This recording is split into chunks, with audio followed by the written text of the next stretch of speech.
Hi, welcome back guys. This is your Sensei, back with another fanfiction. This is the first part of What If Naruto Become Divine Yukoi?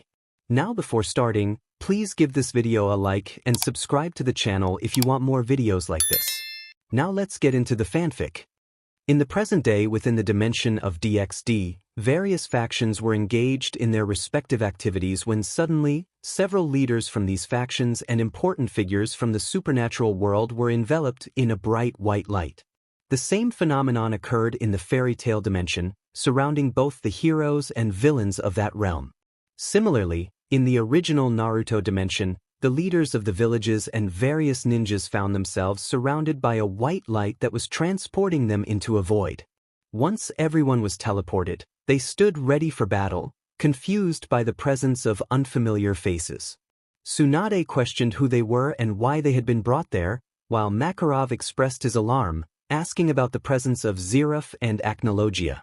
Azazel, the leader of the fallen angels, found the situation strange yet intriguing. Tension filled the air as everyone eyed each other warily, prepared to attack until a figure appeared in a flash of light. HG-15 addressed the leaders of the factions, the elemental nations, and the guild leaders, revealing that he was the one who had brought them together to read a story from another dimension. Some raised an eyebrow, while others were ready to strike.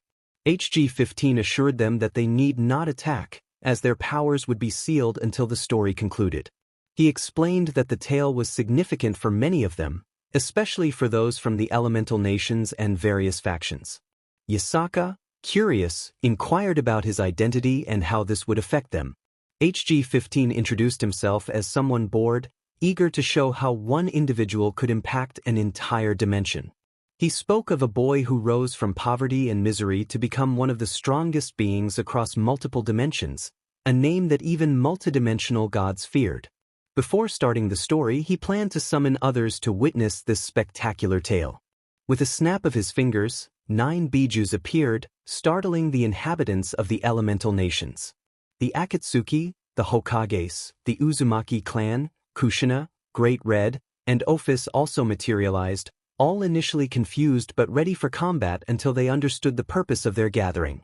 Tobirama remarked that they had been brought there to read a story that would affect not only their world but others as well. Ophis expressed her curiosity about whether this being could assist her in retrieving Great Red from the dimensional gap, while Great Red dismissed the concern, confident in his own strength. HG-15 then announced that the story they would read was titled, The Rebirth of the Child of Prophecy. He reassured them that everything read would be visible on a screen, allowing everyone to follow along. He asked who would like to begin reading, and Yasaka, intrigued by the potential impact of the story, volunteered. The book flew into her hands, and she smiled, eager to uncover how this character would influence the supernatural world. With excitement, Yasaka declared her readiness to start the story. Chapter 1. A New Opportunity. Currently, a fierce battle was taking place between Uzumaki Naruto and Uchiha Sasuke. The Uchiha, driven by a desire for power, had been offered strength by Orochimaru, the snake Sannin, to defeat his brother. Both Naruto and Sasuke fought evenly until their attacks collided. Naruto's Rasengan met Sasuke's Chidori. The clash resulted in a massive explosion that sent both combatants flying in opposite directions. Naruto regained his footing first and charged at Sasuke with incredible speed, but suddenly, a portal opened and absorbed him. Despite his efforts to escape, he was unable to break free, leaving Sasuke wide-eyed in surprise. It didn't matter, there was a nuisance in his way. He would go to Orochimaru and gain the power to defeat Itachi soon. Itachi would pay for the massacre of their clan. He would have his blood. Several onlookers gasped in surprise as Uzumaki vanished into a portal. Kushina felt a surge of anxiety. Her baby had disappeared. Deep down, she sensed he was still alive and prayed that he had not perished. He was an Uzumaki, he would not die easily. Tears welled in her eyes. Minato squinted at the screen, worried about what had happened to his child, praying to Kami that he was safe.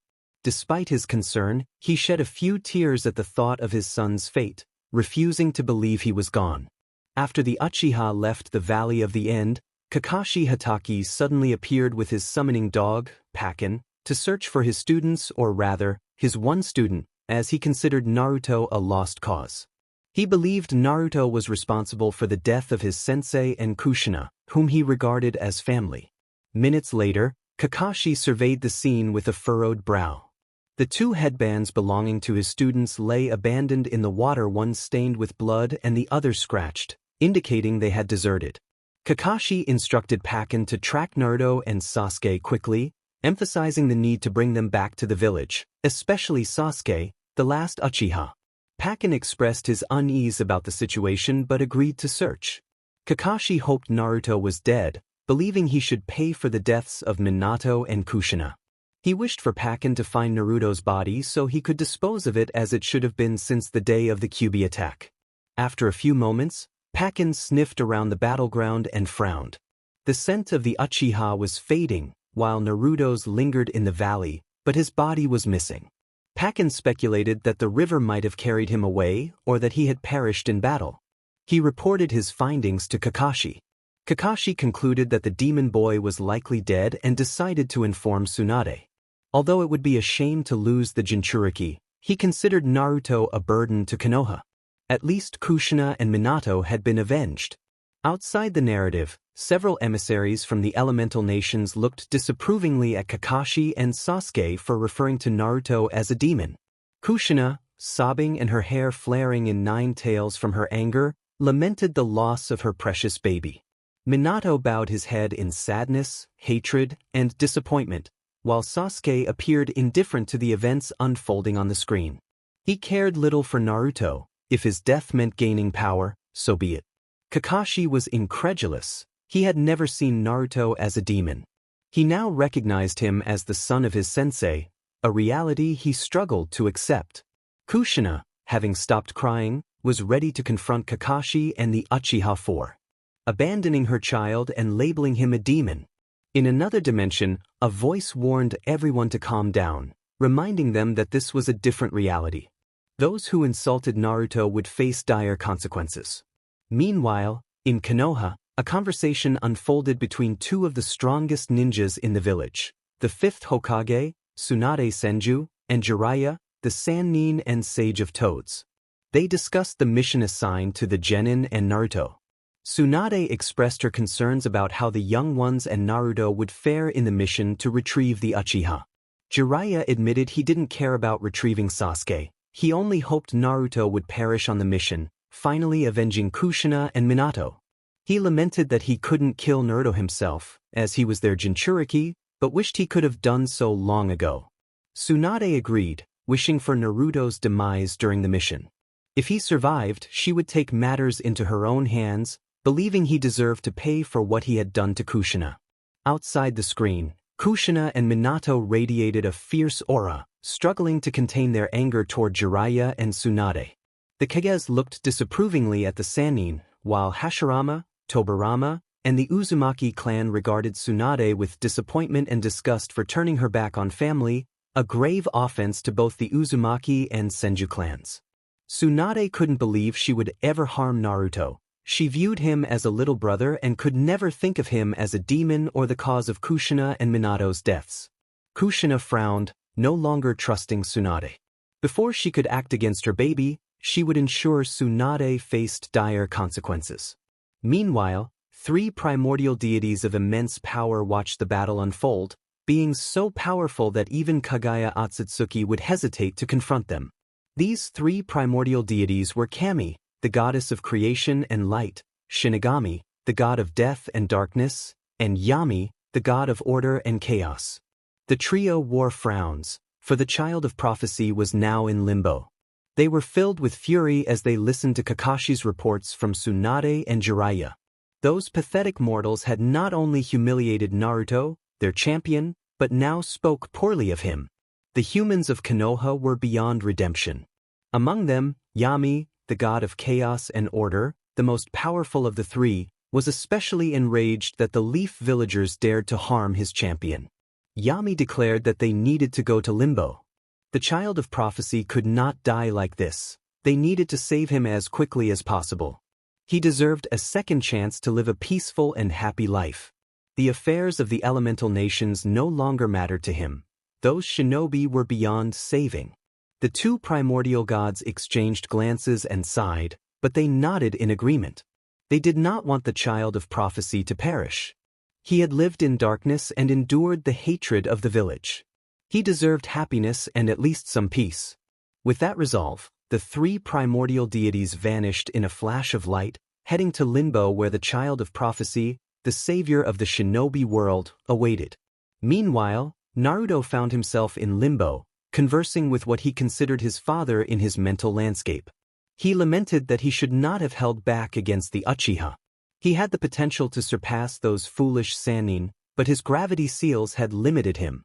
The Nine Tails, known as Kurama, growled in frustration, expressing that if he had killed Sasuke, all of Konoha would have turned against him.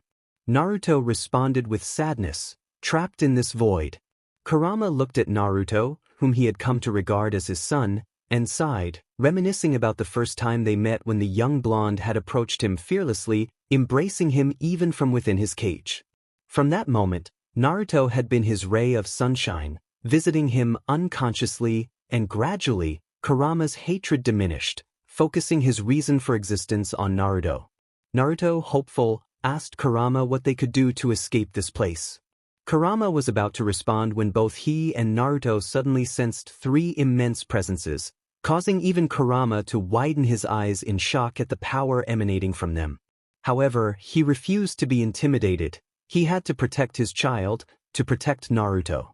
Outside the story, Kushina sighed in relief, declaring that her baby was alive, while Minato's eyes sparkled with joy. Yet, he was curious about what those primordial deities wanted with their son. He understood that gods typically did not involve themselves with mortals unless it was something significant or if summoned, as he had done with Shinigami. The Uzumakis and Senju felt relieved that the child was alive but were also curious about why he had attracted the attention of those gods. They wondered who Kagaya was, a name that felt familiar to the Uzumaki clan. Meanwhile, Kurama observed the scene with curiosity. His Jinchuriki had drawn the attention of gods, beings of immense power, which was strange. He had never thought his Jinchuriki would be so important to them. He recalled that this was the child of prophecy, the one his father had mentioned would guide the young boy to greatness and help him escape the troubles of Konoha. He would make his Jinchuriki so strong that he would be feared across all the elemental nations. Jiraiya also realized this and smiled wickedly, thinking to himself that he would guide Naruto along a path he desired for the good of Konoha and for his own benefit, and then he would take all the glory for himself. It was a good plan and soon his dreams would come true. Back in the story, Kurama demanded to know who the intruders were and what they were doing in his child's mind. He filtered as much killing intent as he could to intimidate the beings who had entered Naruto's consciousness. He would not allow anyone to harm the one he considered his son. He would fight to protect him. One of the newcomers remarked on Kurama's potent killing intent, acknowledging his power. Another, radiating an aura of life and happiness, confirmed that Kurama was indeed powerful. A man, equally powerful, noted that while Kurama might not possess as much power as they did, he was strong enough to defeat any being in this dimension except for the Jubi, the Sage of Six Paths, Hamura, and Kagaya. At the mention of those names, Kurama's eyes widened in shock. These beings knew his father, the Sage of Six Paths, his uncle Hamura, the founder of the Hyuga clan, and Kagaya, his father's mother, the rabbit goddess. They also knew of the Jubi, a beast of destruction. Kurama demanded to know who they were, realizing they could not be ordinary beings if they were familiar with his father. Kurama asked with curiosity and caution. The three beings looked at Kurama and Naruto and replied in unison, stating that they were gods, or more specifically, primordial gods, entities that existed above regular deities. They governed not just one, but multiple dimensions. Upon hearing this, Kurama and Naruto paled. They were in the presence of three primordial gods. Kurama felt a deeper sense of dread than Naruto, as his father had told him that these primordial beings possessed unimaginable power. Even his mother, Kagaya, avoided confronting them out of fear for her life. He understood that these primordial gods were so formidable that it would take Kagaya, Hamura, Hagoromo, Indra, and Ashura together to even stand a chance against them on equal terms. He wondered what the gods wanted with him and his father. Naruto approached cautiously, and a woman who appeared to be around 27 years old introduced herself. She said she was Kami, the goddess of life, and expressed her pleasure in meeting the child of prophecy. A man who looked about 32 years old followed suit, introducing himself as Yami, the god of balance. Another man, dressed in black and appearing around 30, introduced himself as Shinigami, the god of death, with a voice that was both somber and slightly amused. Both Kurama and Naruto widened their eyes in surprise, especially Kurama, who had heard his father speak of the primordials. He knew that three stood above all others, the pinnacle of power: Yami, Shinigami, and Kami. A cold sweat broke out on him. He did not want to anger these three powerful deities. Naruto, filled with curiosity, asked why such strong beings were interested in him. Shinigami replied that they were surprised he was trapped in limbo, but even more so by what his master had said and what his village was currently proclaiming. Naruto raised an eyebrow at this, while Kurama felt a sense of foreboding. Outside the scene, Anko noted that this meant the young ninja had feigned his personality and power, now strong enough to contend with the Hokage and the perverts Jiraiya and Kakashi. This information intrigued her. The young ninja was far more intelligent than she had initially thought, and it appeared he was much more skilled than the people of Konoha had assumed. Several leaders from the elemental nations nodded in agreement, including the Kages from other villages, recognizing the cleverness of Uzumaki's strategy to feign weakness when everything was against him. Azazel remarked on how interesting and intelligent it was to pretend to be weak to lower others' defenses. He believed the boy's intelligence surpassed that of an average child his age, suggesting that everything he had experienced had forced him to mature.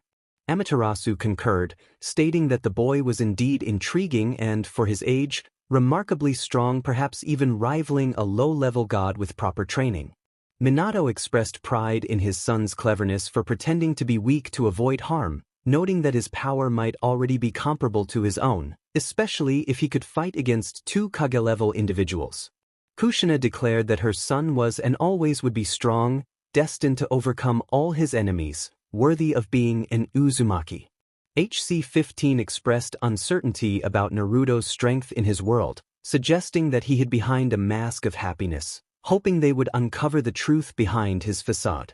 Anko, surprised by the young ninja's potential, acknowledged that depending on the dimensions, his power could range from an average genin to a Kage-level ninja. HC-15 encouraged Yasaka to continue with the reading of the story. Kami explained that Naruto would witness what his master had done and what his village was doing now. He would see the few beings who truly cared for him and the behavior of the entire village of Konoha regarding his supposed death. She warned him to be prepared, as what he would see would be harsh. Then, she instructed Kurama to join Naruto so they could both see what had happened after he remained in limbo.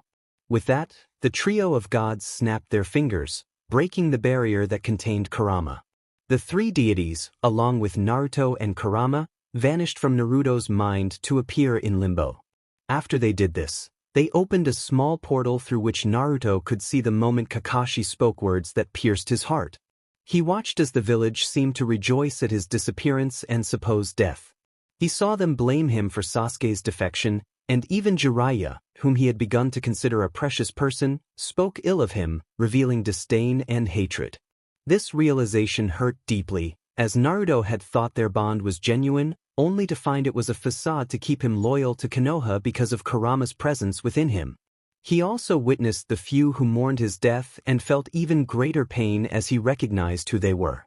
Kakashi remarked that the young demon was likely dead and that he would report it to Tsunade, expressing that while it was a shame to lose the Jinchuriki, he considered him useless and not a significant military loss. Jiraiya lamented the ease with which their weapon had fallen to the Uchiha, but at least the Kyuubi was gone, and he felt disappointed that he hadn't been the one to defeat Naruto. Civilians celebrated the demon's demise at the hands of Sasuke, reveling in the end of what they deemed a nuisance. Shikamaru found it troublesome but concluded that it was no longer worth dwelling on Naruto's death. Iruka expressed sorrow over Naruto's passing but felt relief that he no longer had to pretend to be his older brother, a role he had despised under the third Hokage's orders. Niji believed it was fate that the demon had perished, lamenting that he had wanted to be the one to end Naruto himself. Tsunade felt a sense of closure, believing that Kushina and Minato had been avenged. She expressed regret over losing the last Uchiha but considered it a price worth paying for the Kyuubi's death. Hinata felt sadness over Naruto's passing but thought that perhaps with him gone, the Kyuubi would be gone forever. She reflected on how attractive he was and how he would have made a good asset for her clan, given his connection to the strongest Bijou. Ayame wished Naruto were alive, declaring him family and always would be. Teuchi expressed his regret for not being able to do more for his son, wishing he had the strength to protect him from the resentful village that did not deserve him. Kurama seethed, knowing that the falsehoods surrounding Naruto were more deceptive than the foolish toad he had for a godfather, vowing that those in Konoha would pay dearly for the pain they had caused his pup. Naruto's parents, Kushina and Minato, realized that a grave mistake had been made in saving Konoha.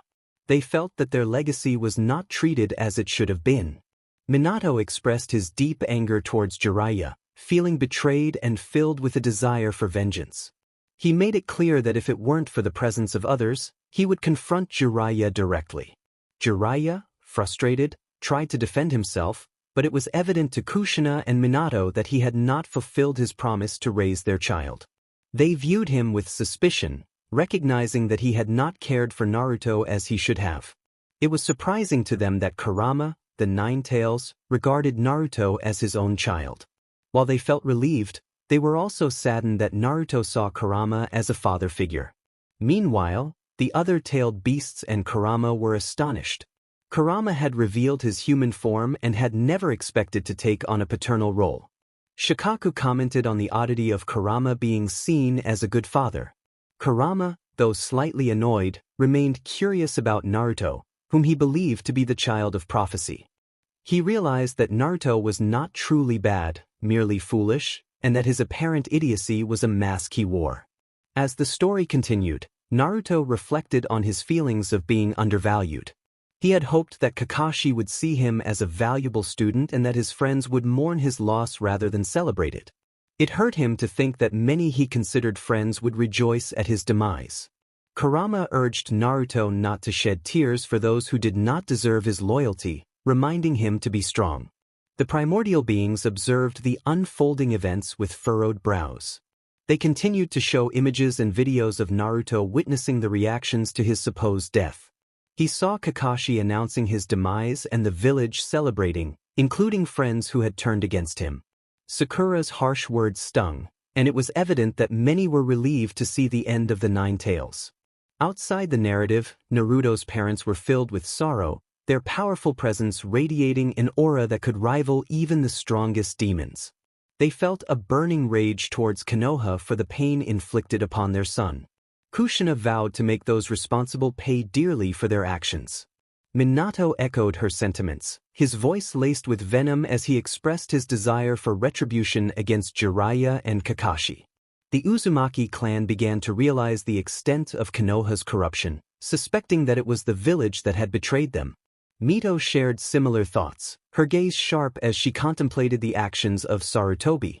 She was determined to uncover the truth and ensure that those responsible would face consequences. The third Hokage watched the unfolding events with a frown, knowing that he had failed to support Naruto when he had the chance. He felt regret for the state of Konoha, realizing that it had become a place of decay.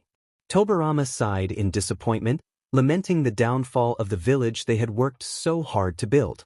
Hashirama, a pacifist at heart, felt a deep sadness for Naruto, recognizing the pain his relatives were experiencing.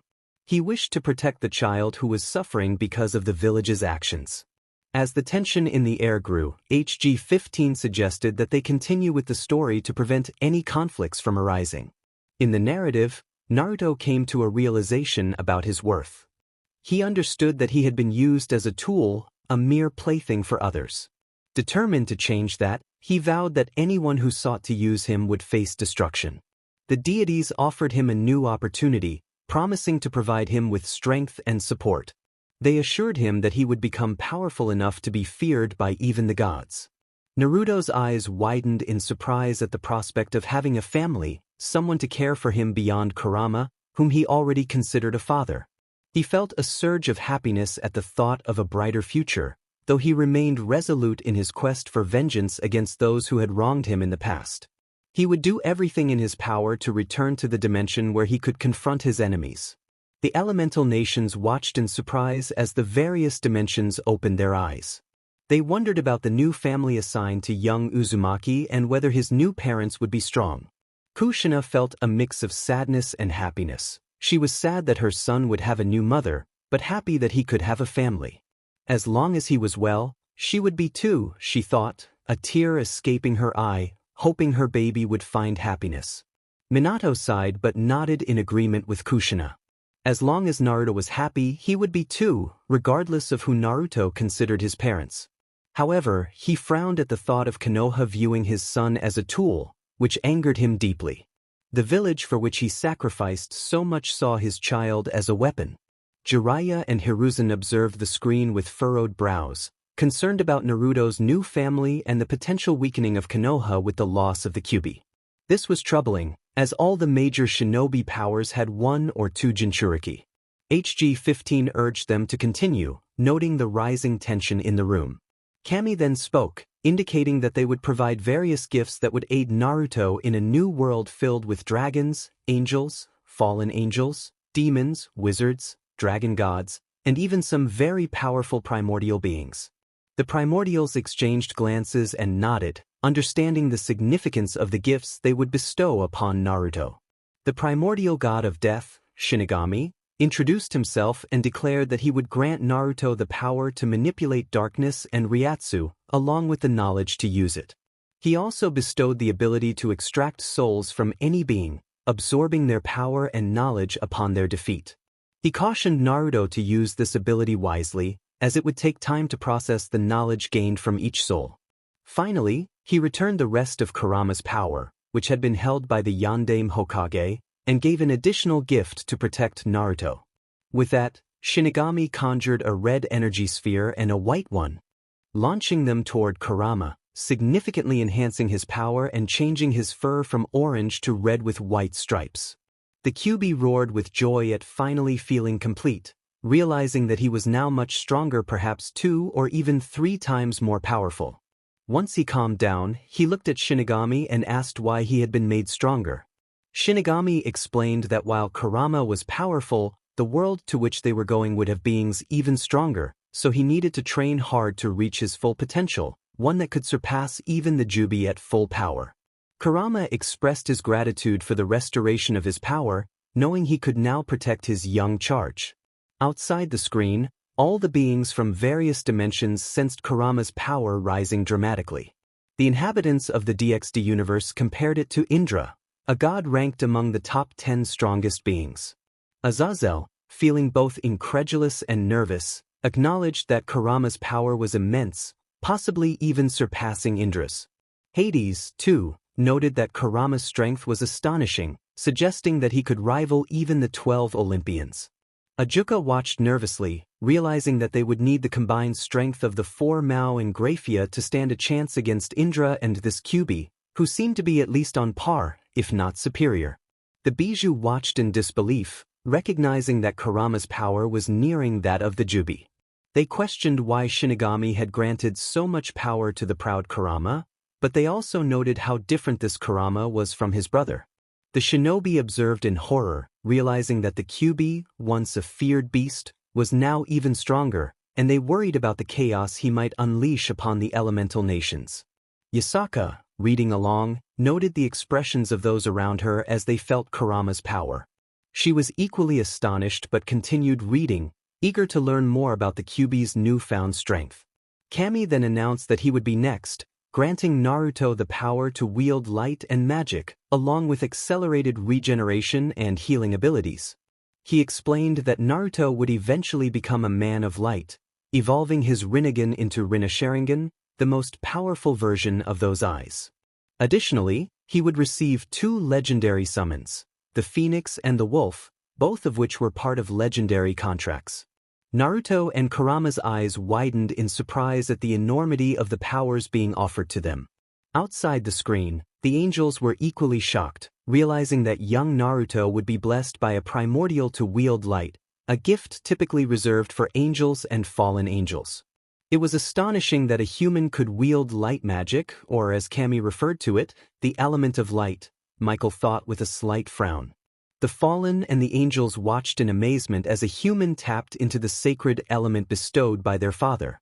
Meanwhile, those from the elemental nations looked on in disbelief, realizing that the son of the fourth Hokage, Namikaze Minato, and Kushina Uzumaki possessed the Rinne Sharingan, a power that seemed to surpass even the Rinnegan. Anko found it amusing to see the potential in the young one, noting that he now had the Rinnegan and, in this dimension, had evolved further. She recognized that his power was above that of an average Kage and believed he would achieve great things, whether in this dimension or another. The Jounin of Konoha appeared incredulous at the sight of the Uzumaki wielding such power. Tsunade pondered whether her Naruto possessed similar abilities, while Jiraiya frowned, concerned about the extent of the young one's power. HG-15 observed the surprise surrounding Naruto's newfound Rinne Sharingan, the strongest Dojutsu. While everyone was eager to ask how Naruto had acquired this ability, HG-15 decided to keep that a mystery for now, suggesting they continue the story to uncover Naruto's new power and the changes it would bring to the world. "I am BGMI, the god of chaos and order," he declared.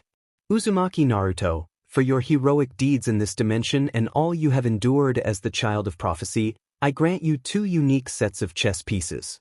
They are similar to those used by the demon faction in the dimension to which you will be sent, but with these pieces, you can reincarnate almost any being. However, if the individual is too powerful, you will need to use more than one piece. One set will be for you, and the other for Kurama. I will also grant you and Kurama the Zenkai ability, allowing you to grow stronger each time you take damage. Additionally, I will provide you with extra genes from various species across the universes, enabling you to access diverse transformations and powers. With these pieces, the beings you reincarnate will significantly increase in strength. Furthermore, I will assign you a powerful servant, one who has already lived in the world to which you will be sent." As Yami spoke, a light formed, revealing a young man with light blonde hair, a slender build, and fair skin. The question lingered in the air: what was the name of this young man? Naruto asked curiously. BGMI, with a serious demeanor, ordered the boy to introduce himself, lacking patience for the pride and arrogance of the golden-haired youth. The mentioned boy sighed in resignation but nodded, furrowing his brow at the audacity of the primordial. However, he remained silent, intrigued to see what his new companion would reveal. Gilgamesh introduced himself as the King of Heroes. He acknowledged Naruto's life, thanks to BGMI, and expressed respect for everything he had endured. He was surprised that Naruto had not destroyed his former home, deeming him worthy of service. However, he warned that he would not submit to anyone's will, promising loyalty only on his own terms. Meanwhile, the emissaries of DXD were anxious about seeing Gilgamesh alive again. Many of the older gods were aware of his immense power, which rivaled that of the 5th-ranked Mao. They hoped the arrogant king would not turn against them, as very few from their dimension could stand against him. All the gods, including Mao and others, wondered why the arrogant king had been chosen to protect a child. The current Lucifer thought about the danger the child posed to demons with Gilgamesh as an ally. It was astonishing that Gilgamesh had returned to life. His power was said to be so great that it could place him among the top 10 strongest beings. Susanoo remarked seriously on this fact. Tsukuyomi agreed, noting that Gilgamesh's power was no trivial matter, having once defeated the primordial goddess Tiamat, who was also among the top 10 strongest existences. He felt a mix of seriousness and nervousness at the thought of facing the strongest hero. Azazel, swallowing nervously, expressed concern about the child having both Gilgamesh and Kurama as guardians, 2 beings who easily ranked among the top 10 strongest existences. They all pondered the implications of Naruto's newfound power and what level Gilgamesh held in their world, speculating about his strength. Amaterasu asked with curiosity, easily ranking among the 5 strongest beings in Naruto's world, just below Cows, Ophis, 666, and Gran Rojo, and on par with Shiva. HG-15 explained that everyone now understood the level of power Gilgamesh possessed. The members of DXD opened their eyes in shock and disbelief, realizing that Naruto had 2 protectors who could easily rival the strongest beings. Amaterasu nodded in understanding, sweating slightly, as Gilgamesh's power surpassed anyone in the Shinto faction, with only a few from her dimension able to stand against him. Minato and Kushina sighed in relief that their child had such a high-level guardian. Although they didn't particularly like Gilgamesh's demeanor, it mattered little to them as long as he protected their son. HG-15 continued, stating that he had already revealed Gilgamesh's power level and that he would grow even stronger. Yasaka was incredulous about Gilgamesh's power but continued reading, finding his strength intriguing. As the story unfolded, Naruto was surprised but nodded in understanding, recognizing the blonde figure before him who did not impose his will unless necessary. He introduced himself as Uzumaki Namikaze Naruto, expressing his desire to be friends with a smile. Gilgamesh, somewhat impressed, acknowledged that they were supposed to be his servants but smiled, seeing Naruto as someone worthy of serving for now. He expressed his pleasure in helping Naruto. Naruto felt joy at having new friends and allies, while Kurama observed the figure before him with caution, sensing the immense power radiating from him. This king of heroes was quite interesting, and Kurama was amazed by the power he exuded, feeling satisfied that his young companion had such strong allies. Kami announced that Naruto would be sent to another dimension to live a new life, reassuring Kurama that he would be partially free, able to stay within 4 kilometers of Naruto. When Naruto turned 4, the seal would break, granting Kurama complete freedom. Kurama accepted this arrangement, not minding being close to Naruto. Yami added that Naruto would rise again as a Kyuubi, a Yukoi, thanks to their gifts and blessings, and his power would grow rapidly as he matured. Outside the story, the Monkey King commented on Naruto's transformation into a Yukoi, curious about why the Primordials chose this path for him. Indra expressed intrigue about how strong Naruto would become, pondering the possibility of a battle with the young boy, who clearly possessed great strength. Shiva agreed, wondering how powerful Naruto would grow and noting that he would definitely rank among the 10 strongest beings in the world. Thor watched the screen intently, curious about Naruto's power level, a sentiment shared by many high-level beings from DXD. All were intrigued by the reason the Primordials transformed this human into a Yukoi. Kushina and Minato observed the screen, wondering why the gods made their son a 9-tailed fox, but they cared little about his divine status. To them, Naruto would always be their son, and they would protect him with all their might. As the story progressed, Yami sent the essence and a significant amount of his life energy to Naruto without anyone noticing. He wanted to see how strong Naruto would become with this energy, even if it meant considering him as his son. Yami felt that Naruto deserved this gift after all he had endured, especially with the impending confrontation against the Otsutsuki clan, which posed a danger. He was determined that Naruto, his champion, should not perish, even if it meant bending some rules. However, the gods had other plans, as Naruto would not only be a Kyuubi but would eventually become a Jubi, a being far superior to the original Biju. With this power, he would rank among the strongest existences in the world he was headed to, and in the elemental nations, he would be so powerful that neither Kagaya nor Hagoromo would compare to him, especially if he awakened the Uzumaki genes, making him even stronger than they anticipated. Upon hearing this, Naruto and Kurama's eyes widened in surprise. Naruto would be a Kyuubi, similar to Kurama, which pleased him greatly, as he would finally be equal to the one he considered a father. Kurama, a being made of chakra, felt it was time for Naruto to be a child and live happily. Kami smiled, declaring that it was time for them to live as they should have. They would be taken to the Yukoi faction in Kyoto, where they would find other Yukoi and be protected by Yasaka, the leader of Kyoto. Kurama was to take his human form and could leave the seal created by Yami. He was instructed to take care of the child of prophecy, as was Gilgamesh. Both Kurama and Gilgamesh nodded in understanding. It was time for Naruto to receive the love and retribution he had missed out on. Outside the screen, Tobirama remarked that at least the boy would have a better life, expressing interest in the adventures that awaited Naruto Uzumaki.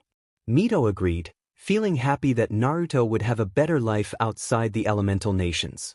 Kushina and Minato were overjoyed that their son would have a brighter future, far removed from the pain caused by Konoha. Relieved that their son had a new opportunity to be happy and have parents, the deities gathered to discuss Naruto's fate.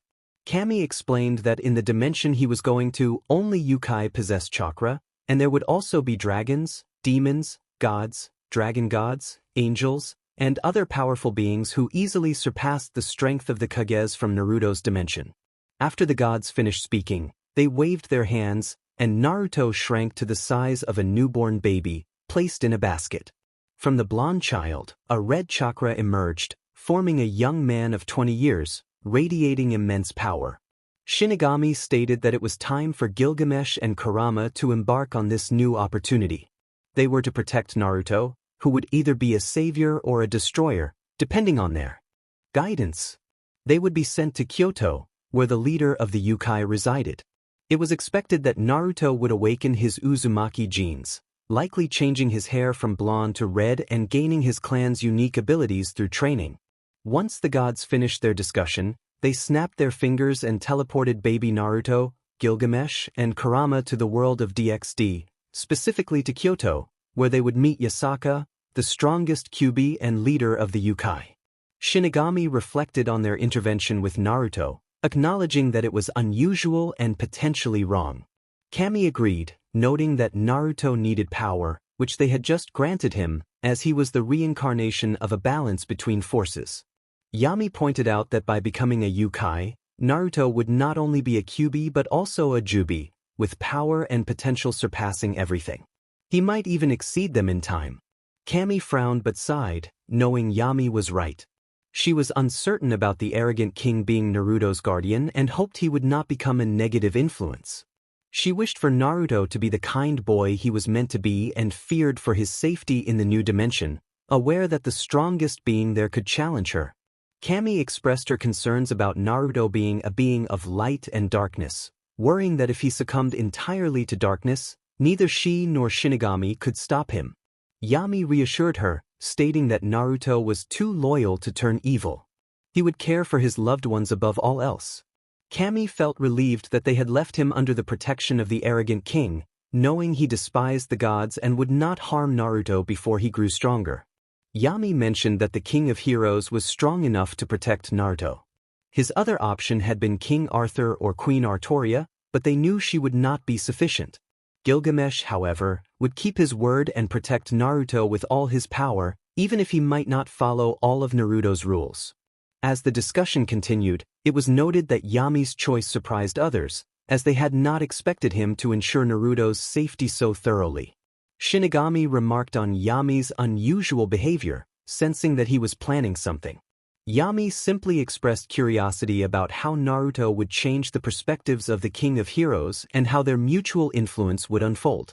Kami and Shinigami raised their eyebrows in curiosity, aware that Yami was the strongest among them.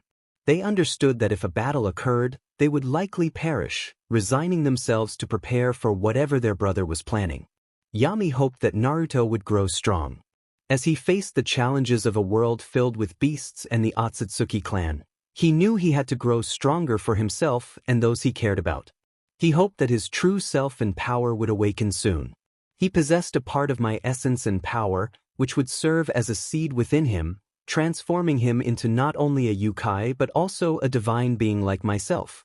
I sensed that in a few years he would surpass both Kami and Shinigami. I was certain that shortly after surpassing them, Naruto would exceed my own strength. The people of Konoha had been foolish not to support him. Had they done so, I was sure Naruto would have easily surpassed Madara and Hashirama within a couple of years. Gabriel, curious about the primordial gods, asked how strong they were. I explained that Kami was powerful enough to fight against the likes of the Great Red and Ophis simultaneously and defeat them, although it would take effort. Shinigami was on the same level as Kami, but Yami possessed such immense power that he could handle both Kami and Shinigami at once with ease. As for the elemental nations, I noted that these gods were strong enough to defeat the 9 Bijou along with Madara and Hashirama effortlessly. The Uchihas and others would find that these gods were immune to the Sharingan, so any attempts to control them would be futile. The people from the elemental nations and those from the other dimension turned pale upon learning of these gods' existence, sweating profusely at the revelation. I decided it was time for a brief break and snapped my fingers, summoning snacks for everyone. Afterward, I suggested we determine who would read the next chapter, noticing that everyone was eager to see what would happen next. Once everyone had calmed down, I felt it was time to delve into the second chapter of the story.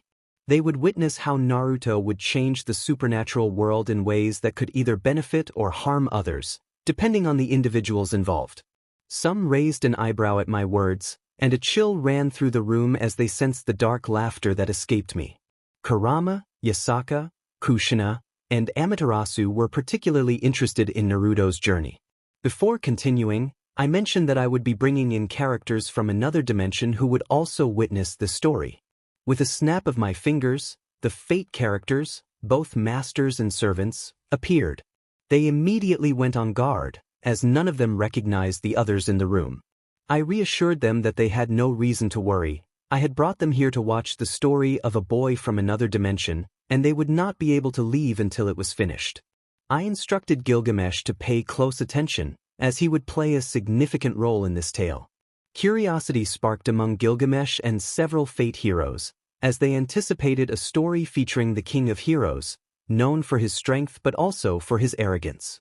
I asked who wanted to continue with the second chapter, noticing the nervousness in the room about what was to come. Amaterasu, calm yet curious about the little Uzumaki, expressed her desire to continue, wondering what changes would unfold. As she opened the book to begin chapter 2, the scene shifted to Kurama, the nine-tailed beast, and Gilgamesh, the king of heroes, who had been teleported to the world of DxD, specifically to Kyoto, where the Yukoi faction was led by Yasaka, a QB of Satan level. Kurama suggested they find the leader of Kyoto to ensure Naruto's safety until he could protect himself, as the young boy was currently defenseless. Gilgamesh sighed, feeling the weight of his new role as a caretaker, which was not what he expected for the mighty king of heroes. Suddenly, they sensed powerful energies in Kyoto, indicating they were close to the Yukoi leader, who might be able to assist them. Outside the narrative, Gilgamesh expressed his disbelief at being cast as a babysitter, prompting Amaterasu to pause her reading, feeling a bit uncomfortable with his outburst. I explained that in the first chapter, a multidimensional god indicated that he would be the protector of the boy, and Gilgamesh would soon understand why he had been placed in this role. I reassured him that this version of Gilgamesh was much stronger than his current self. Intrigued, Gilgamesh and the other servants grew anxious at the thought of encountering a more powerful version of him from another dimension. The idea of the arrogant king taking on a caretaker role was strange, and they were eager to see how the story would unfold. I encouraged Amaterasu to continue reading, eager to see how Naruto's journey would progress. Meanwhile, Yasaka, the leader of the Yukoi faction, was discussing political matters with Amaterasu when they both sensed several high-level presences, some potentially surpassing even the sun goddess herself. This revelation astonished and alarmed them, as Amaterasu, despite not being in the top 10, was powerful enough to be among the elite. In the realm of gods, where power rivaled that of Odin, the father of the Norse gods, the Shinto faction stood as one of the strongest, respected even by the Hindu faction, which currently held the title of the most powerful. Yasaka sensed immense energies approaching and warned Amaterasu that they might be facing formidable foes. She urged them to move quickly and remain cautious, as the power of these individuals could easily place them among high-level gods. Amaterasu agreed, acknowledging the overwhelming energy of the three presences and expressing concern about their intentions in Kyoto. They both hoped that these beings were not enemies, as a battle could lead to significant destruction. After their discussion, the two women sped toward the source of the powerful energies, accompanied by several high-level Yukoi to confront the invaders. Meanwhile, Kurama and Gilgamesh sensed the approaching presences and prepared for a potential confrontation. Kurama instructed Gilgamesh to be ready and to protect Naruto at all costs, emphasizing the importance of the infant's safety. Although Gilgamesh felt somewhat like a babysitter, he understood the gravity of his duty. Gilgamesh noted that among the approaching energies, only 2 could be considered strong, but not enough to defeat them. However, they faced a disadvantage due to their responsibility to protect baby Naruto.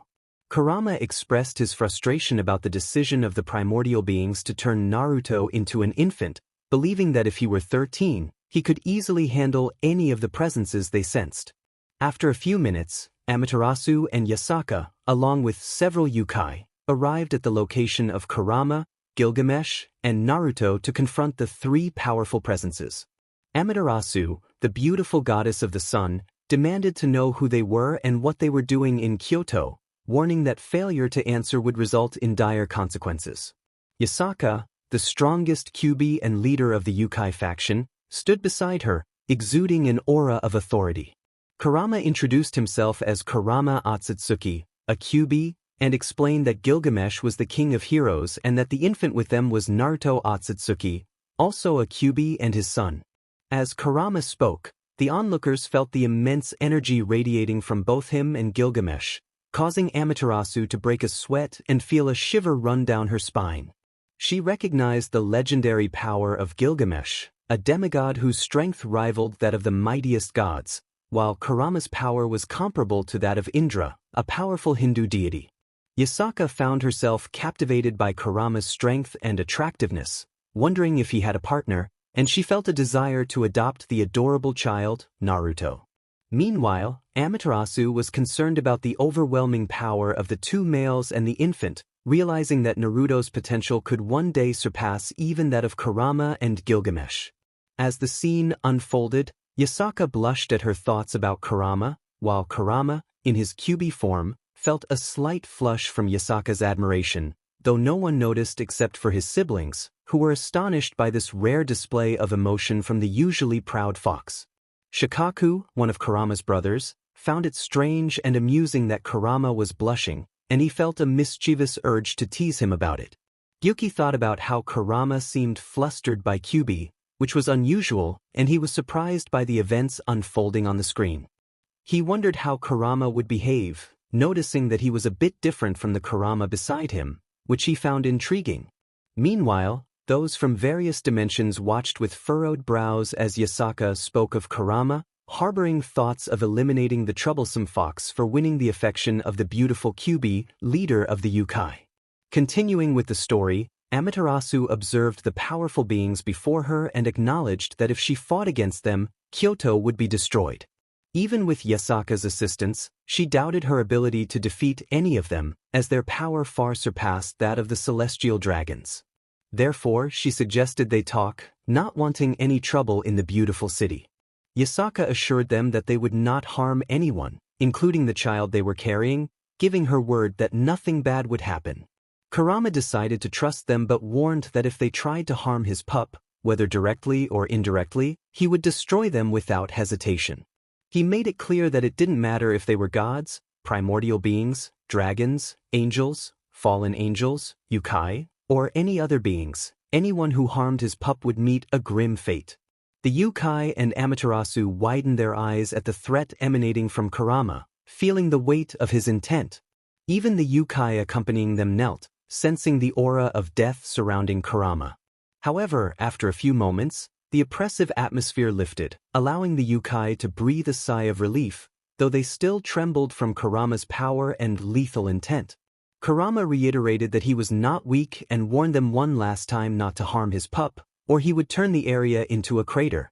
Yasaka responded that there was no need for threats, as neither she nor Amaterasu, nor the Yukoi of Kyoto would harm his pup. She respected his protectiveness and acknowledged that he was a good father. Kurama and Gilgamesh nodded in agreement and followed Yasaka and Amaterasu, with a small Naruto being carried in a basket by Gilgamesh, who remained on high alert in case any Yukoi attempted to attack. The King of Heroes was unsure why he felt protective of the child, as it was not in his nature, but he dismissed it, attributing it to the fact that Naruto was a baby and his heroic instincts would not allow him to see the child harmed, especially when he could not defend himself. 10 minutes later, 4 individuals and a child sat at a large table. Among them were Amaterasu, the leader of the Shinto faction, and Yasaka, the leader of the Yukoi faction. Facing these two immensely powerful beings were Kurama, the nine-tailed Bijou, and Gilgamesh, the king of heroes. Amaterasu spoke, noting that it was unusual for beings of their level to appear in Kyoto, especially those unknown in the supernatural world. Their power was comparable to the top 5 most powerful existences, which was significant, as she had thought the king of heroes had perished centuries ago and had seen no signs of another Kyuubi in the world. Both Kurama and Gilgamesh exchanged glances, contemplating whether to reveal the truth. They understood that if they wanted the leader of Kyoto and the leader of the Shinto pantheon as allies, it would be best to share the truth or a partial truth to ease their concerns about their appearance. They did not blame the women before them, knowing each was powerful enough to contend with the strongest in this dimension. Kurama sighed in resignation, realizing that it was better to be honest if he wanted these goddesses and the Kyuubi as allies. Kurama requested that they take his hand, promising not to tell them everything but to show them what had happened and how they arrived in this place with his pup and his protector. Gilgamesh felt offended at being referred to as a mere bodyguard, as he was the king of heroes, the mightiest king, and the strongest hero. Few hybrids could challenge him, and yet he was being called a simple bodyguard. He chose to remain silent for now, planning to teach that individual a lesson later. Outside the screen, Gilgamesh frowned at being labeled a bodyguard by that hybrid. He would demonstrate that he was no mere bodyguard. He was the great Gilgamesh, a being of immense power feared even by the gods. Meanwhile, those listening to Kurama's words, including some gods and servants, struggled to suppress their laughter at the situation, but they held back upon seeing the dark aura radiating from the king of heroes, indicating his displeasure. The Bijou watched with amusement as their older brother teased a being of such great power by reducing him to a simple bodyguard. Amaterasu, sensing the growing tension, continued reading, hoping to prevent a battle, as the presence of such powerful beings could lead to disastrous consequences. The goddess and the leader of Kyoto exchanged glances, uncertain about following the individual's request. However, they ultimately decided to proceed, curiosity piqued by what the Kyuubi would show them. Yasaka expressed that she believed she spoke for Amaterasu in agreeing to see everything that had happened. Amaterasu nodded in agreement, and seeing their consent, Kurama took their hands firmly and began to share his memories, starting from his creation and that of his brothers, detailing how they were captured. The shinobi villages had used powerful beings as weapons, much like Uchiha Madara had controlled them to attack Konoha. Naruto's life in Konoha had been filled with physical and psychological hardships, compounded by the betrayal of his best friend, Sasuke Uchiha. However, a new opportunity arose for him, thanks to the primordial dimensional beings who granted him gifts. Gilgamesh was sent to protect Naruto, and Kurama's power increased due to the intervention of these primordial gods. As Kurama transferred his energy, both Amaterasu and Yasaka wept for the tragedies they had witnessed in their lives. They recognized that both Naruto and Kurama had endured a hellish existence, one that was worse than any nightmare. The goddess of the sun and the leader of Kyoto decided that they would give them a chance, believing they were good souls deserving of happiness and a peaceful home. Kurama expressed his sorrow for what had happened to Naruto, the Nine Tails. He hoped that Naruto would accept his offer of a tranquil life. He assured that Gilgamesh could stay, offering the protection of his faction. Amaterasu would also provide her support. Kurama emphasized the need for Naruto to have a safe place to call home, where he could train without the constant threat of danger. Yasaka, feeling sad for Kurama's memories, admired Naruto's resilience, knowing she could not have endured such a life herself. Kurama and Gilgamesh exchanged glances, contemplating Yasaka's tempting proposal. A peaceful place to care for Naruto would be beneficial for all. Gilgamesh stated that he had no objections as long as he was not forced to follow orders from anyone but Naruto, whom he vowed to protect. Kurama agreed, asserting that the care of Naruto would always come first, even above the Yukoi faction. He declared Naruto to be his child and his light, promising to shield him from harm. Outside the narrative, Gilgamesh reflected on his oath to protect Naruto, intrigued by how a primordial god had compelled him to make such a promise. Artoria shared her surprise at seeing the proud king so dedicated to caring for a child, a sight that was both curious and interesting to the other servants, who had never seen Gilgamesh act in such a way. Amaterasu, noticing the silence, continued with the story. Both Yasaka and Amaterasu considered the implications of their new powerful allies. They recognized that these two would always prioritize Naruto, a child they deemed loyal and pure, and they had no intention of betraying him. Amaterasu and Yasaka agreed to the terms, understanding that putting Naruto first was akin to caring for their own child. Amaterasu prepared to leave to inform Susanoo and Tsukuyomi about their new allies, assuring Kurama that only her brothers would know the details of their meeting, while some aspects would remain undisclosed. Yasaka offered for them to stay with her, suggesting that Naruto could benefit from having a maternal figure in his life. Kurama saw no issue with this arrangement and proposed that they train together to strengthen Yasaka, noting that her current abilities were on par with a low-level Kage in the shinobi world. He believed that the stronger she became, the better she could protect all. Yukoi. Yasaka nodded, acknowledging her need for growth, understanding that if a powerful entity like Hades attacked, she would need to be prepared. Gilgamesh requested to be shown where they would stay, suppressing the urge to remind Yasaka of her mixed heritage, as he was the king of kings and preferred to focus on their mission. Yasaka led them to her home, hoping they would find it comfortable. Kurama expressed his gratitude, assuring Yasaka that he would support her if any Yukoi clan faced trouble, recognizing the sacrifices she and Amaterasu were making for them. The intelligent Shinto faction led by Lady Yasaka and Lady Amaterasu was aware of the strength of both Naruto and Kurama. Azazel analyzed the situation, noting that Amaterasu and Yasaka had allowed Naruto to act freely. However, he frowned upon seeing Yasaka's interest in the Nine Tails, Kurama. It was intriguing. He never thought Amaterasu would make a deal with such beings, Susanoo remarked, impressed. It appeared that the ball of fur had been with the counterpart of his child. Although Kushina was still furious about what had happened to her child's counterpart, she wondered how strong Naruto would become under the guidance of the young man named Gilgamesh and with the help of Kurama. She felt a mix of pride and sadness, knowing that the Nine Tails and the young man were protecting her son, yet it pained her that Naruto saw Kurama as a father figure instead of her. Minato reflected on his sadness, realizing that it hurt to see his son bond with Kurama, even if it was the counterpart of his child. Isabu expressed his surprise at seeing his older brother being so protective of his Jinchuriki, something new for him. All the Bijus nodded in agreement, finding it strange to see Kurama in a fatherly role. They were curious about what would happen to their counterparts as Naruto grew up, whether he would rescue them from the elemental nations or leave them with the ninjas.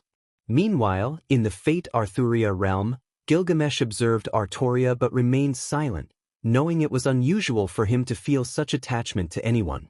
He wondered what the dimensional god had done to earn such loyalty from Naruto, aware that he would not kneel before the boy but still respected him enough to protect him.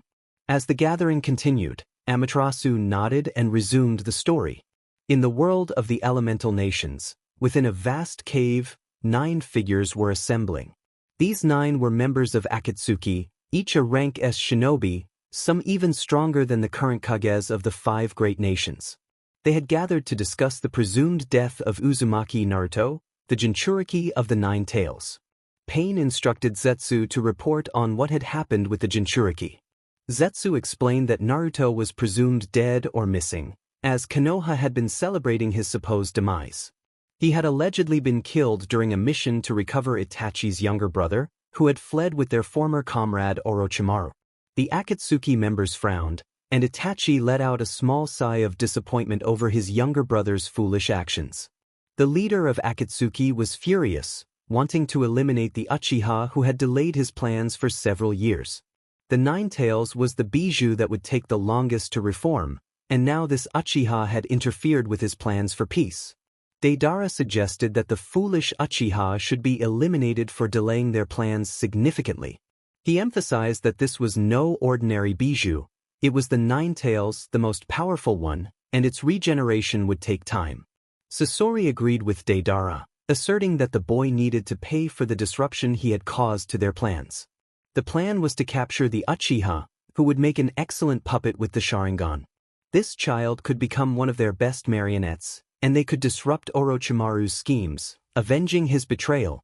Hayden proposed that they sacrifice the Uchiha for Jashin, urging the leader to go after the Uchiha and the traitorous snake, Orochimaru. Kakuzu supported Hayden, noting that the bounty on Orochimaru would benefit them, and with the Uchiha from Konoha, they could amass a significant amount of resources, not to mention the rewards from Orochimaru's subordinates, including someone named Kabuto. As the various members of Akatsuki discussed their plans, Pain listened with a furrowed brow. The reckless Uchiha had delayed their plans, and he intended to personally ensure a painful end for him. Itachi, the Uchiha clan's assassin, observed the discussion with an unreadable expression, wanting the heads of both his foolish little brother and Orochimaru. He knew that if Akatsuki pursued Sasuke, his chances of survival were slim, especially with Pain and Konan after him. Pain was stronger than he was, and Konan was easily on par with a Sannin, comparable to Kisame. This was a troubling situation, but Itachi shook off his thoughts as Pain spoke. Pain announced that they would not actively hunt Orochimaru and Uchiha Sasuke, but if they encountered them, they were to eliminate them. Their priority was to locate the other Jinchuriki, as the Nine Tails would have to wait until it regenerated. Itachi and Kisame would go after it later, but for now, they needed to find the Jinchuriki of the Four Tails. Itachi responded seriously, acknowledging Pain's orders, though he was internally worried about his younger brother. Orochimaru was a dangerous ninja, driven by power and greed, and Itachi cursed him for taking his brother from Konoha. Pain concluded the meeting, instructing everyone to locate the Jinchuriki. In 3 years, they would begin their hunt for the Bijou. As the other Akatsuki members nodded and disappeared to gather information, only Konan and Pain remained. They noticed someone emerging from the shadows, but they did not act, knowing who stood before them, their true leader, Uchiha Madara. Pain addressed Madara, expressing concern over the information Zetsu had provided. They were losing valuable time, as the Nine Tails would take too long to regenerate, making it difficult to capture.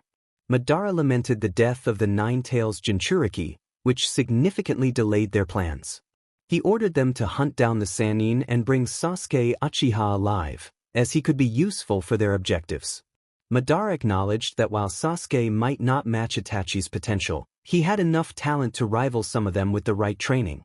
Konan raised a question about the other Jinchuriki, noting that the Six Tails was missing. Three Tails was reforming, and the Four Tails was somewhere in the land of Earth, while the Eight Tails and Two Tails were well guarded. While the Nine Tails was somewhere in Takigakure and the One Tail was well guarded in Suna, the Angel of Amigakure, the only woman in Akatsuki, spoke to Madara. She mentioned that they needed to locate the most troublesome Jinchuriki, specifically the Eight Tails and the Two Tails. It was said that the Eight Tails was as strong as the Raikage and currently the most dangerous of the 5 Kages due to his immense speed. Very few members of Akatsuki would stand a chance against him. Only Itachi, Pain, and perhaps Konan and Kisame would have a chance to fight the Raikage and potentially defeat him. Pain declared that he would go after the Eight Tails himself, confident in his superiority, claiming to be a god. Meanwhile, those from the elemental nations watched in disbelief as Uchiha Madara was revealed to be alive, especially Inoki, who knew the power of that man and was terrified. He understood that Madara was not just a Kage-level shinobi but something far beyond that, a level few could achieve. They were also anxious to see so many Kage-level shinobi, some more recognized than others, like Kazu of the 5 Hearts, Uchiha Itachi, the Uchiha clan's assassin, and Kisame, the tailless Bijou. There was also a user of the Rinnegan present, making Akatsuki a force that very few villages could withstand. Hashirama expressed his disbelief, recalling how he had killed Madara, and found it strange that Madara would hide behind a mask. His pride would not allow it. Tobirama agreed, stating that Madara would never resort to hiding behind a mask, acknowledging his immense power and pride. The Akatsuki members were shocked to see Tobi as the supposed true leader of Akatsuki, while Nagato and Konan analyzed Tobi's claim to be Madara. They noted that Madara, being the most powerful Uchiha, would never hide behind a ridiculous mask and an idiotic persona, making a mental note to deal with him later. Itachi thought about how Pain was targeting his foolish younger brother for what he had done to Naruto. He realized that if Pain went after him, he wouldn't be able to stop him, especially with Konan by his side, who was also very dangerous. He understood that Pain was above the average Kage level and that Konan could stand up to the current Kages of the 5 shinobi villages. HG-15 suggested they remain silent and let Lady Amaterasu continue the story, noting that many were interested in what would happen next. Amaterasu nodded and continued, finding the story particularly interesting, especially since Naruto would join the Yukoi. In the world of DxD, specifically within the Shinto faction, a meeting was taking place among the 3 strongest members: Susanoo, the god of storms, Amaterasu, the goddess of the sun, and Tsukuyomi, the goddess of the moon. Each was powerful in their own right. Susanoo, serious yet curious, asked what had happened in Kyoto that made his sister so eager to return home. Tsukuyomi inquired about her anxiousness as well. Amaterasu revealed that they had new allies. One was a Kyuubi whose power easily placed him among the top 5, and the other was someone thought to be dead Gilgamesh, the king of heroes, who was easily among the top 4 strongest beings. This revelation left both Tsukuyomi and Susanoo in shock, realizing that another Kyuubi existed, one on par with gods like Indra, and that Gilgamesh had allied with them. They knew of Gilgamesh's power and understood he was a formidable king, ranking among the 10 strongest beings in the world. However, they were puzzled about how he was still alive, as he was believed to have died years ago.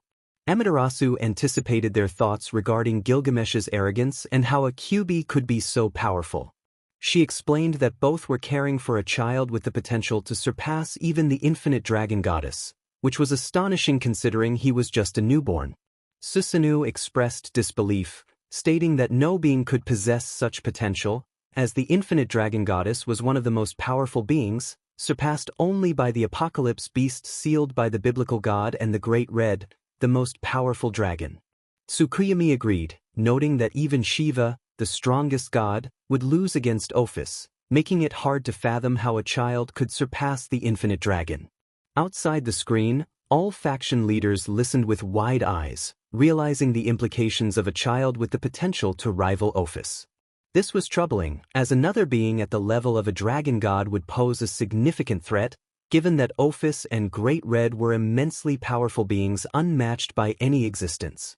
Ophis, intrigued, wondered if this child could help her deal with Great Red in her home. HG-15 suggested they let Lady Amaterasu continue the story, as many were eager to see how Naruto could potentially surpass the infinite dragon, and they would soon see the truth of it. Amaterasu nodded and continued with the story, finding it increasingly interesting. She realized that this Naruto was an ally of immense power who could strengthen both her faction and the Yukoi faction. She expressed her belief that this boy would be one of the pillars for the Yukoi faction to rise, not as a small or medium faction, but as a powerful one that could even rival the biblical beings or the gods of Hinduism. Susanoo commented that if Naruto was one of the pillars, then Yasaka, the new Kyuubi, and Gilgamesh, the king of heroes, would be the other pillars guiding the boy to greatness. Amaterasu agreed but warned him not to provoke either Gilgamesh or Kurama, the Kyuubi residing in Kyoto, and especially not to endanger Naruto, the child they both protected. She cautioned that if he did, he would face dire consequences, as those two were extremely protective of the boy. Amaterasu noted that even together, they might struggle against the king of heroes and Kurama, who were both incredibly strong. Susanoo huffed in annoyance. He wanted to meet and train the boy but knew his sister was right. If those two were among the top 10 strongest beings, he stood no chance, not even in the top 20. He nodded in agreement with his sister, realizing that these allies of the Shinto faction would not act against him or his people as long as they did not harm the child. This thought brought him some relief, as few beings could stand against Gilgamesh, with only dragon gods and Hindu deities being capable of doing so. Meanwhile, Gilgamesh, off-screen, smiled at the knowledge that the gods feared him, though he frowned at the thought that there were still deities who could defeat him. He hoped his counterpart would be strong enough to protect the boy from any god that might come after him. Susanoo remained frustrated but accepted that he had no chance against Gilgamesh. As his sister had said, only the Trimurti, dragon gods, and Indra could potentially stop them. The narrator announced a brief break, reminding everyone where the snacks were and suggesting they take a moment to process the information. After the break, the narrator noted that everyone seemed calmer and it was time to watch the third chapter of the story. They would see how Naruto would recruit some high-level beings and those with great potential to face a formidable opponent. Azazel expressed his concern for Naruto, acknowledging the boy's terrifying potential, hoping that his counterpart would not become an enemy, especially with Gilgamesh and Kurama on his side, both powerful enough to surpass celestial dragons.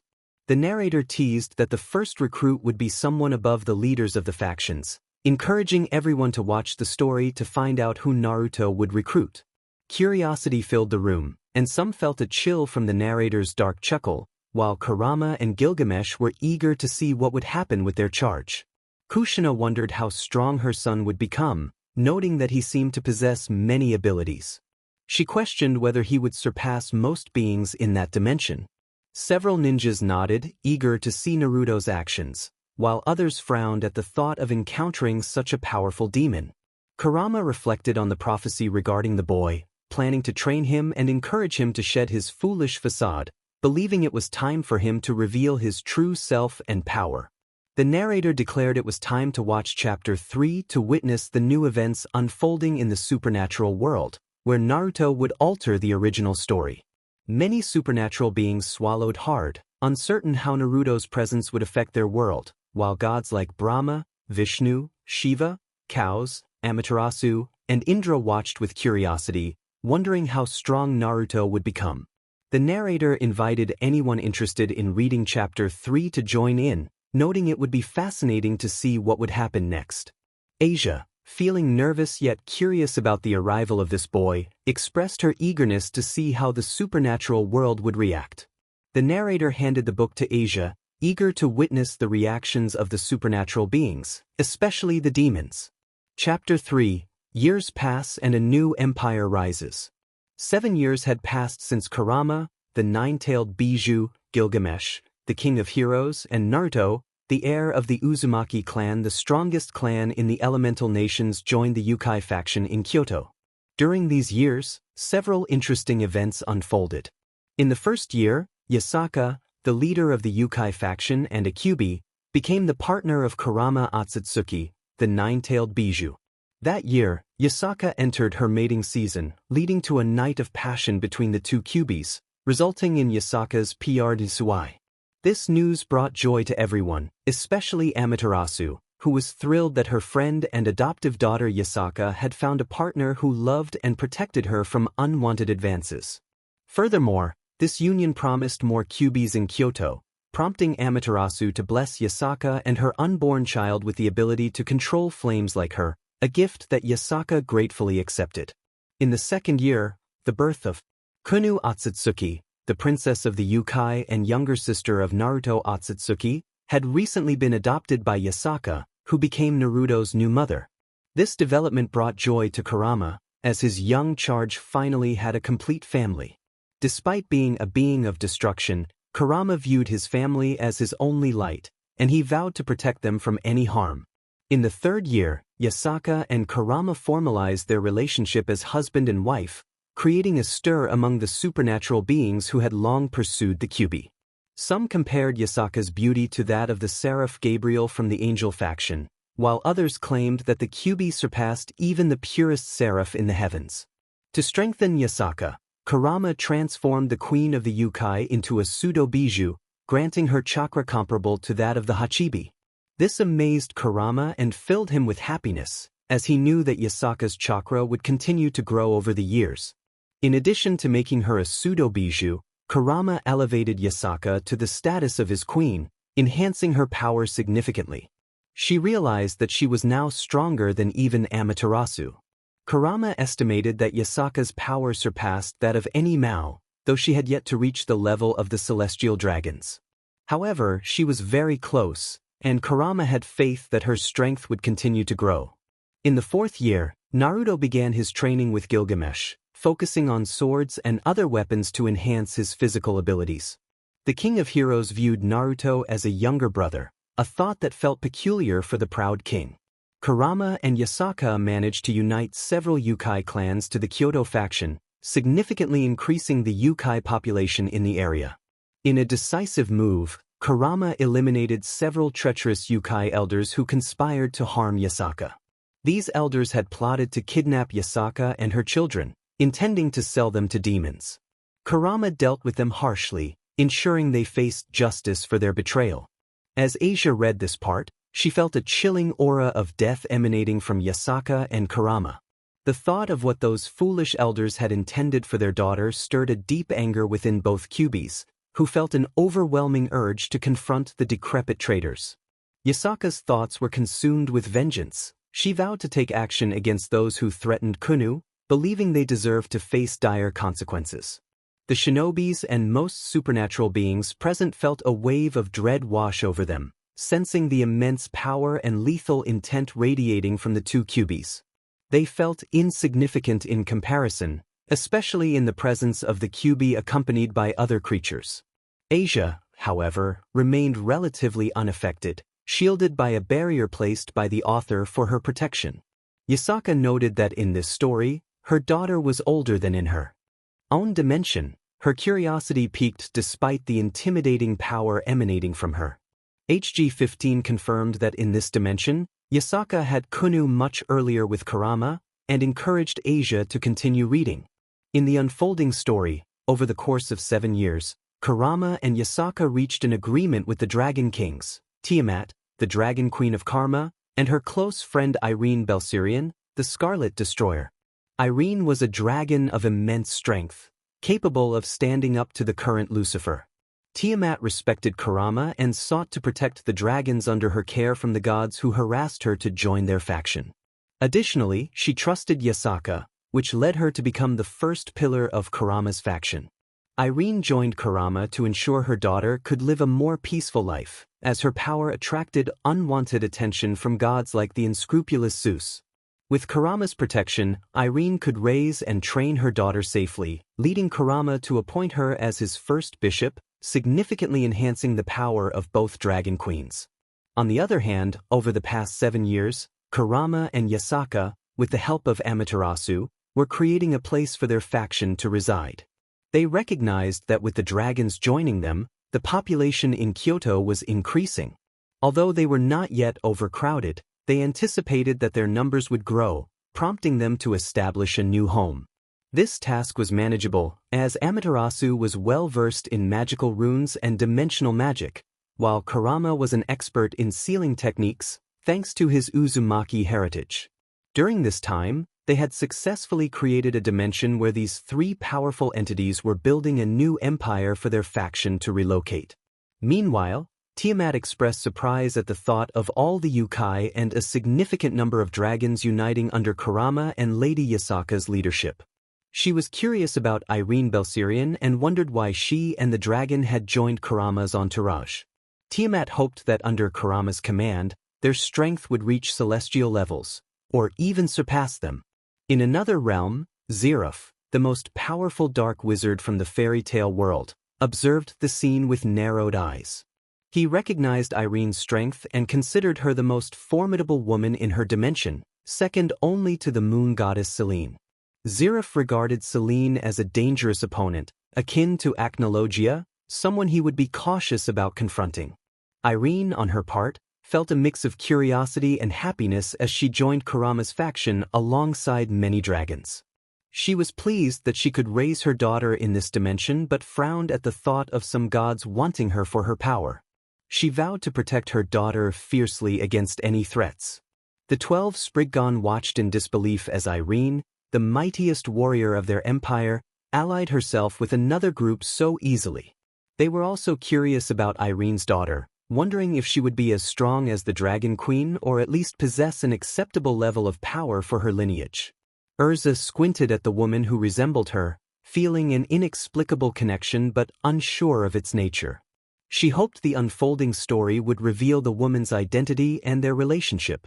In the supernatural world, many watched nervously as the Yukoi and dragons formed a single faction.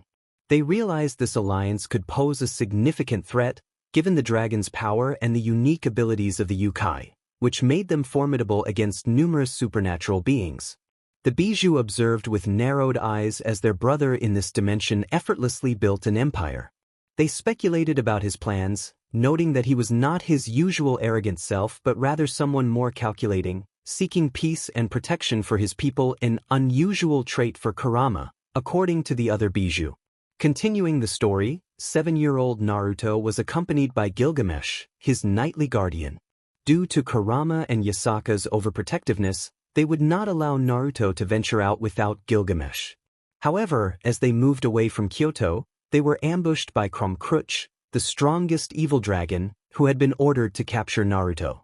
Though he was reluctant to follow the command, he complied. The young Kyuubi sought to test his strength against Krumkruch, leading to an intense battle. Across various dimensions, spectators watched in awe as Naruto and Krumkruch engaged in a fierce fight.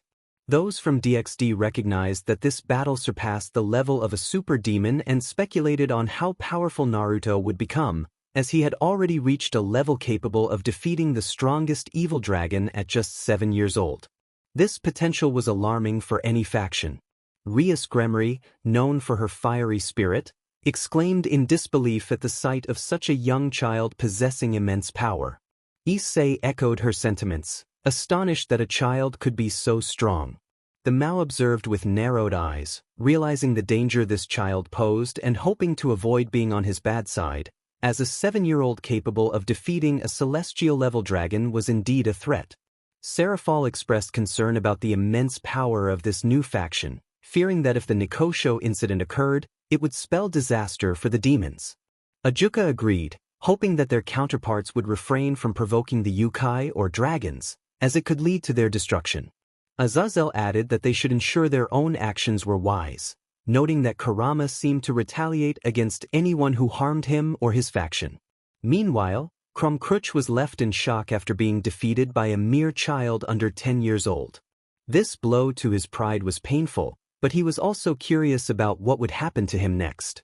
In the Fate dimension, observers were astonished to see Gilgamesh, known for his arrogance, showing concern for someone other than himself. Artoria was incredulous, noting that Gilgamesh never acted this way, yet she found it refreshing to see a different side of him. Gilgamesh reflected on the situation, realizing he now viewed Naruto as a younger brother. He understood why his counterpart protected the child and wondered what would unfold in the story ahead. In that dimension, the boy trained hard enough to defeat a dragon by the age of 7. The story continued as Asia urged everyone to find out what was happening with Krumkruch, the strongest evil dragon. Ready for the story, the evil dragon declared it was time to fight and see how strong the boy really was, a wild smile on his face as he prepared to test the child, eager to see if he was strong or merely weak. Naruto, filled with anticipation for the battle, responded with mockery, calling the dragon, Little Dragon. Inside, he felt the weight of the dragon's strength, which sparked his curiosity. Krumkruch frowned at the nickname but widened his eyes in surprise when the boy vanished. Naruto appeared behind Krumkruch, asking if he was looking for him before launching a powerful magical attack that sent the evil dragon flying as if he were a mere insect next to a god. Naruto acknowledged the dragon's experience and power but pointed out that he was overly confident. He teased Krumkruch, suggesting that perhaps he had grown old and needed to retire.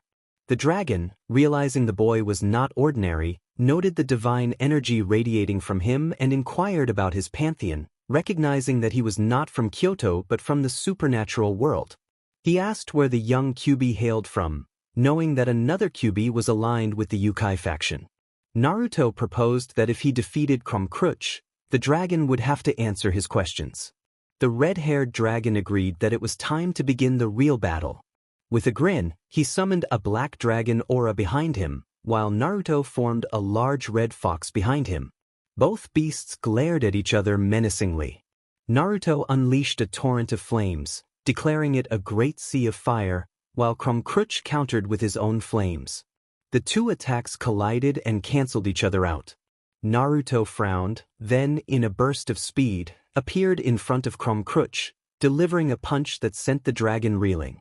Not stopping there, he opened several magical circles, launching dragons of water and lightning at the evil dragon, causing a significant explosion upon impact. Naruto observed the explosion, knowing that his attack would not inflict much damage on the dragon.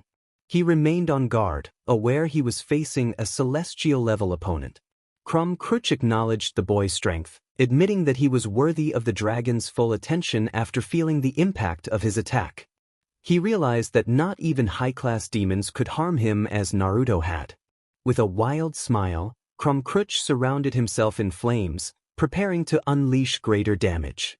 Outside the battle, Zeref felt the immense power radiating from both the dragon and Naruto, noting that they might be comparable to the Apocalypse Dragon. The fairy tale members watched in disbelief, comparing the dragon's power to that of the Apocalypse Dragon they had seen before. Amaterasu expressed her surprise at the celestial-level power of both beings, suggesting that their upcoming battle would be fascinating. The Shinto gods nodded in agreement, some feeling nervous and others frightened by the presence of Crumb and Naruto. Azazel, feeling anxious, remarked on the strength of the two beings positioned among the top 10 strongest existences. Many from the supernatural world shared his concern, while Crumb curiously observed the confrontation with the boy. In the elemental nations, everyone anticipated a Bija-level battle, even greater than that. The Kages felt uneasy, realizing that Naruto had become a significant threat to the shinobi world due to his power. Inoki noted that the boy's strength surpassed that of a Biju, understanding that if Naruto approached his village, even with his Jinchurikis, it would be nearly impossible to stop him. The Uzumaki clan and the Yandames smiled proudly at Naruto's display of power, though they were also apprehensive, knowing that his opponent was no ordinary foe, potentially rivaling the Kyuubi of their dimension. The Akatsuki members felt nervous, realizing the danger posed by the Jinchuriki of the Nine Tails and his potential. HG-15 observed the realization of Naruto's power and how much he had grown, signaling to Asia to continue the reading, eager to see the battle unfold. As the story progressed, Naruto opened his eyes in surprise and activated his Rinne Sharingan, donning his lightning armor. It was time to get serious. He needed to end the battle before Gilgamesh's barriers broke. Both opponents vanished, exchanging blows that created shockwaves, effortlessly reshaping the landscape. Lightning and flames surged back and forth, altering the weather and summoning a storm around them. Gilgamesh watched in awe, recognizing that Naruto had surpassed Amaterasu, Susanoo, and Tsukuyomi, capable of fighting on equal footing with all three simultaneously. Though Naruto had never activated his Rinne Sharingan in battle, he now fought with astonishing ferocity, and Gilgamesh was confident that Naruto could match the dragon, though he would need to be serious to defeat him. In the clash between Crumb and Naruto, both celestial-level entities continued their destructive battle. The evil dragon bore several bruises and marks on his face, while Naruto had only sustained minor hits, thanks to his Rinne Sharingan, which allowed him to dodge effectively. Most attacks were easily dealt with. Naruto decided it was time to end this. He unleashed a powerful attack of darkness toward Crumb. Unable to move due to his injuries, Crumb had no choice but to take the full force of the blow, resulting in a massive explosion. As the smoke cleared, it revealed a weakened and dazed Crumb. But Naruto wasn't finished. He sent several chains of energy toward the dragon, binding him and preventing any further movement. With a small smile, Naruto addressed the dragon, asking if he accepted his defeat. Crumb frowned but, after a deep sigh, nodded. He realized he had lost fairly and acknowledged that this boy was far superior to any devil he had encountered. He suspected that Naruto might be close to the level of Indra or even that of a god. Gilgamesh was prepared to finish what Naruto had started and eliminate the evil dragon, who had endangered Naruto, whom he considered both his apprentice and his new brother. He knew Naruto had expended a significant amount of energy during the fight, so he intended to end things quickly unless the dragon chose to ally with Naruto. Gilgamesh had weapons ready to ensure the dragon's defeat. Naruto expressed his desire to understand why the dragon had attacked him, noting that he had never even seen Crumb before. He pointed out that, as far as he knew, this dragon typically did not harm children but fought strong opponents. It was surprising that Crumb had targeted him. He continued, stating that he sensed something different about Crumb's heart. Despite being an evil dragon, Naruto felt a hint of sadness within him, which was unusual for someone of his kind. Meanwhile, the servants in the room watched in astonishment as the King of Heroes listened to Naruto. This was surprising since the arrogant king was not easily commanded, yet he was halted by the boy as if it were nothing. This unnerved them, as they understood that the king respected power, and Naruto must possess considerable strength to stop him so effortlessly. Gilgamesh thought to himself that it seemed his counterpart was listening to the boy, perhaps viewing him as a younger brother, which explained why he considered Naruto's opinion. He realized that if anyone else had attempted to do the same, they would have faced dire consequences. The servants were amazed by the outcome of the battle, recognizing that Naruto was not an ordinary child. He had faced a dragon that could easily overpower most servants. Nero expressed her nervousness about the immense power displayed by the two beings on the screen. Others noted how powerful the battle was, acknowledging that only a few servants, like Artoria, Enkiu, and Quetzalcoatl, might be able to fight at such a level. The battle was both astonishing and terrifying, and Azazel felt nervous just sensing the power of Kromkruch and Naruto. He could only imagine how powerful Gilgamesh and Kurama must be. Susanoo agreed, stating that Naruto's power far exceeded that of most supernatural beings, though he wore a small smile, as Naruto was his ally in this dimension. Many supernatural beings nodded in agreement, recognizing the incredible power showcased on the screen. Even Indra and Shiva were impressed by the level of the child and acknowledged his great potential. Seeing the tension in the room, HE15 instructed Asia to continue reading, and she nodded, returning to the story. Kromkruch frowned and sighed in resignation, deciding to share everything with the boy before him. He understood that he had lost in a fair battle and that Naruto seemed willing to spare his life. He had no loyalty to the Cow's Brigade. He was only there to seek worthy opponents, living for that purpose since the death of his wife. Kromkruch began to explain everything to Naruto about the Cow's Brigade, detailing its members and the leader who had sent him to capture Naruto and the reasons behind it. Naruto listened intently, realizing that the son of Lucifer had sent Krom to abduct him. He found it interesting that he had not gone unnoticed in the world. Naruto proposed something to Kromkruch, who raised an eyebrow in curiosity, eager to hear what the boy had in mind. Naruto began to outline his proposal, suggesting that Krom join his noble faction. He assured the dragon that he would receive protection from both Naruto and the Yukoi faction, which had grown strong enough to rival any of the biblical factions. He encouraged Krom not to fear Ophis, stating that he would surpass her in time. Additionally, he offered the chance to train alongside other dragons and even with Naruto himself to grow stronger together. Kromkruch's eyes widened in surprise. He recognized the truth in Naruto's words and realized that in a few years, the boy could reach the level of Ophis. He estimated that in about 5 years, Naruto might even match the power of Shiva or even Ophis, the dragon of infinity. He wondered what kind of monster the child would become when he reached his full potential. It would be interesting to witness his growth. Moreover, the child had spared his life, and he could sense no deceit in the boy. It was better to be under the boy's command than under the control of the mad son of Lucifer. The atmosphere had calmed down after the previous chapter, and it was time to reveal the top 10 strongest beings. Each of the top 10 was stronger than the celestial dragons, and several of them could defeat both celestial dragons together. A celestial dragon was easily on par with or at least close to the level of Kyubi, the strongest of the 9 Bijou. In the case of Fairy Tail, the power of these dragons surpassed Igneel, the Fire Dragon King, but was slightly weaker than Acnologia. This indicated the immense power of these 10 beings, who were the strongest existences. Members from various dimensions were shocked and incredulous, realizing that the top 10 from this dimension were stronger than the mightiest beings from their own realms. They were curious to discover who these powerful entities were. Tsunade, feeling nervous, asked about these beings. She knew she was a Kuga-level ninja but felt she had no chance against Kyubi, and there were beings even stronger than him. Indeed, the Godame Hokage informed those from Fairy Tail that in this dimension, there existed counterparts to their own. These counterparts could either be stronger or weaker than them. Many of the Fairy Tail mages nodded in acknowledgement, while Zerif, Irene, and Acnologia were curious about who these 10 beings were.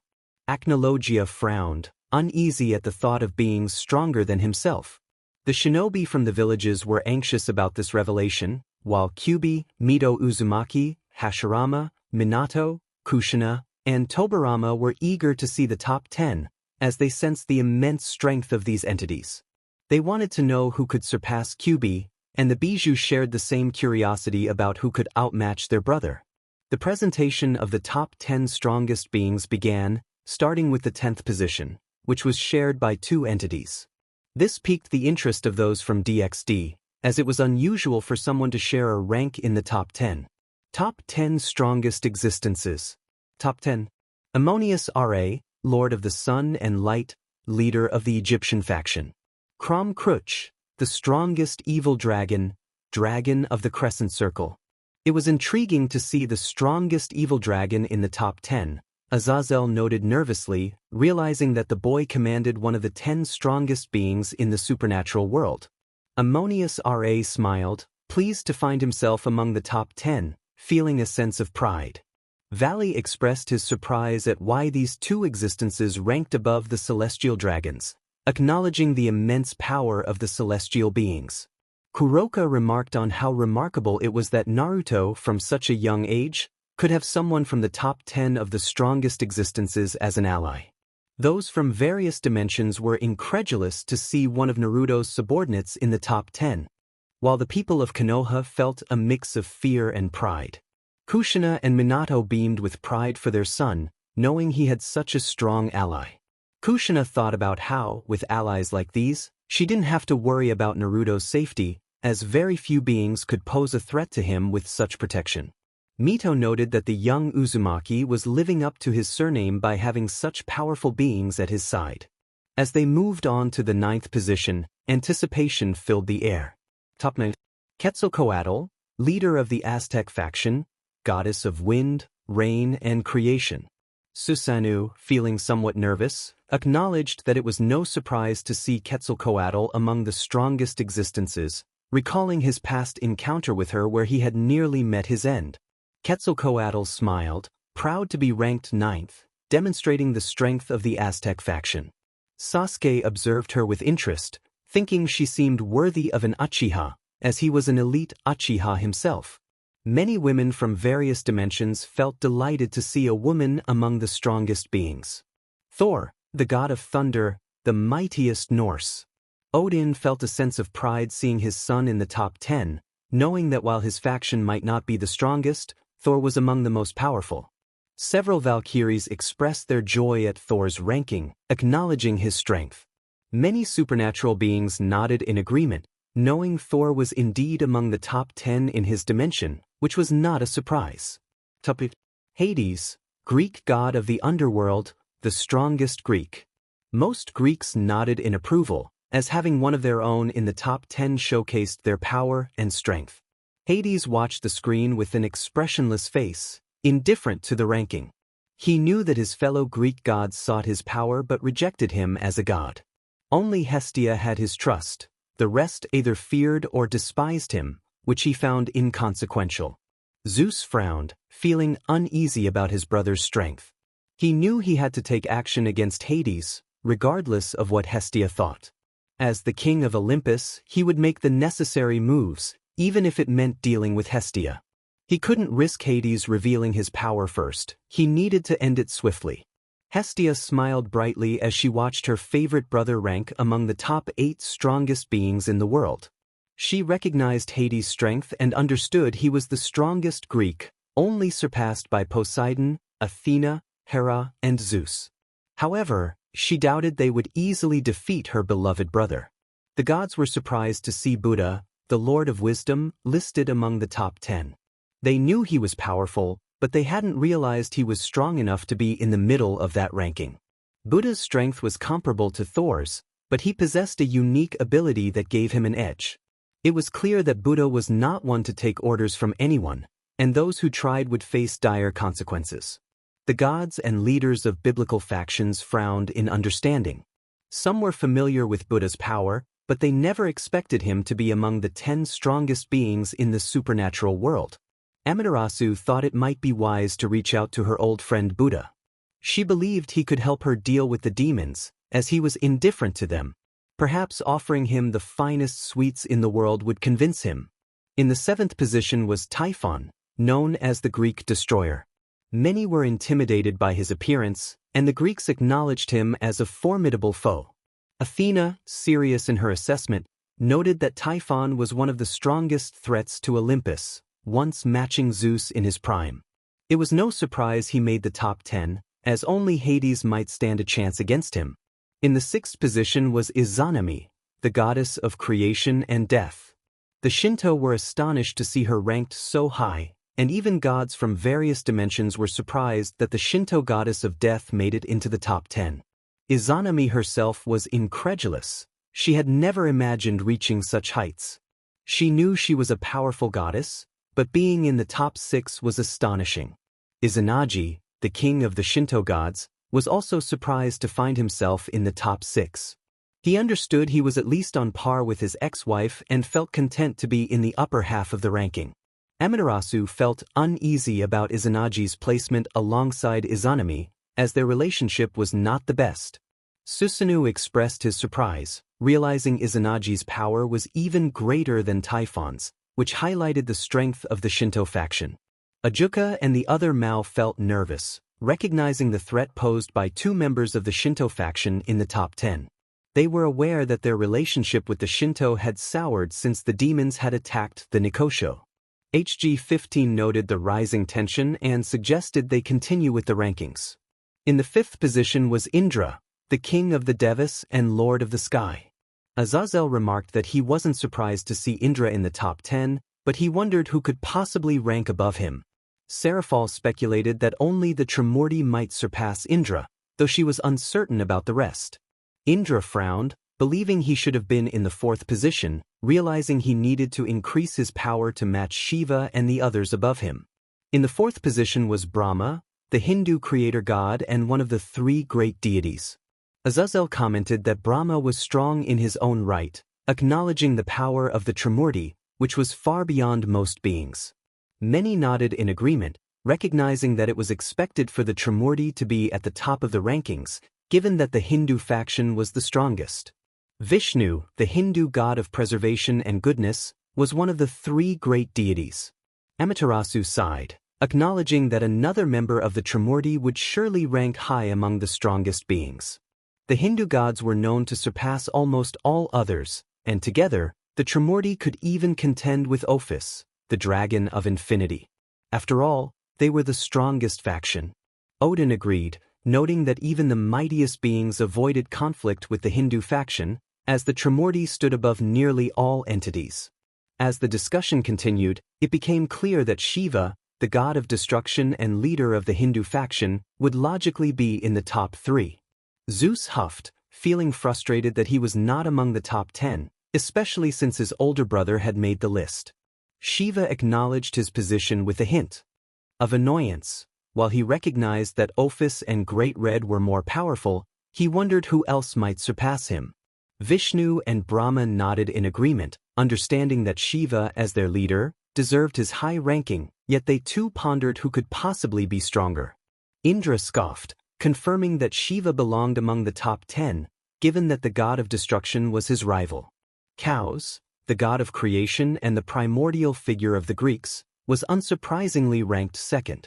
Azazel commented seriously on Chaos's immense power, noting that it was nearly on par with Ophis. It was said that Chaos could potentially match the dragon if she fought with all her might. The Greeks expressed their pride in having such a powerful primordial among them. Various gods and beings from different dimensions were astonished by Chaos's appearance and the power radiating from her. Zerif, curious as ever, remarked on the number of high-level beings in that dimension, wondering if any could lift his curse. Irene and several members of the fairy tale dimension nodded, equally amazed by the strength of the top 10 beings, who would be feared in any realm. As the rankings continued, HG15 announced the top being. Ophis Ouroboros, the dragon of infinity, was not a surprising choice for the top spot. Azazel felt a wave of nervousness as he sensed Ophis's overwhelming power, far greater than that of her father. Ophis smiled at her ranking but was curious about where Great Red would place.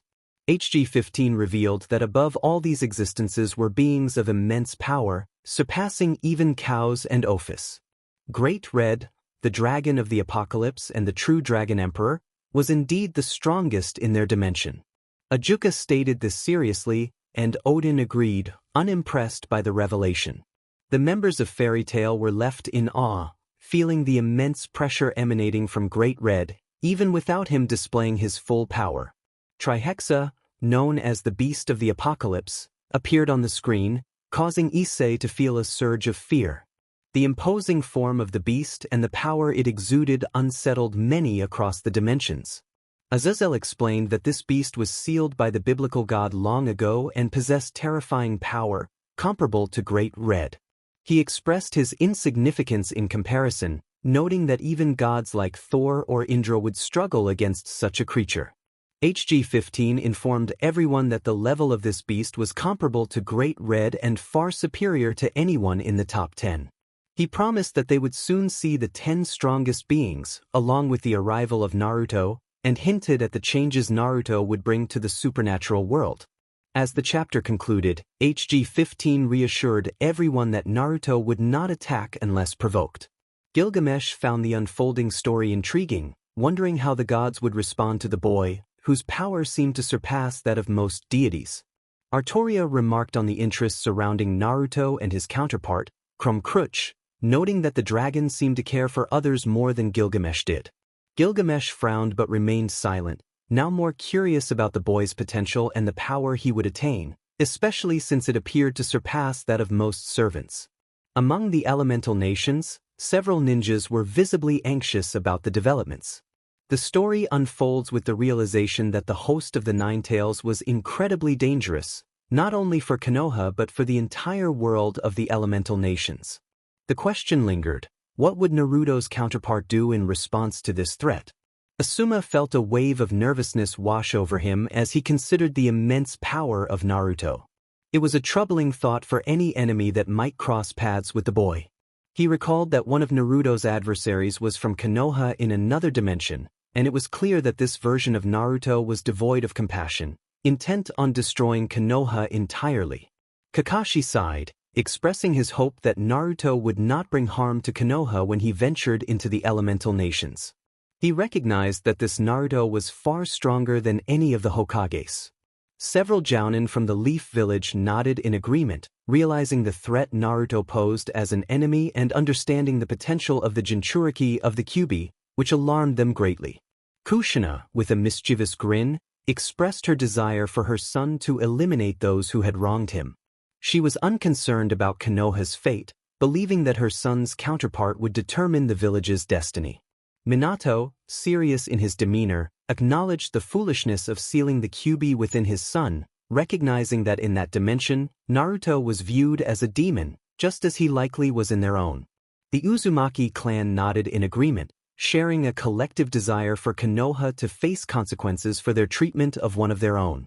The villagers of Konoha watched in horror as their former heroes, Kushina Uzumaki and Minato Namikaze, appeared either calm or even pleased at the thought of Konoha's destruction in that dimension.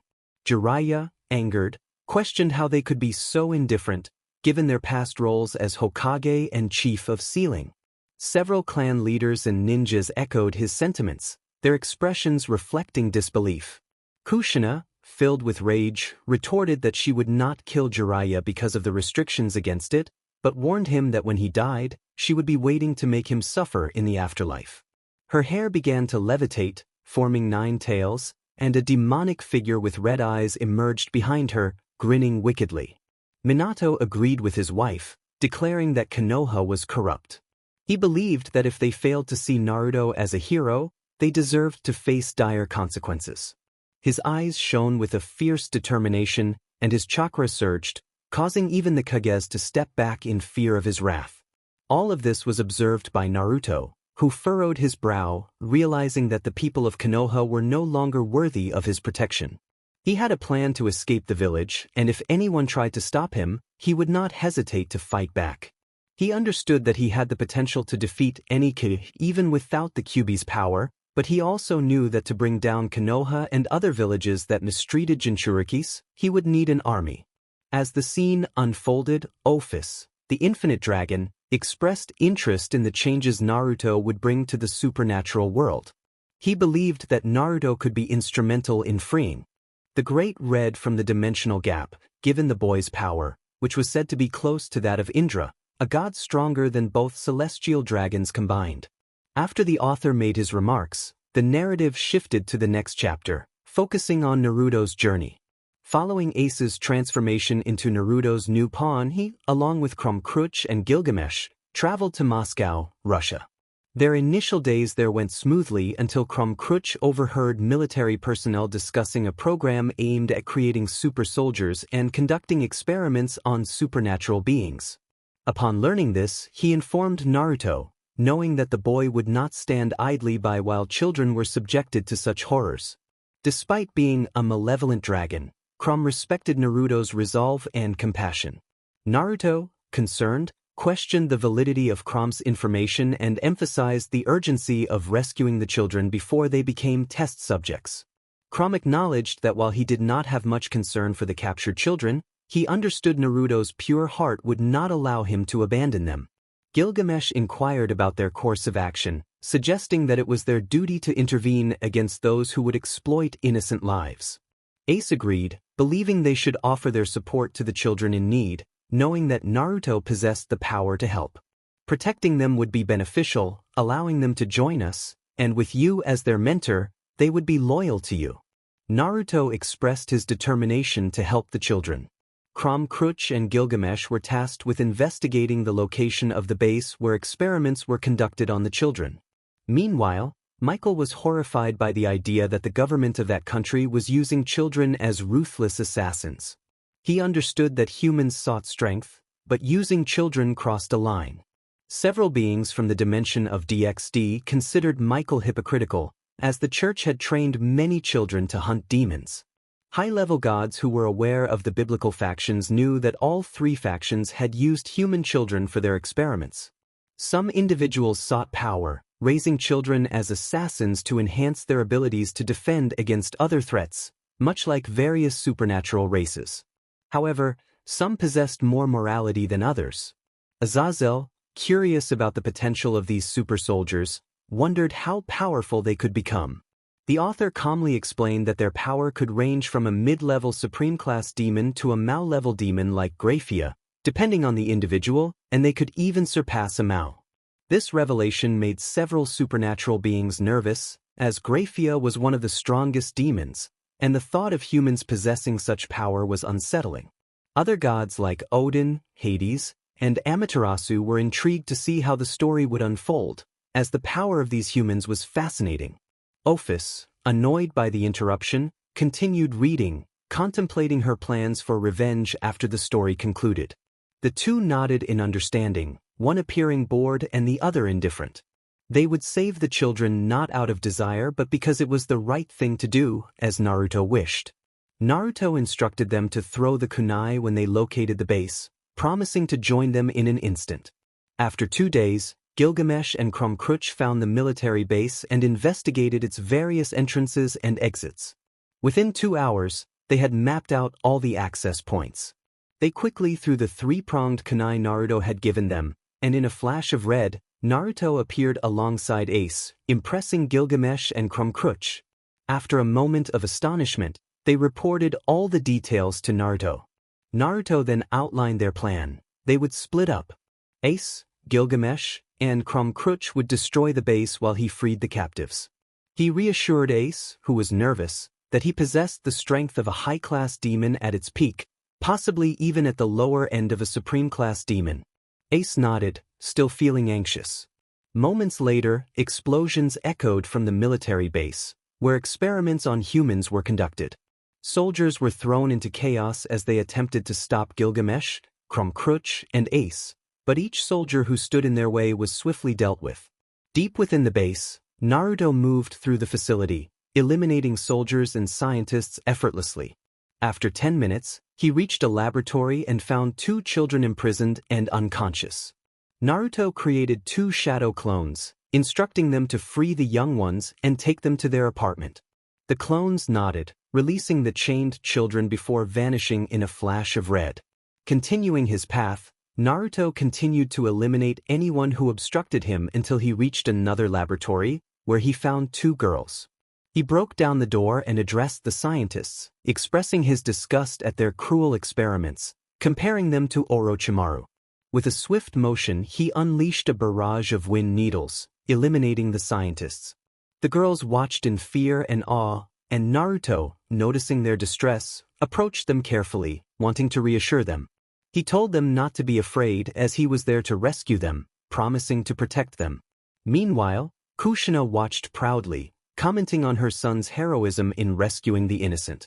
She wondered what he would do next. Minato noted that Naruto's counterpart was good, despite the changes in his personality since Konoha's betrayal. Mito and several Uzumaki were curious to see what Naruto would do next. Back in the story, the girls, though still wary, nodded as Naruto freed them. He created a shadow clone to carry both girls and vanished in a flash of red, sealing away all the weapons he could find in a scroll. After taking a moment to breathe, Naruto headed toward his friends to finish their mission and leave. As he ran, he continued to eliminate soldiers and placed explosive tags throughout the base. Soon he reached Gilgamesh, ready to conclude their operation. Ace, Crumb-Crutch, and the others found themselves surrounded by dozens of soldiers ready to attack. Naruto noticed this and felt a surge of anger. He knew that while the soldiers might not kill his friends, they could still injure Ace, who was still inexperienced. With determination, he called forth a crystal jutsu, creating sharp spikes that eliminated the immediate threat. His friends were taken aback by the display of power.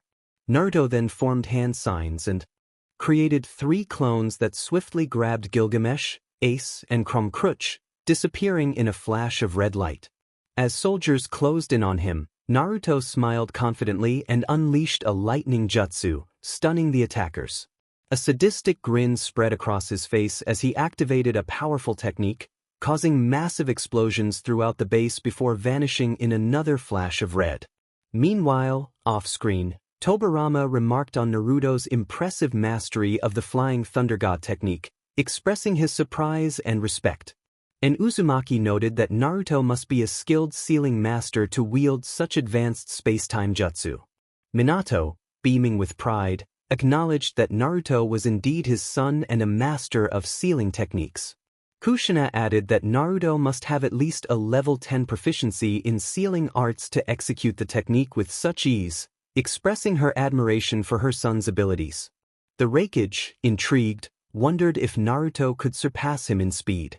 Minato agreed, contemplating the challenge of trying to match Naruto's incredible velocity.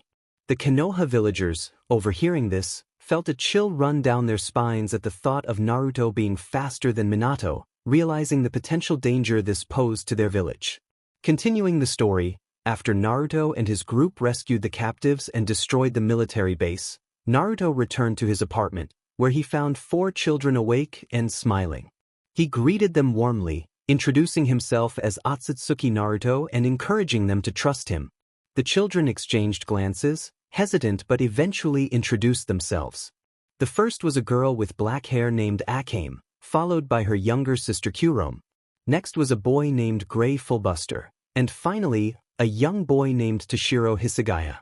Naruto sensed the hope in their eyes, a hope that had nearly been extinguished by their captors. Akame, however, questioned Naruto's motives for saving them, expressing her skepticism about his intentions.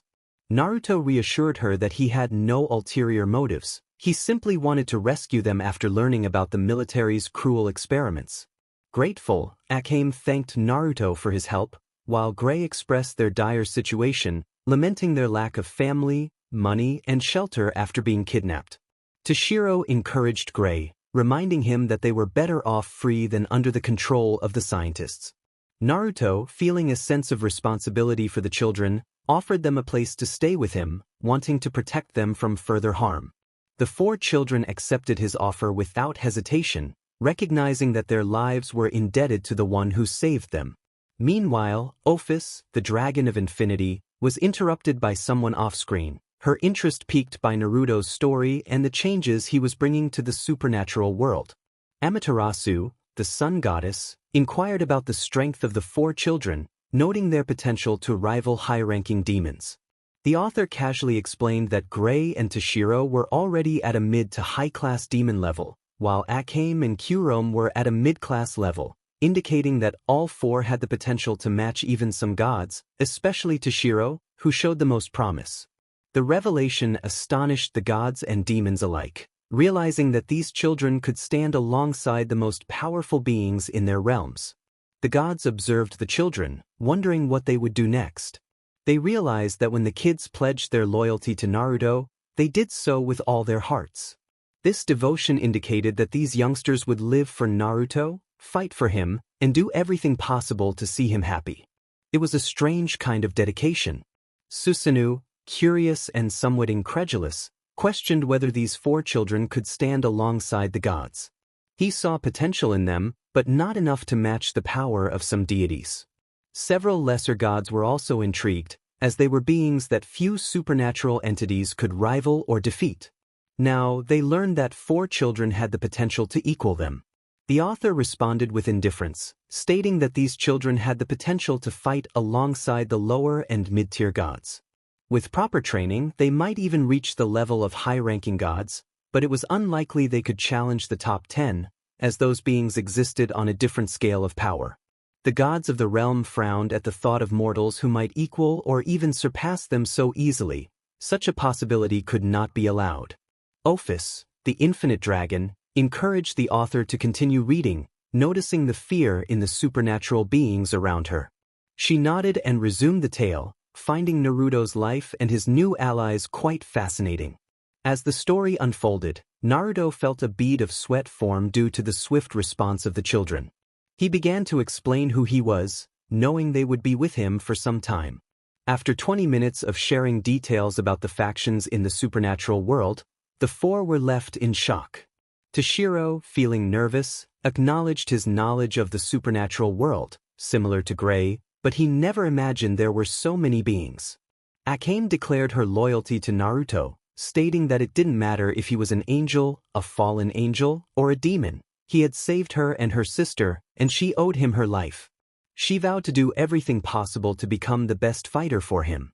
Naruto, feeling a bit overwhelmed, asked them not to call him Sama, just Naruto, hoping Akame wouldn't become overly devoted like Kaguya had been to Orochimaru, which would be uncomfortable for him.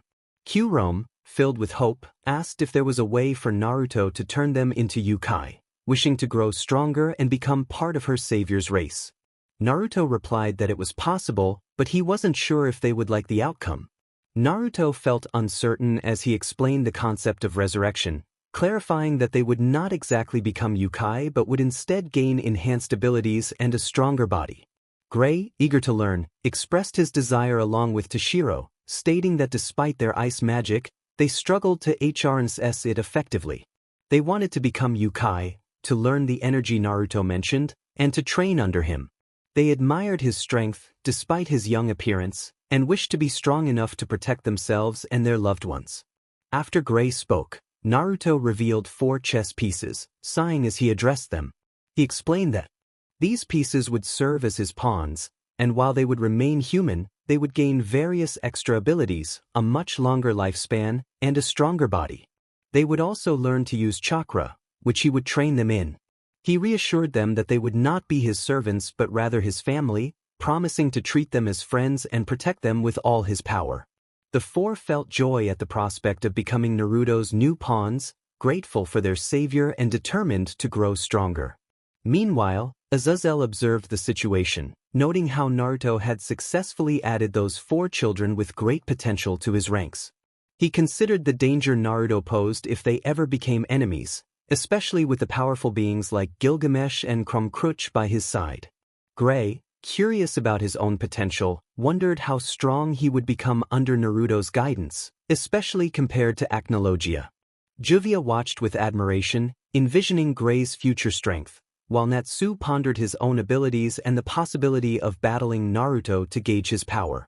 As the narrative shifted, The audience learned about the top 10 strongest beings before Naruto's arrival and how he would recruit others of immense power. They were warned that some of their counterparts were much stronger than they realized, and they would soon witness Naruto's true power when provoked. The fairy tale members gasped at the thought of a far more powerful Zeref, recalling the immense threat he posed, second only to Acnologia. The story continued with the introduction of Zeref's history, capturing the attention of the fairy tale wizards. Irene expressed her curiosity about Naruto's plans for Zeref, eager to see how the story would unfold. As she began to read the next chapter, she wondered how Naruto would develop his noble ranks. 2 months later, after Merlin, the supreme sorceress, became Naruto's queen and Arthur his new knight, Naruto and his group prepared to leave Rome. He showed Arthur and Merlin various places, exciting Arthur and piquing Merlin's curiosity about the world's changes. Merlin taught the group how to control their magic, as their previous attacks had been overly energetic. They then set off for China, intrigued by rumors of a powerful monster located in Urho, the ghost castle in the city of Karama. After a week of travel, they arrived at the castle and felt an overwhelming power that alerted them. As they explored, a purple energy beam shot toward them, but Merlin quickly created a barrier that absorbed the attack, surprising the assailant. Naruto cautiously inquired about the identity of their attacker, sensing a dark yet immense energy. The figure revealed himself as Zeref Dragneel, the strongest dark wizard and a master of chaos and calamity. Merlin's eyes widened in recognition. She knew of his legendary prowess in both dark and light magic, recalling that he was once among the top 10 strongest wizards, second only to Morgana and herself. She wondered about his younger brother, curious about what had become of him. Outside the scene, the fairy tale members were astonished to learn that Zeref had a younger brother, connecting the dots between Zeref and Natsu, who shared the Dragneel surname. They speculated about the implications of their relationship, their minds racing with possibilities. Less family surprised them, as one was cheerful and the other was a dark, brooding figure, which left everyone unsettled since they were complete opposites. Natsu's guild members were quite nervous under the gaze of everyone from their dimension, and they were taken aback by the dark wizard's surname. They all wondered what connection Natsu had to Zeref and what their relationship might be.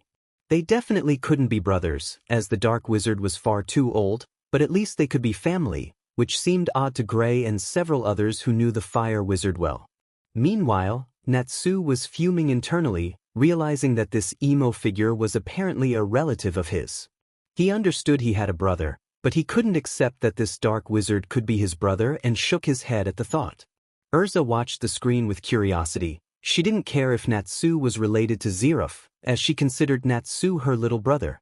However, she noticed some of their acquaintances were terrified, which made her huff.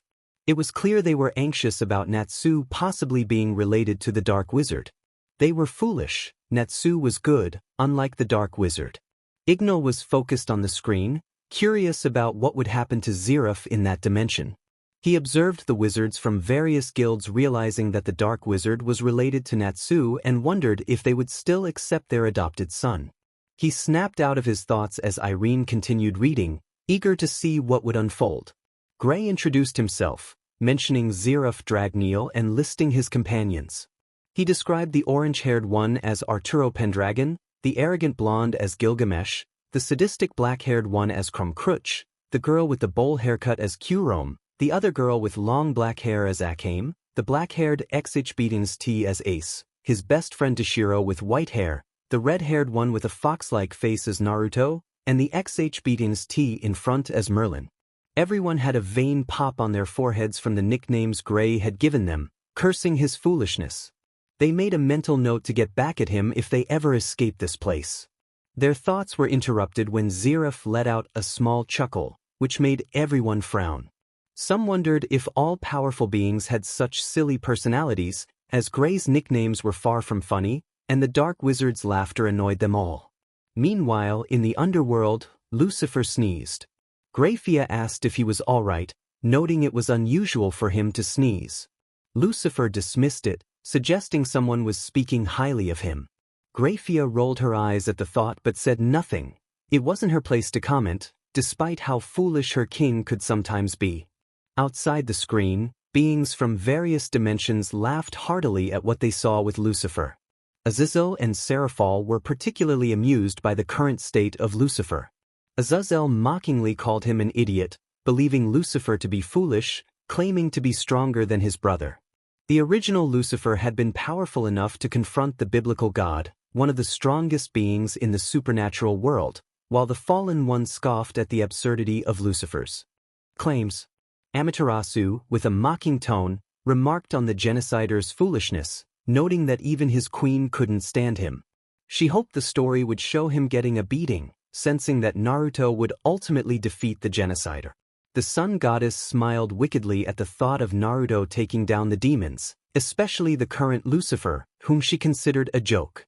The Shintoists and several Yukoi agreed that the genocider was an idiot and hoped he would pay for his actions or that Naruto would take him down.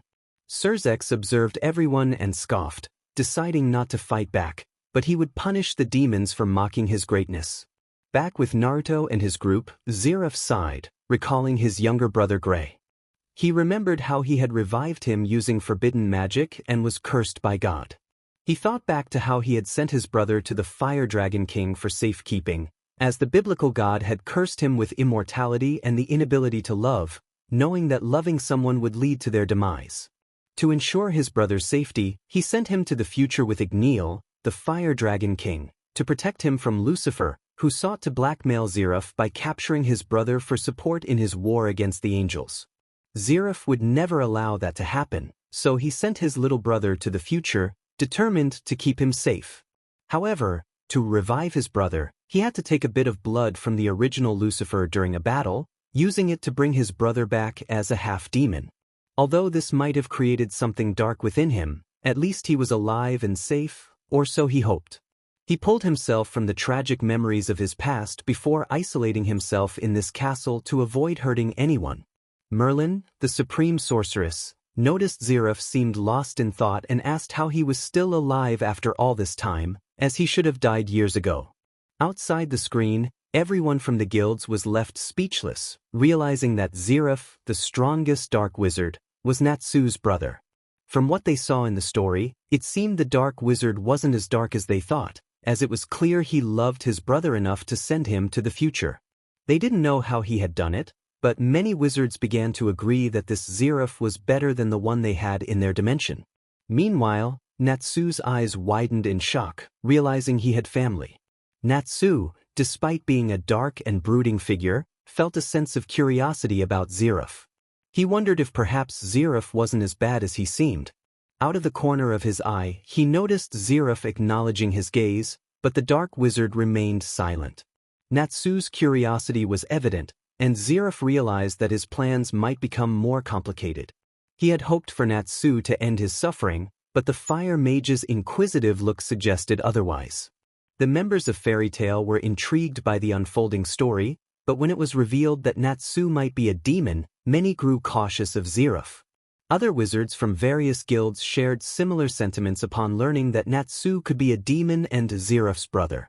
Urza and Gray, who were closely observing the reactions around them, frowned. They knew Natsu would never do anything wrong.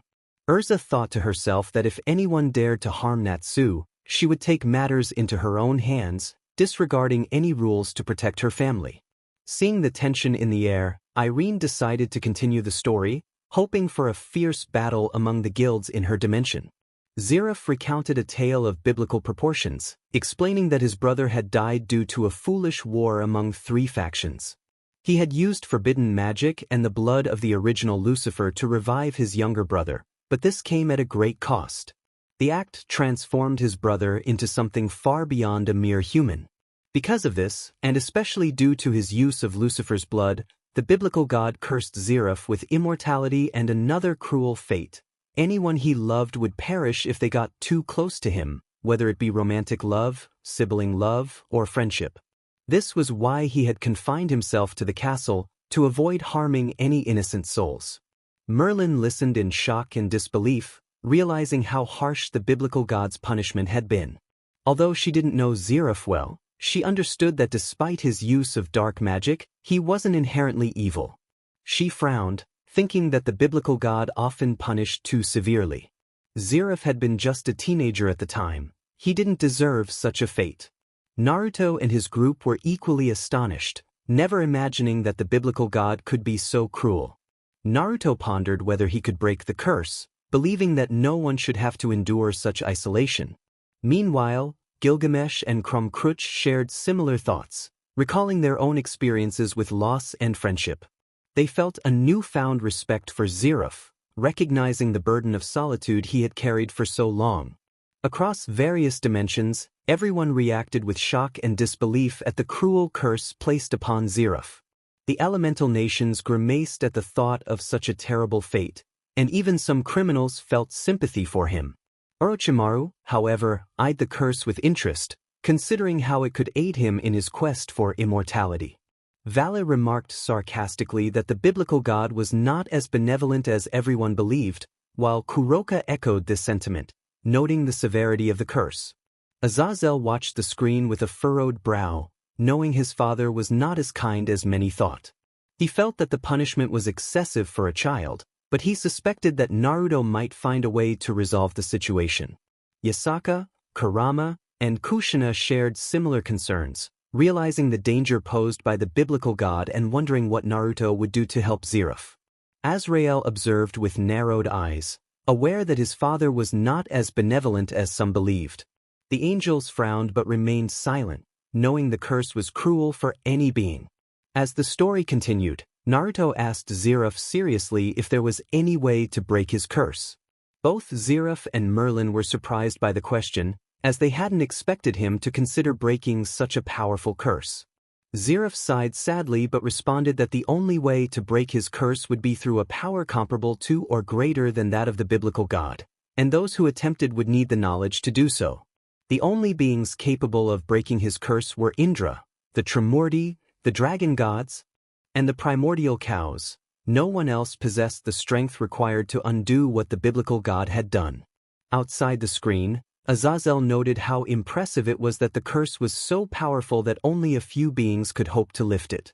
Many supernatural beings nodded in agreement, realizing the magnitude of the biblical god's curse. The Trimurti, the dragon gods Indra and cows, might have a chance to break the curse imposed by their father. Azrael wondered just how powerful that curse could be for another being to be unable to break it. Minato and Kushina watched the screen with curiosity.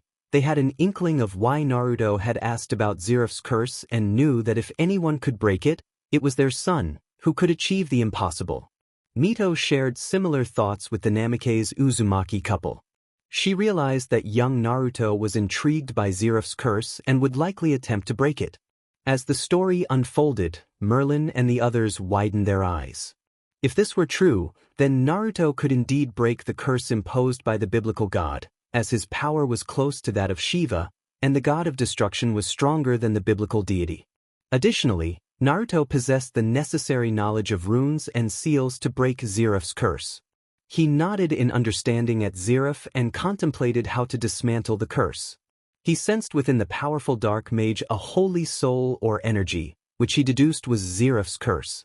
All he needed to do was destroy it, though it would be risky if he wasn't careful. Merlin smiled, recognizing Naruto's potential. She believed that with his current power and abilities, he could likely destroy Zeref's curse.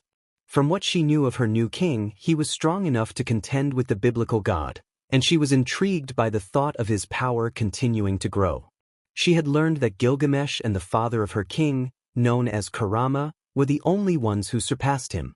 This revelation impressed her. She hadn't expected Gilgamesh to become so powerful, as in ancient times, the power of the king of heroes was comparable to that of Indra.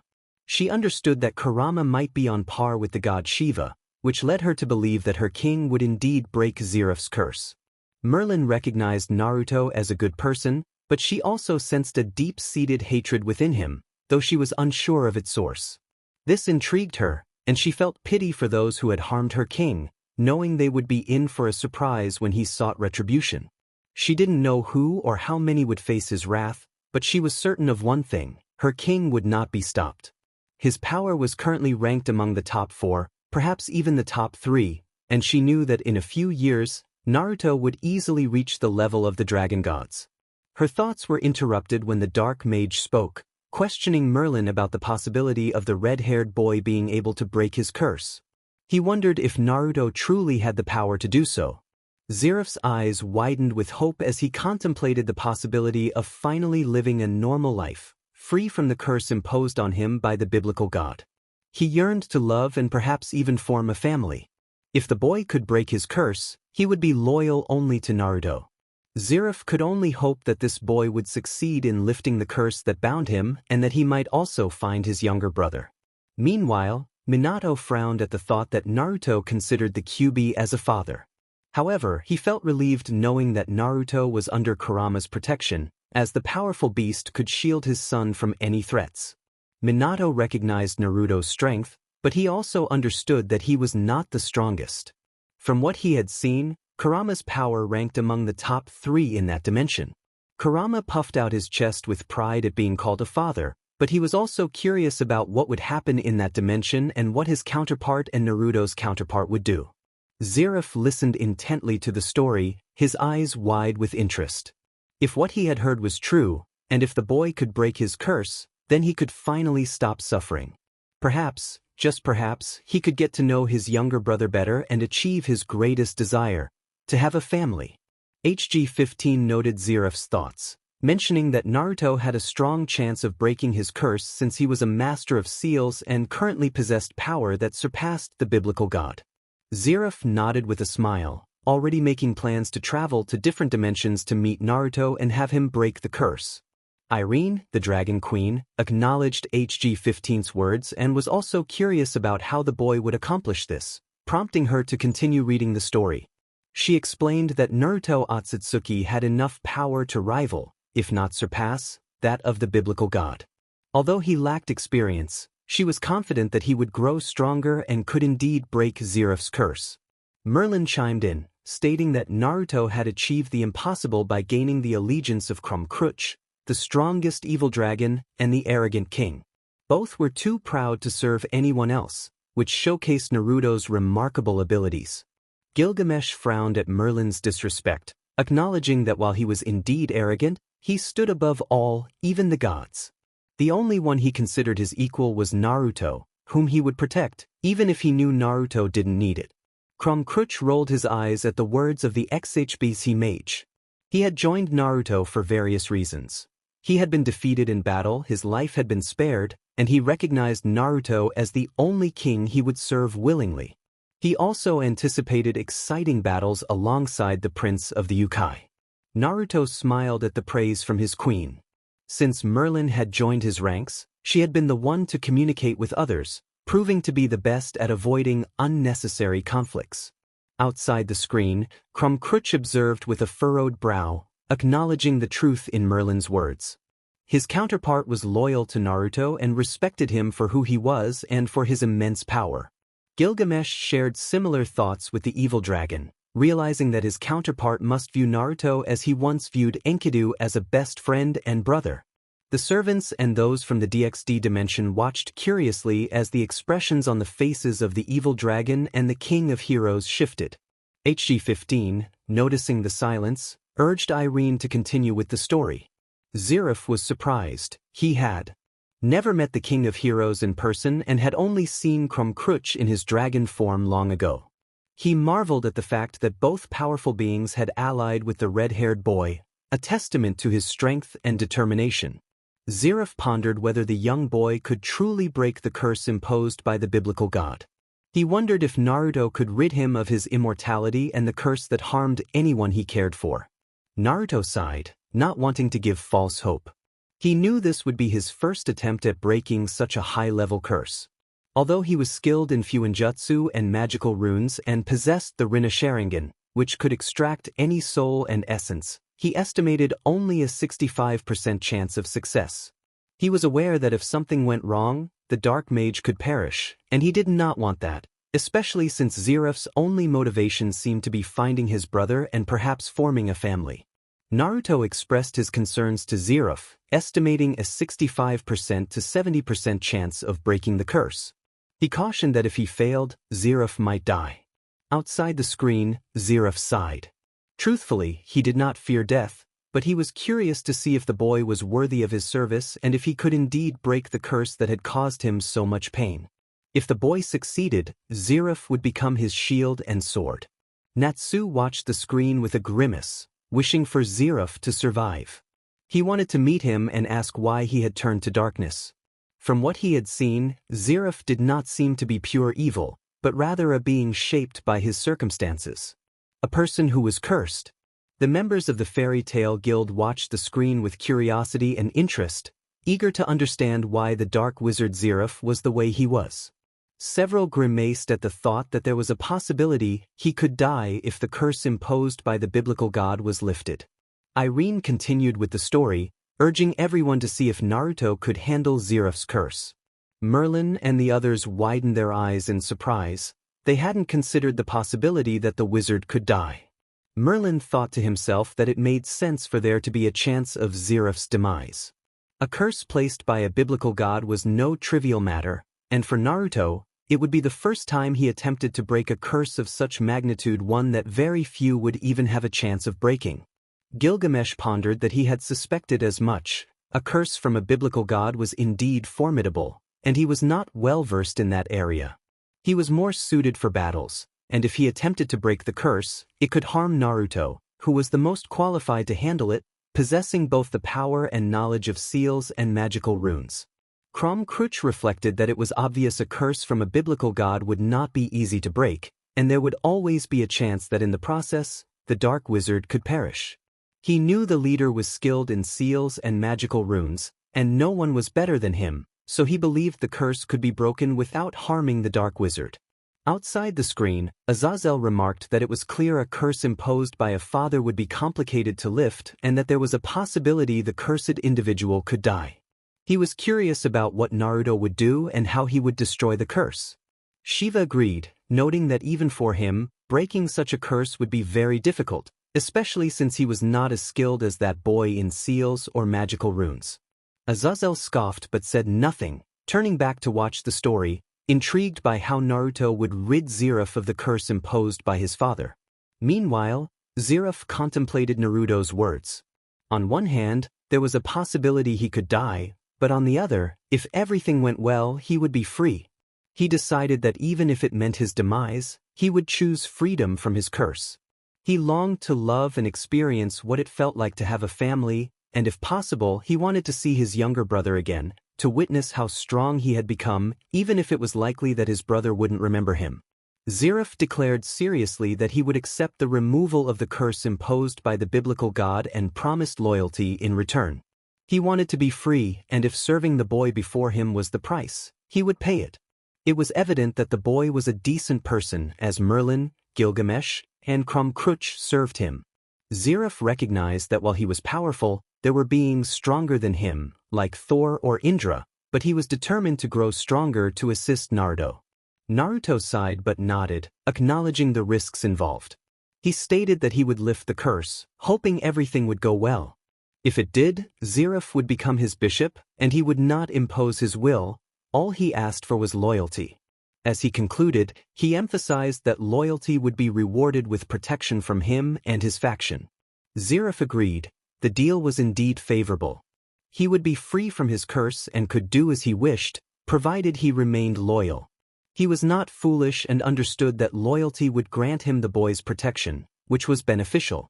He was aware of his strength but also recognized that there were beings far superior, especially those at the top of the list of the strongest existences.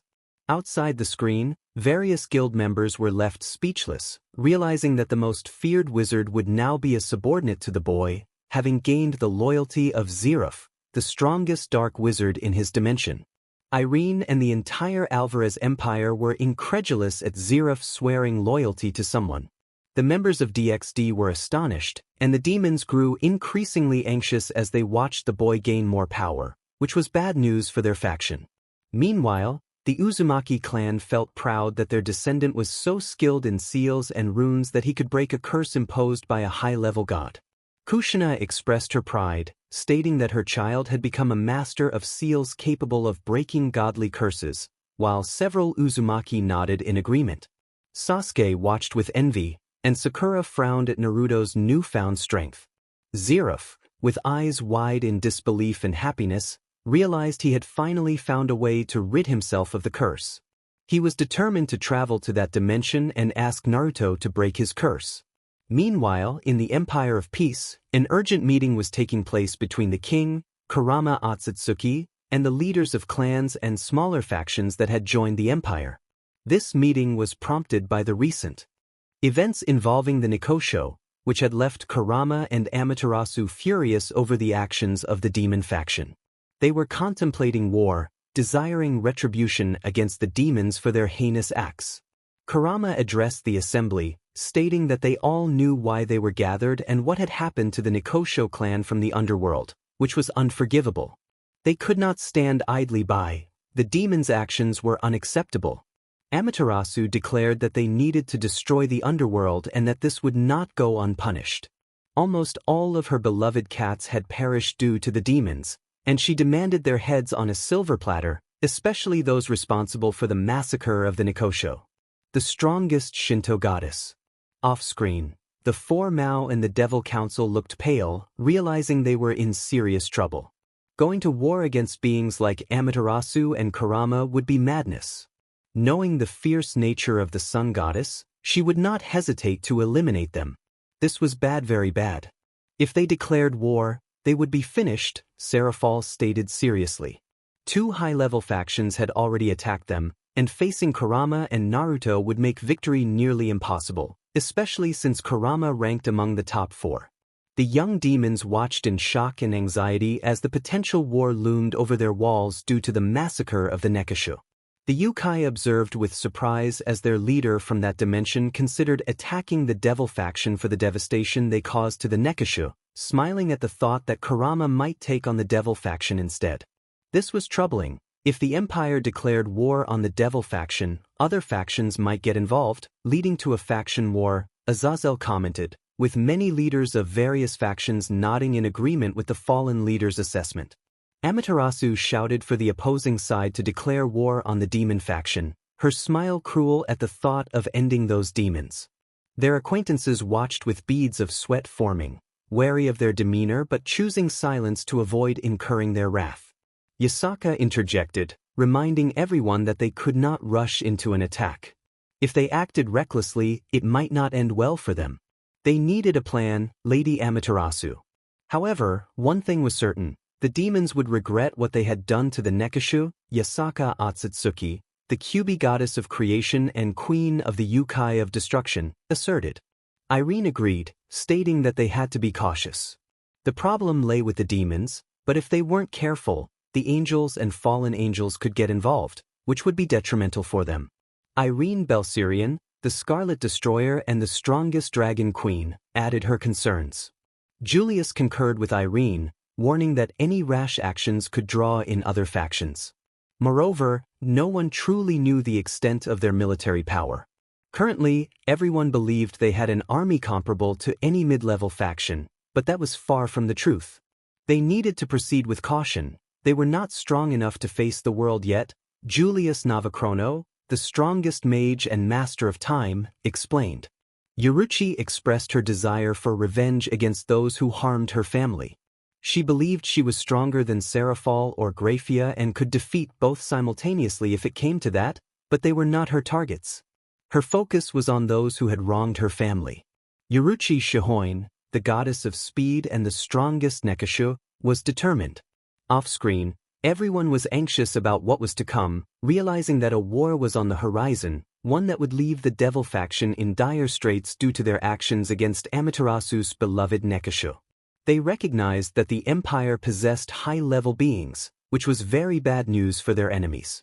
Irene curiously observed her counterpart, wondering if she could defeat Acnologia from her dimension. Kushina and Minato watched the screen with furrowed brows, fully aware that if war broke out, Naruto would be the first to leap into action against the demons. Given his current strength, they knew he could take down hundreds of demons. Kisuke urged Yuruchi to calm down, agreeing with Yasaka that they needed to devise a plan to attack the underworld. He also suggested contacting Kurama, as he was with the strongest evil dragon and the king of heroes. With those two, attacking the demons would be easier. Kisuke Urahara, the man of 1,000 plans, believed they should also reach out to Susanoo and Tsukuyomi, as they needed to be informed of the plan they were organizing. It was likely they would prepare for war, hoping the demons would surrender those responsible for the massacre of the Nekashu. The others nodded in agreement with Kasuke. They first demanded the heads of those involved, and if the demons refused, they would crush them and leave the underworld in complete destruction. Kurama decided to call Naruto and his group, knowing it might take a few days for them to return. If he was angry, Naruto would be even more so. He was more dangerous than Kurama, and the demons had no idea what they were getting into. Irene finished reading, impressed that the boy could recruit one of the strongest beings from her dimension. She realized Naruto's potential but was also intrigued about how the upcoming war would unfold. Off-screen, many supernatural beings felt nervous as they anticipated the war between the two factions, recognizing how different this situation was from their own world and wondering what would happen in the conflict between the Devil faction and the Empire.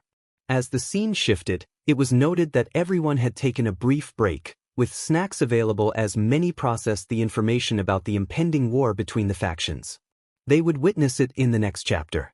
The atmosphere was tense as the four Mao and the demons felt a chill run down their spines, now aware that the Empire would attack their faction due to the incident involving the Nekashu. They could only hope that the battle would not escalate and draw in other factions. Ajuka expressed his concerns seriously, sighing as he recognized the powerful individuals within the Empire who could surpass even him, which was alarming given his status as a demon above most beings in the supernatural world. The various leaders of the angels and fallen angels looked at the four Mao and shook their heads, now fully aware of the potential consequences. Naruto was in his dimension, feeling a mix of curiosity and concern as he witnessed a confrontation between the Empire and the Devil faction. The Yukoi were smiling broadly, eager to see how the Empire would overpower the Devil faction, still furious about what had happened to the Nekosho. They hoped that Kurama would set the underworld ablaze. HG-15 expressed excitement about reading the chapter, while Kuroka enthusiastically declared her anticipation for the Empire's victory over the demons, believing it would be entertaining. The demons frowned at this, but the author nodded and handed the book to the eager cat. HG-15 encouraged Kuroka to read, noting that everyone was eager to learn what would unfold between the two sides and how the war would commence. The enthusiastic Nekosho nodded and began to read, curious about Naruto's plans for the demons. Chapter 6, The War Begins Part 1. After Naruto recruited Ziraf, the strongest dark wizard, he transformed him into his bishop. This allowed Ziraf to enhance his magical reserves and utilize chakra along with various abilities he had acquired as part of Naruto's nobility. On the other hand, Kurama, the strongest Bijou and leader of the Empire of Peace, sent a message to Naruto, urging him to return home and help prepare for the upcoming confrontation against the demons. The recent massacre of the Nekosho clan would not go unpunished, and the demons would face a tragic surprise when the Empire launched its counterattack. Currently, Naruto and his group were in Korea, enjoying their time while training their powers. Everyone was growing stronger, both physically and in their magical abilities, chakra, and other skills. This was due to Naruto's insistence that Merlin and Ziraf at least develop decent hand-to-hand combat skills. The mages reluctantly complied, knowing their king was right. They needed more than just their immense magical power. Most of Naruto's group was engaged in their usual morning training session when, suddenly, Gilgamesh, the king of heroes and the strongest hero, appeared in golden particles with a serious expression. This change in demeanor made everyone tense and a bit anxious, as it was unusual to see Gilgamesh like this. Normally, he was known for his arrogant smile, boasting about being above everyone else, or displaying a disinterested attitude as if nothing mattered. The nobility had grown accustomed to his usual behavior, making his seriousness all the more striking. What had happened? Naruto observed his adoptive brother, Gilgamesh, acting in a way that was unusual for him, and it concerned him. He hoped nothing bad had happened to his people. Gilgamesh expressed the urgency of returning to the Empire, as war loomed against the demon faction, and their empire needed all the support it could muster. He had been in contact with Kurama and Yakuza, both of whom had shared troubling news that would surely anger Naruto.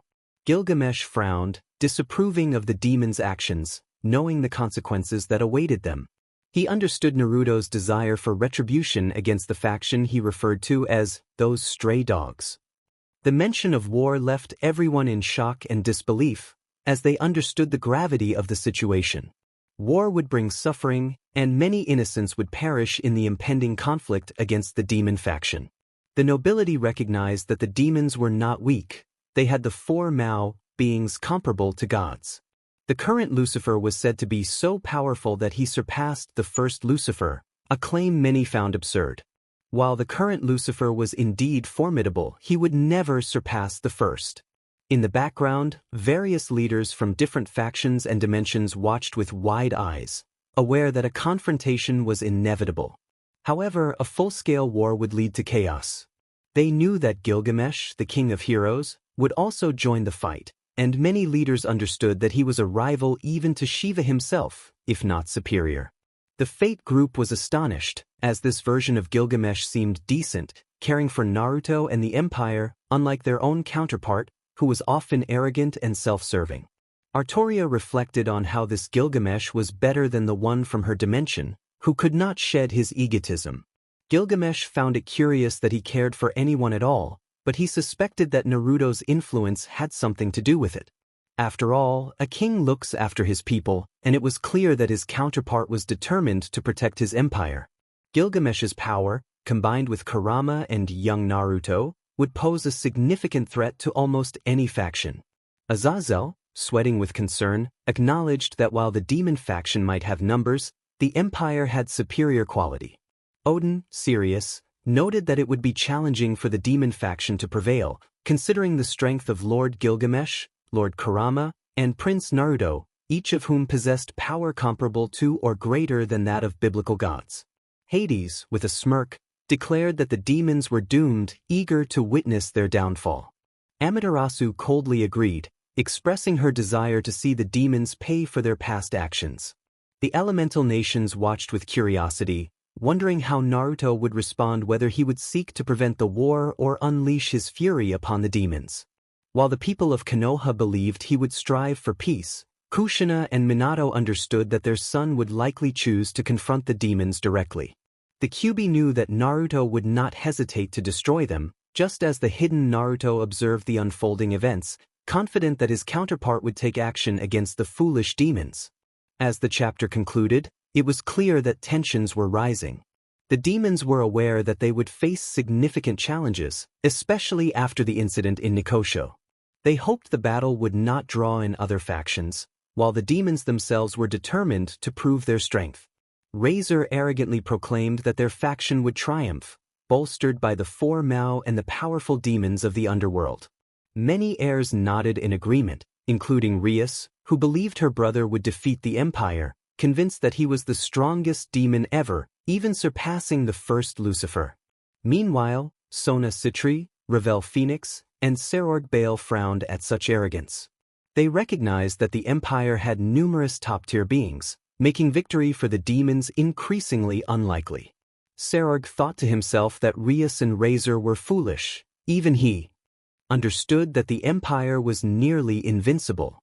The only faction that might stand a chance against them was the Hindu faction. He knew he was strong, but even he could not match the leaders of that empire, especially not Lord Naruto, who was on par with Lord Shiva, if not superior. Ravel lamented having such an arrogant brother, doubting their chances of winning the war. Sona felt disappointed in Rias, who continued to act as if they were superior to all, ignoring the existence of beings far stronger than the four Mao combined, including Naruto. To other beings under his command who could defeat the four demon lords. Meanwhile, the Yukoi faction and the Shinto members frowned but remained silent. They would witness how Naruto would crush all those demons. The Uzumaki clan and all those who stood with Naruto shared the same thought, eager to see the demons fall. Ajuka, observing the atmosphere, suggested that they continue with the next chapter, expressing his curiosity about what would happen next. HG-15 agreed, encouraging Ajuka to read on and see how the conflict between the demon faction and the Empire would unfold. Ajuka nodded, sighing as he picked up the book, knowing that his faction would have a hard time against such powerful beings. Chapter 7. The War Begins Part 2. Almost a week had passed since Kurama, the king of the Peace Empire, and Naruto, the prince of the Peace Empire, along with their friends, ventured into the underworld. During these days, news of the massacre of the Nikosho by the demons and the attack by the leader of the Yukoi reached the majority of supernatural factions. This revelation shocked all factions, particularly the Heavenly faction, who reacted chaotically, fearing that this could lead to a war between the Yukoi and the Peace Empire against the demons. The thought sent chills down their spines, as such a war could involve many humans and even other factions. They soon learned that King Kurama had made his first move, momentarily paralyzing the demon faction. Outside the screen, the demons frowned at what they saw, realizing that the Empire's attack had significantly weakened them, leaving two of their demon kings in a precarious position. They now understood that the war would not be easy for their faction. This was troubling. If the war with the Empire continued, it could very well obliterate the underworld with the Empire's immense power. Seraphal, feeling nervous, commented on how the war was unfolding between her faction and the Empire. She was already unconscious alongside Flabium, which weakened the underworld considerably. While she may not have been as strong as her fellow demon lords, she knew she was still a force to be reckoned with, and now she was incapacitated. Odin, with a heavy sigh, remarked that he was not surprised by the faction's concern. After all, a war inevitably involves other factions which could lead to devastating consequences, including the destruction of several human cities and lower-level factions. He pondered how things would have turned out if Naruto had been in his world. Perhaps the demons would have faced a similar fate. Several leaders from other factions nodded in agreement with Odin's words, acknowledging that a war could lead to widespread devastation. Meanwhile, the demons continued to frown at the unfolding events. Ajuka remained silent, merely sighing in resignation as he continued reading. He felt tense and anxious about the war in that dimension, relieved that Naruto did not exist in his world. The demon lord hoped that his faction in that world would not suffer too greatly. In a flashback scene, Gabriel expressed alarm over significant news that could change the supernatural world. She prayed to her father that the conflict between the demons and the Yukoi would not escalate, fearing that if it did, the war would bring chaos to the world. Gabriel's brother, Michael, inquired about what had happened. Michael felt alarmed as he saw his beloved sister so agitated, a stark contrast to her usual calm and innocent demeanor.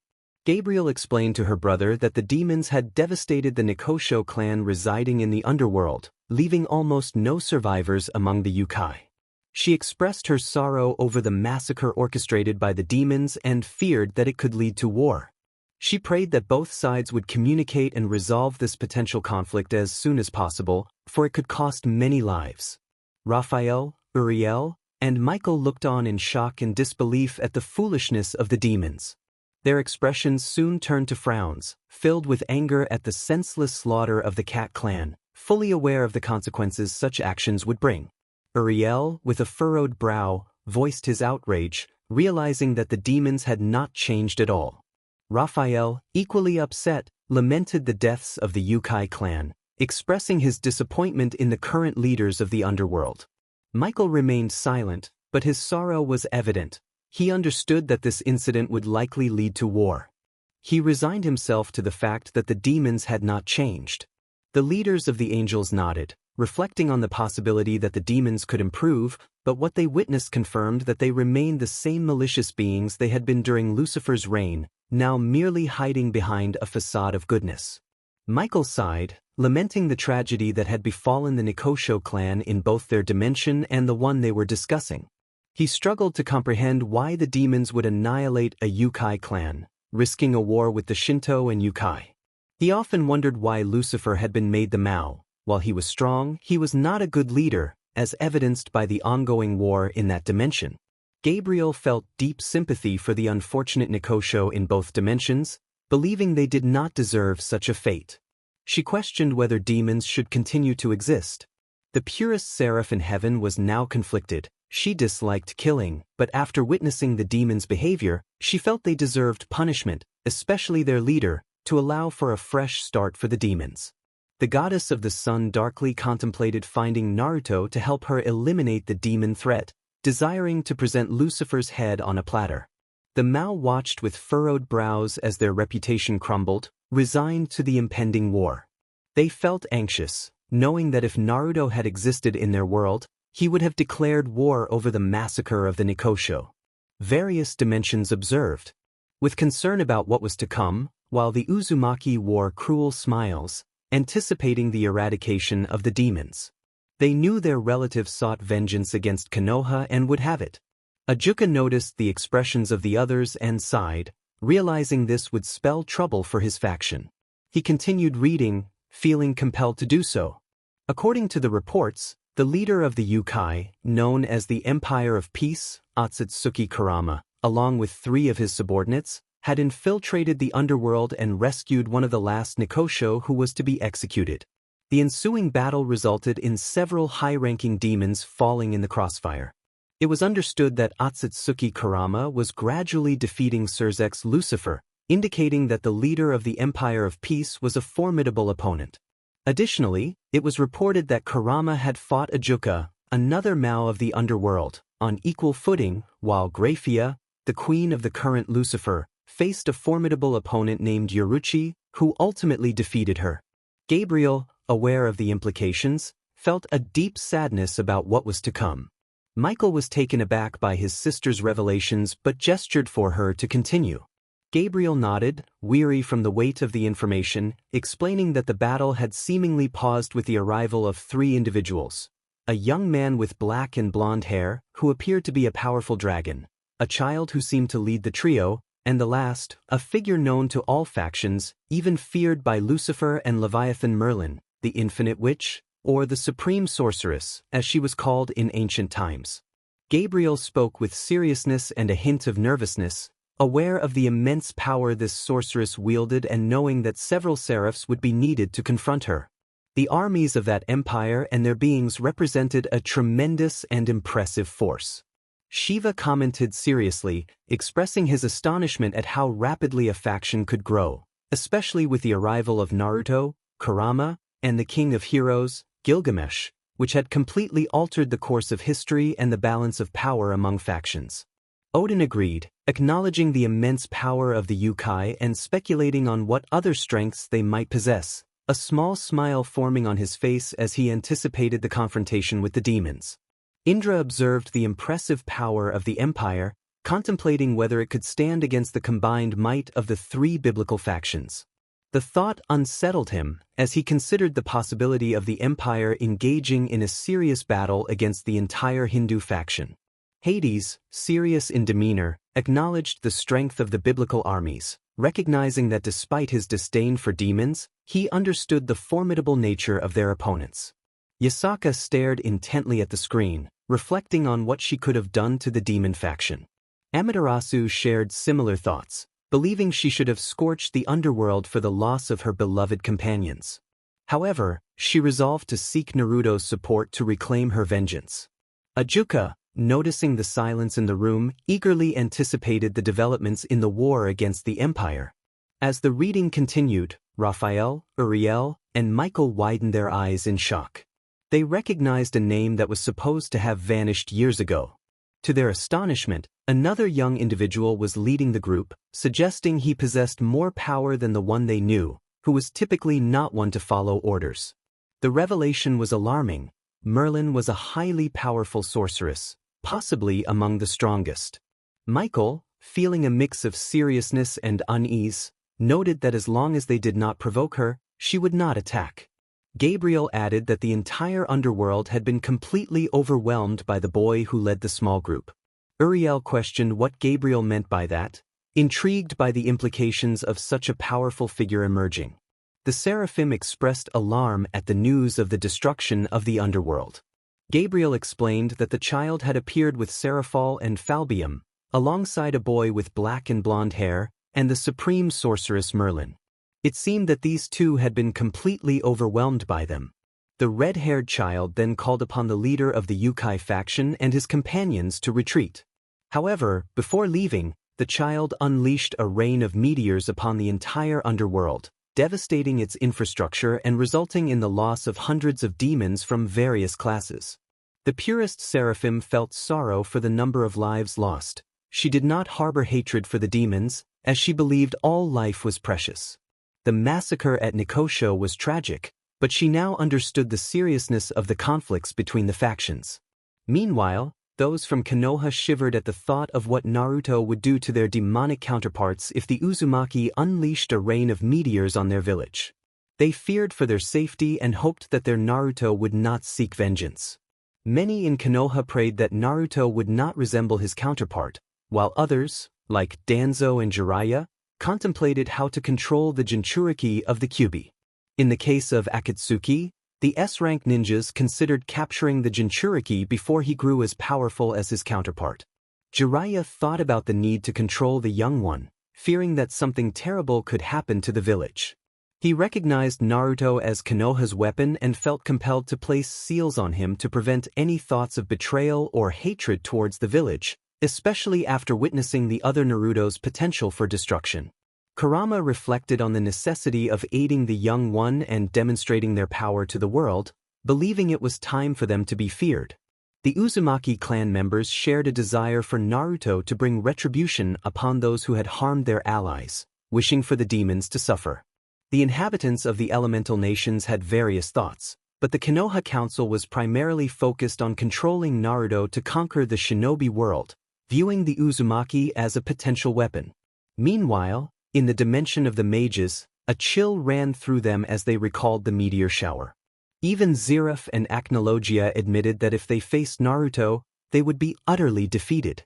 Zeref, however, was less concerned about the battle. He simply wanted to meet Naruto and hoped to break his own curse. He resolved to serve the child if it meant achieving his freedom, believing that assisting Naruto was the least he could do if the boy could indeed break his curse.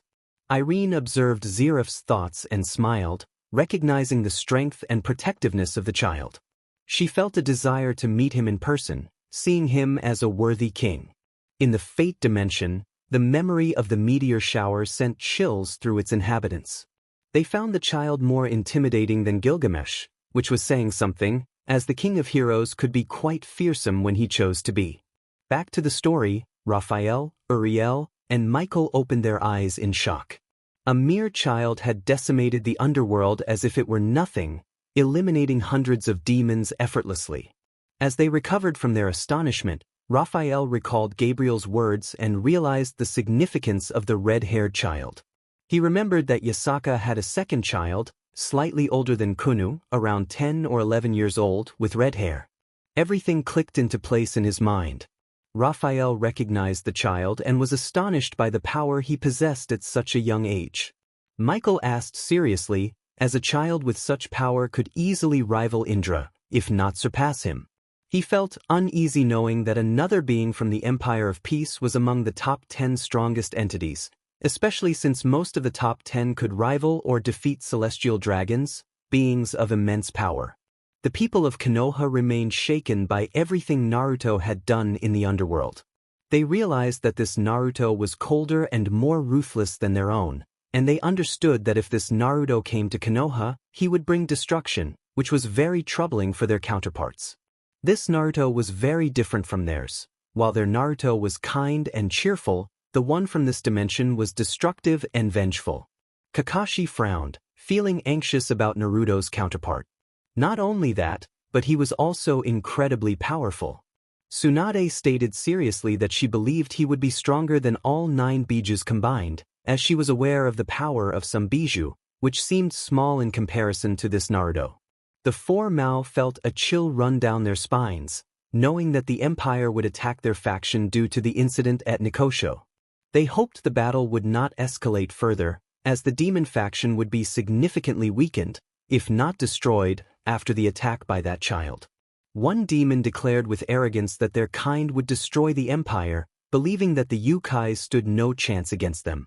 Another demon confidently stated that they would defeat the Empire, as they were one of the strongest factions in the supernatural world. Even gods feared their Mao. Several heirs of the clan nodded in agreement, recognizing their strength and believing that a newly formed empire would not triumph against their faction. Razor smirked, asserting that they would win. Rias agreed with the demons, confident that her faction would defeat the Empire. She believed that her brother and the rest of the Mao could soon overcome the Empire, knowing they were much stronger despite the Empire's might. Meanwhile, Sona Citri, Ravel Phoenix, and Serorg Baal frowned at the arrogance of the demons, sighing in exhaustion. They understood that even high-level humans could contend with supreme beings, but the other demons failed to grasp this, overly confident in their identity as demons.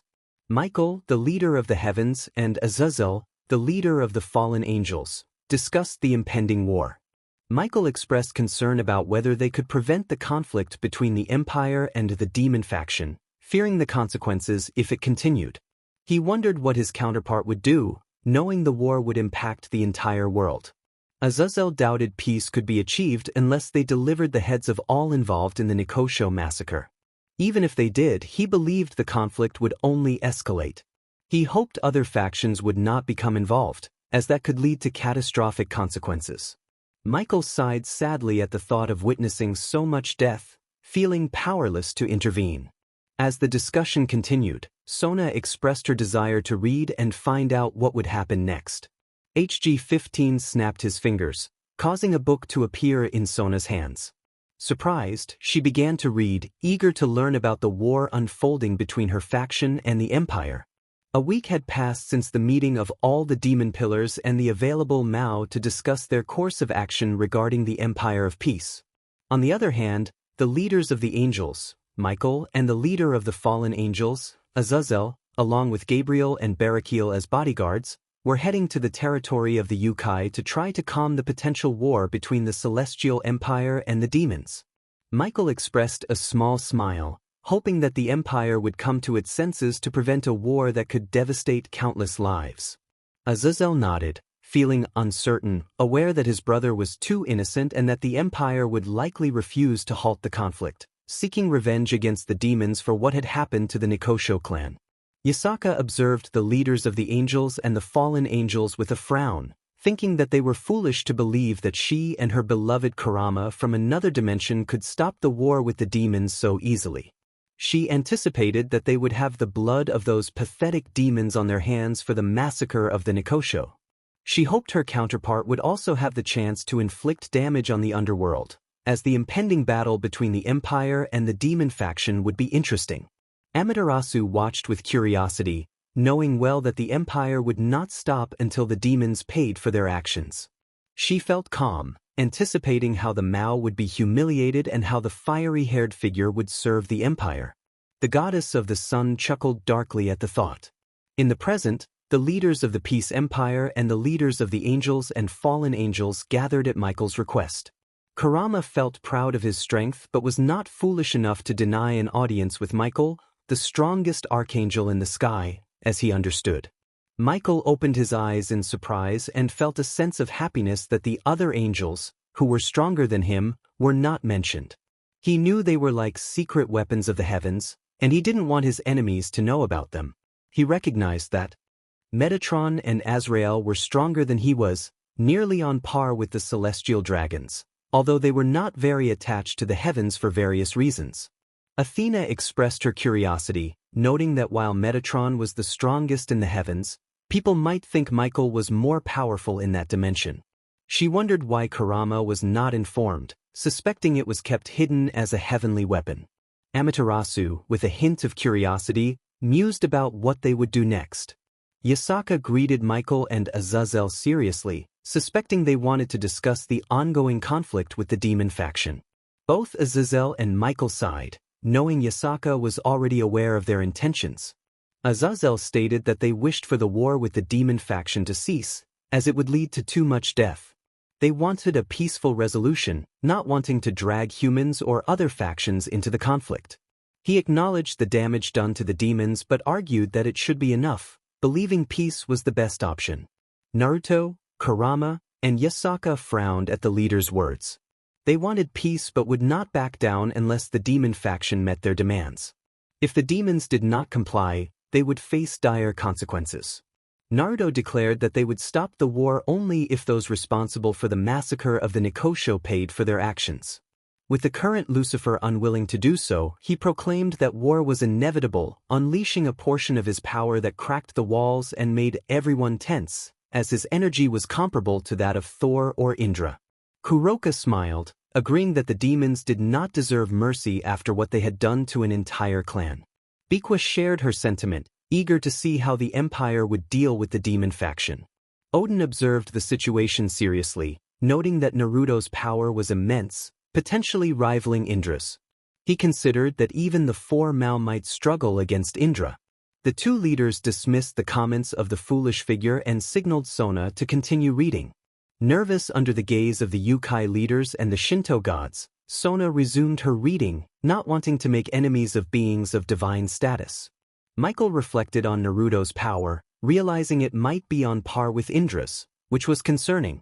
Azazel noted that it would likely take all 4 Mao to confront this young Yukoi, understanding why he was the prince of such a powerful empire. Amaterasu expressed her surprise at Naruto's immense power, recognizing that very few beings reached Indra's level, which was equivalent to that of the 2 celestial dragons. She felt a mix of astonishment and happiness knowing that one of her allies in that dimension possessed such great strength. Neither the 3 of them together could defeat that child. Susanoo, feeling nervous about the immense power of a child, realized the significant difference in strength. Many of the Shinto gods and Yukoi were quite surprised that the leaders of heaven and the fallen angels believed Naruto was on par with Indra. This confirmed the suspicions of several, as they knew the boy was among the top 10 in strength. Azazel remarked that the demons were in trouble, as the boy's power surpassed almost any existence. Kushina watched the screen with a wide smile. She did not know who Indra was, but understood he was powerful enough to make those faction leaders tremble. The thought that her son could reach a level comparable to such a being made her happy, knowing that as he grew stronger, he would eventually bring destruction to Konoha. HG-15 announced that they would continue with the story, and Kurama spoke up, addressing Michael. He stated that what they wanted was justice and that the responsible parties must pay for what happened to the Nikomata clan. Since Lucifer did not wish to hand over the heads of the guilty, war would be inevitable. Michael, Barakiel, Azazel, and Gabriel sighed in resignation, feeling that the Yukoi did not want a war until the demons publicly apologized. Michael, with sadness, expressed that war would lead to nothing good. Kurama countered, stating that if Michael's angels had been killed by demons, he would have declared war or at least sought the blood of the guilty. Michael remained silent, knowing Kurama was right. Had Gabriel been killed, he would have sought vengeance against the demons. Meanwhile, those from the elemental nations, especially from Konoha and Naruto's acquaintances, watched in surprise as the Uzumaki displayed authority and unleashed his power to intimidate the angels. Tsunade remarked that she never thought she would see Naruto like this. He truly seemed like a leader who commanded respect. Shizen noted that Naruto was quite imposing, even more so than Tsunade herself, as she felt a hint of murderous intent from him. Tobirama acknowledged that Naruto was a true leader who did not back down from anyone, deserving to be one of the leaders of his empire. Mito agreed, stating that he was a worthy Uzumaki and an impressive leader, unlike Hashirama, which caused Tobirama to nod in agreement while Hashirama frowned, feeling downcast by Mito's words. Kushina and Minato smiled, proud that their son commanded respect, and although they did not like war, they admired his refusal to be intimidated.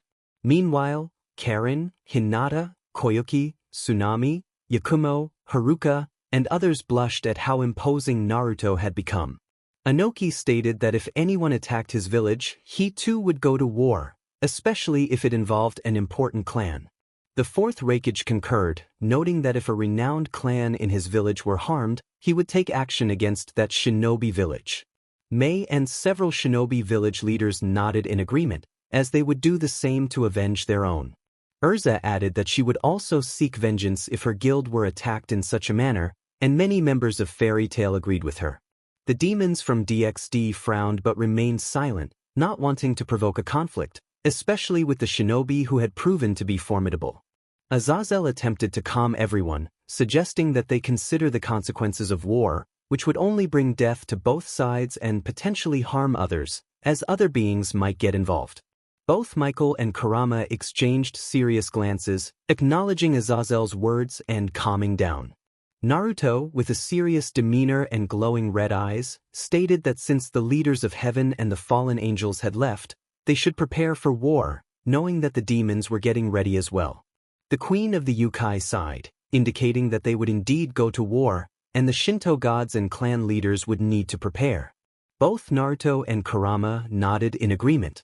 Azazel commented that at least they were received without harm, reflecting on how close they had come to a major battle. Michael sighed, realizing that war was looming between the demons and the Empire, hoping that other factions would not get involved, as it would only lead to greater suffering for the humans. Yasaka agreed with her counterpart, stating that the leaders of the Empire were right. They could not stop the war since the demons refused to deliver the guilty parties responsible for the Nikomata's fate. Amaterasu affirmed Yasaka's point, noting Kurama and her counterpart's courage in facing war and wondering what would happen after this meeting. Susanoo expressed interest in what was to come, while Tsukuyomi concurred, eager to see how strong Naruto and Kurama truly were. Gabriel sighed, relieved that there would not be an immediate conflict with the Empire, as she knew that Michael had nearly caused a disaster in that dimension. Though she might be innocent, she understood that heaven could not stand against the Empire. Kushina, with a smirk, expressed her anticipation for what her son would do to the demons, viewing them as nothing more than trash, much like Konoha, and hoping her son would eliminate them. As Kurama watched the screen, he smirked cruelly, noting how his Jinchuriki was effortlessly handling the opposition. The 9 Bijou nodded in agreement, their eyes fixated on the unfolding events involving the demons. The demons were furious at the taunts from Amaterasu and the red-haired woman, but they held back, knowing one was the goddess of the sun, a being of immense power, and the other appeared to be stronger than even Seraphol. In the present, a fleet of airships accompanied a vast army composed of various Yukoi, elves, mages, and dragons, led by notable figures such as Ziraph, Gilgamesh, Lemuel Silvermillion, Julius, Merlin, Lich, Yoruchi, Igneel, the Dragon King of Fire, and Irene Belsirion, the Dragon Queen of Scarlet Destruction. All of them were easily on par with Seraphol or even stronger. This formidable group marched alongside their leader, Kurama, the nine-tailed fox, until they encountered a massive army of demons led by Ajuka Beelzebub, Dihauser Belial, and the now-recovered Graphia, alongside the current Lucifer, Surzex, and the Mao Seraphol Leviathan. Despite her lingering weakness from a previous defeat, she still possessed enough power to confront other Mao. Kurama spoke seriously, stating that since they had refused to hand over those responsible for the massacre of the Nikosho, there would be no mercy for them. Outside the screen, Azazel whistled as he observed the large army from the Empire, noting the presence of several top-tier beings, particularly Merlin and Gilgamesh, both of whom ranked among the strongest entities. He recognized the dire situation the demons were in. Medusa remarked that the demons were in serious trouble, as the Empire boasted both Gilgamesh and Merlin, each among the most powerful heroic spirits. She understood that the King of Heroes was no joke. In her eyes, he was the strongest heroic spirit, capable of battling multiple others. Merlin was also one of the most powerful, being the mightiest mage. None of them were to be underestimated, and the other beings she observed were on par with or close to Merlin's level, indicating that the demons were outmatched.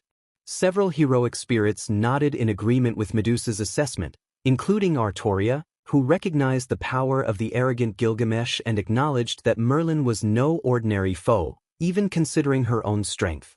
Natsu added that the demons were indeed in trouble, as Naruto's army included Irene, the Dragon Queen, and his father Igneel, a Dragon King. He noted that both were among the strongest, and Ziraph was even stronger than both of them, being the most powerful dark mage. Irene concurred with Natsu, stating that Ziraph was one of the strongest beings in their dimension, and with her and Igneel by his side, they could destroy any kingdom in her world. Ziraph and several from the fairy tale dimension nodded, recognizing that the power of the Empire led by Kurama and Naruto far surpassed anything they had encountered before. Kushina added that there were still many beings whose powers they did not yet know, but their presence suggested they were formidable. Krom Kruch expressed a desire to be part of the war, excited by the prospect of a magnificent battle, while Tiamat observed that the demons were indeed in trouble. Minato felt a mix of pride and nervousness about the unfolding events, finding it intriguing to see how things would develop. Tobirama agreed with Minato, noting that the boy and the Kyuubi had assembled a great army, and it would be interesting to see how they fared. Azazel commented that it would be fascinating to witness this battle, eager to see which faction would prove to be the strongest.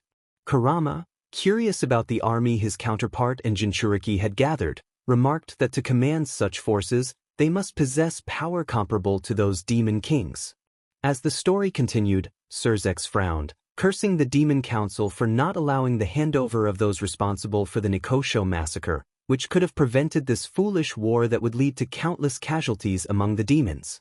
The current Lucifer, with a furrowed brow, stated that he could not hand them over, as they were pure-blood demons, and he would stop Kurama before he attacked his people.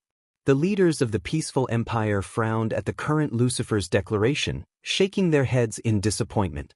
Irene, indifferent, remarked that it was unfortunate, but many demons would soon meet their end, as she anticipated a good battle. Yoruchi, filled with anger, declared that the pain inflicted on her race would be repaid tenfold, unleashing her power, ready to confront the demons for what they had done to her clan.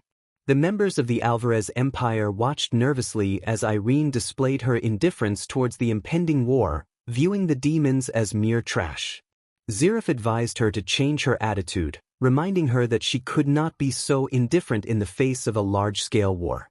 Irene merely scoffed in annoyance but remained silent, eager to witness the conflict between the Empire and the foolish demons. Several of the Uzumaki women gave Irene a thumbs up, sharing her desire for the blood of those pathetic demons, whom they regarded as worthless. The tension among the demons grew, as the power emanating from the Nikosho was immense, easily surpassing that of any Mao. The leaders of the underworld frowned, realizing they now had to face beings of divine caliber. Kasuk, saddened, concluded that there was no choice but war, as he had hoped to avoid such a conflict. If the demons do not hand over the heads of those involved, he will fight to end the plague. Kurama instructed Igneel to go after Ajuka, urging him to finish the fight if possible. Yoruchi was directed to take on Graphia, and she nodded in agreement, knowing it would be an easy task. Julius was assigned to Seraphol, who was weakened, making her an easier opponent. Irene was told to handle Daihauser, a powerful foe, and she acknowledged the challenge. Meanwhile, Kurama ordered Gilgamesh, Merlin, Lich, and Lemuel to deal with the high-level demons and support their troops. The others nodded and dispersed to pursue their targets, ready to seek their rightful revenge against those who had massacred the Nikosho clan. In a burst of speed, Kurama delivered a powerful punch to Surzex, sending him flying several kilometers away. Kurama understood that if he didn't send him far, many could be harmed by their clash of powers. After being launched, Surzex managed to regain his composure, albeit with some difficulty, as Kurama's blow had left him momentarily dazed. Just as he prepared to attack, he heard 4 voices call out, forming the 4 violet flames.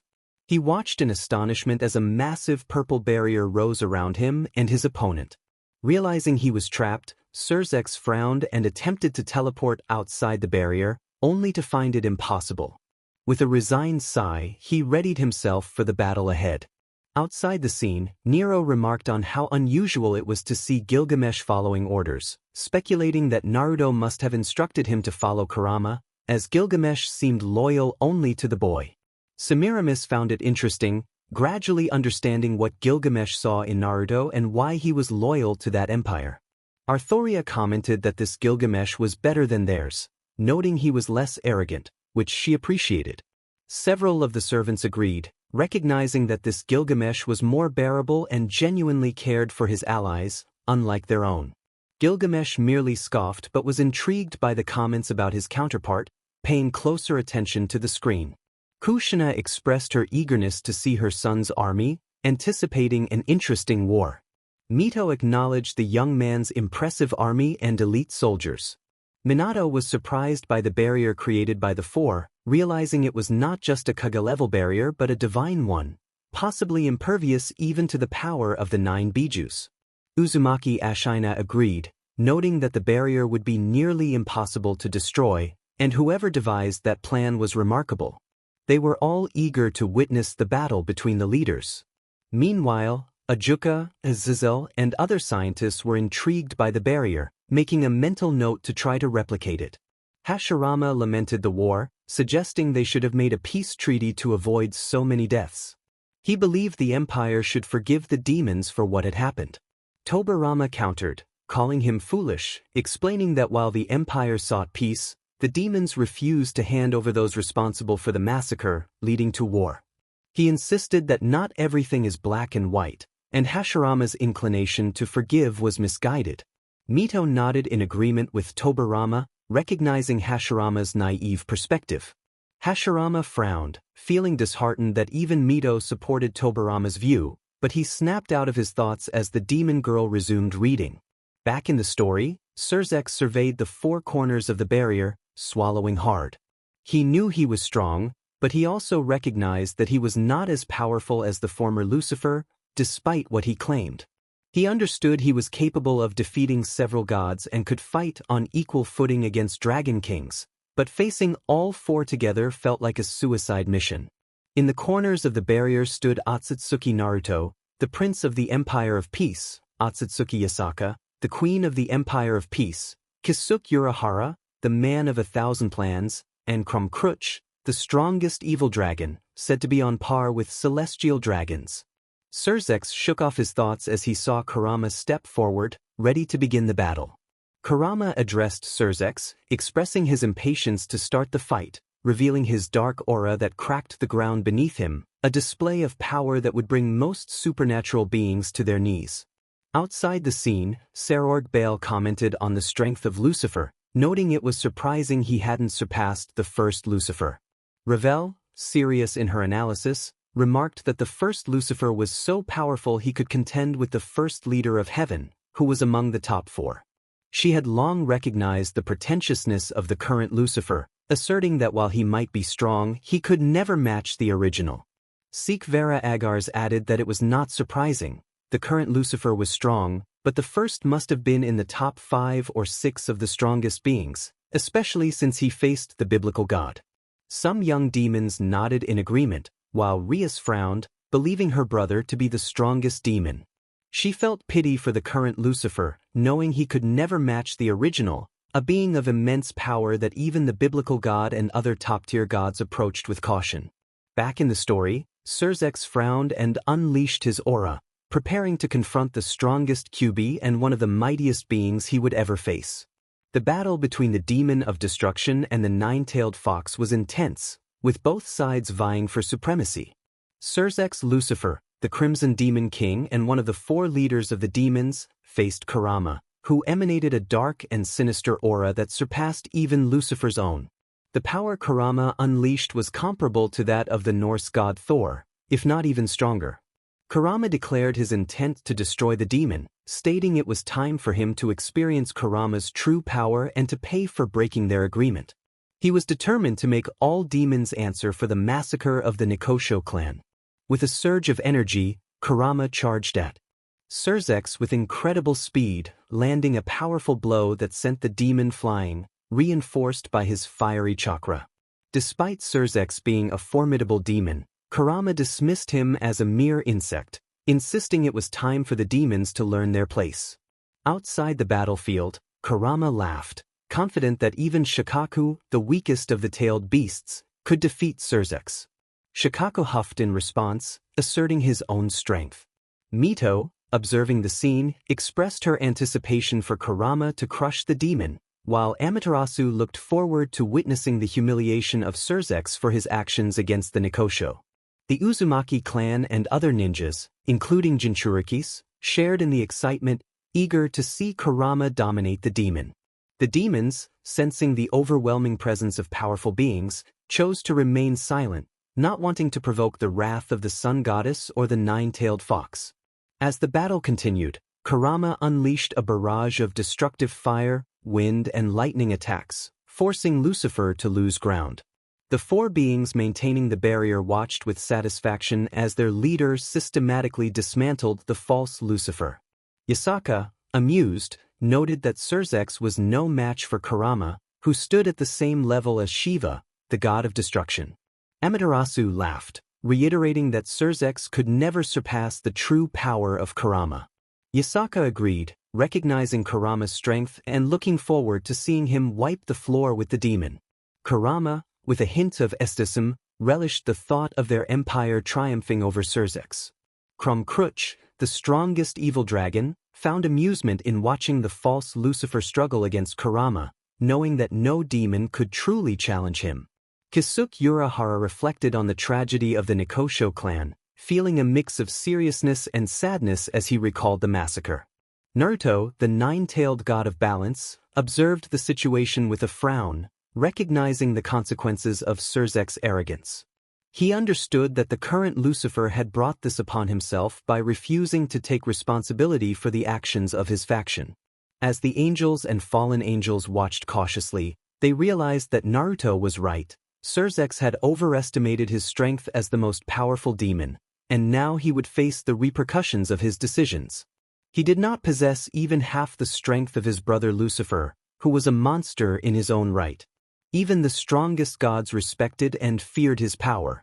Azazel noted that it seemed the young Naruto had quite a disdain for the current Lucifer, and he found it intriguing to imagine a battle between them. Odin agreed, stating that the current Lucifer was not seen as a suitable leader, and he believed Naruto was right. A leader must lead, not be manipulated by their counsel. They must be strong when necessary and kind when needed.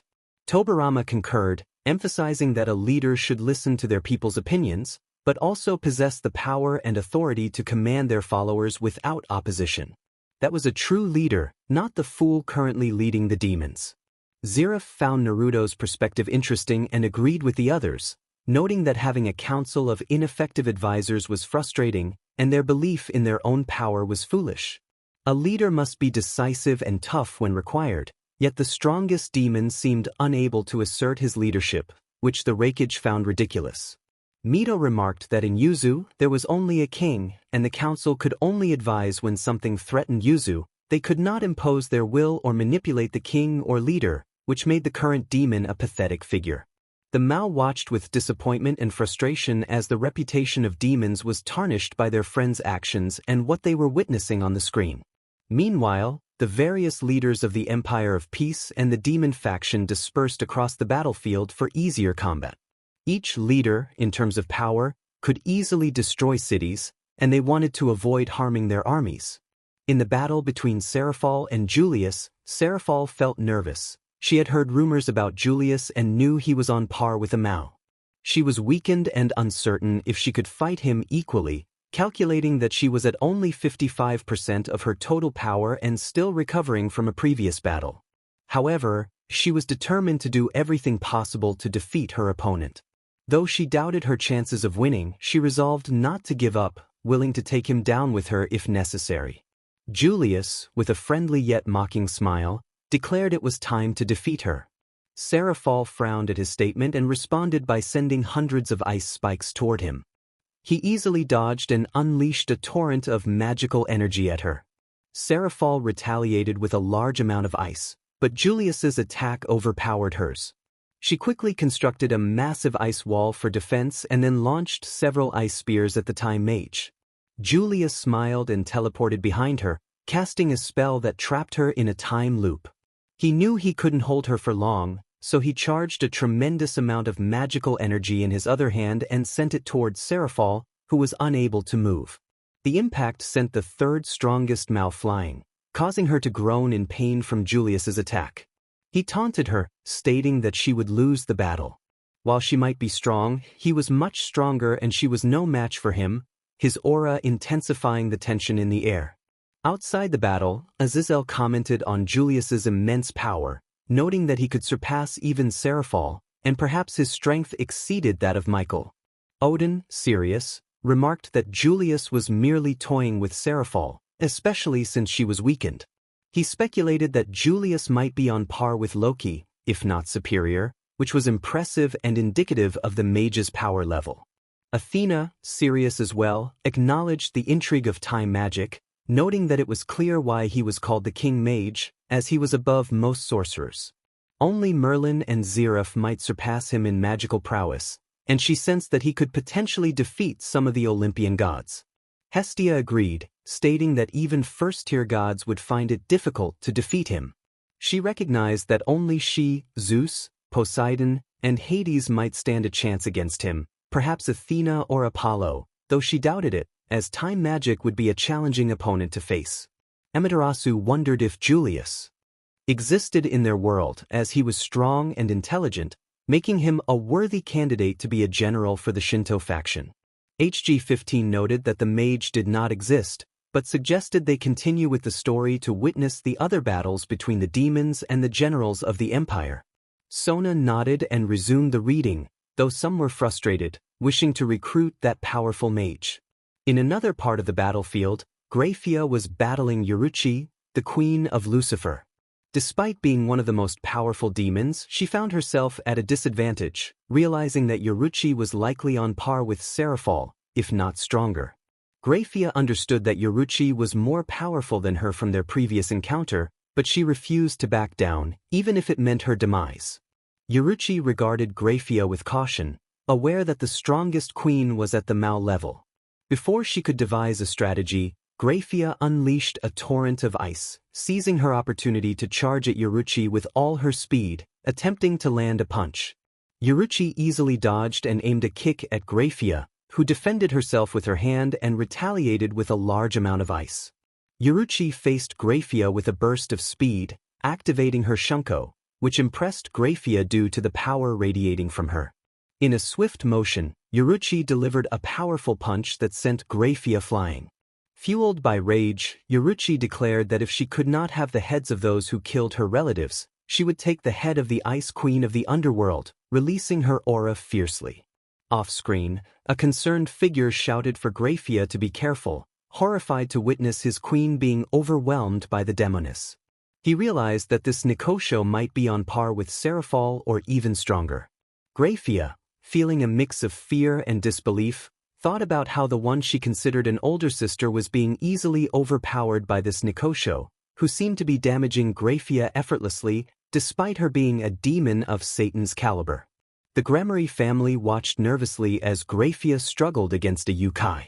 The demons were captivated by the sight of Graphia, the second strongest woman in the underworld, being defeated by the Nikosho, which was both impressive and terrifying, as the strongest queen was being challenged by a mid-level Satan. Amaterasu found amusement in the situation, thinking about how she wanted to see the Siscon suffer as she watched her queen gradually being overpowered by the feline demon. Meanwhile, on another part of the battlefield, Irene Belsirion and Igneal were engaged in combat against Daihauser and Ajuka.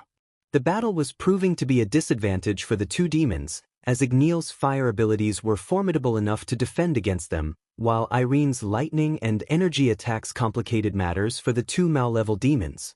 Igneal taunted Ajuka, stating that despite his strength, he and Irene could easily match the celestial dragons in power, and that Ajuka stood no chance against them. He found it amusing that a demon would dare to confront him and Irene, especially since Irene was one of the few beings he respected for her power and intelligence. Irene added that with her support, Igneal was even more formidable, and if it were just him, the demons might have had a chance, but together, they were unbeatable. She laughed wickedly, releasing a portion of her power that cracked the ground beneath her, intensifying the atmosphere. Off-screen, Natsu expressed confidence that Igneal would crush the demons, knowing his father would never lose to them, as he was the strongest fire dragon. Zeref agreed, acknowledging both Igneal and Irene's strength, noting that they were among the top 10 most powerful beings. He understood that he would need to take them seriously, as he was a being on par with Acnologia. Natsu excitedly remarked that both his father and Irene shared a spot in the top 10, meaning they would easily defeat the demon. However, he then realized what he had said and fell silent when Zeref heard him call him brother. Zeref was surprised but managed a small smile, contemplating the possibility of breaking his curse with Naruto's help to better connect with his younger brother. The Fairy Tail Guild members frowned but remained silent, wary of the Dark Mage.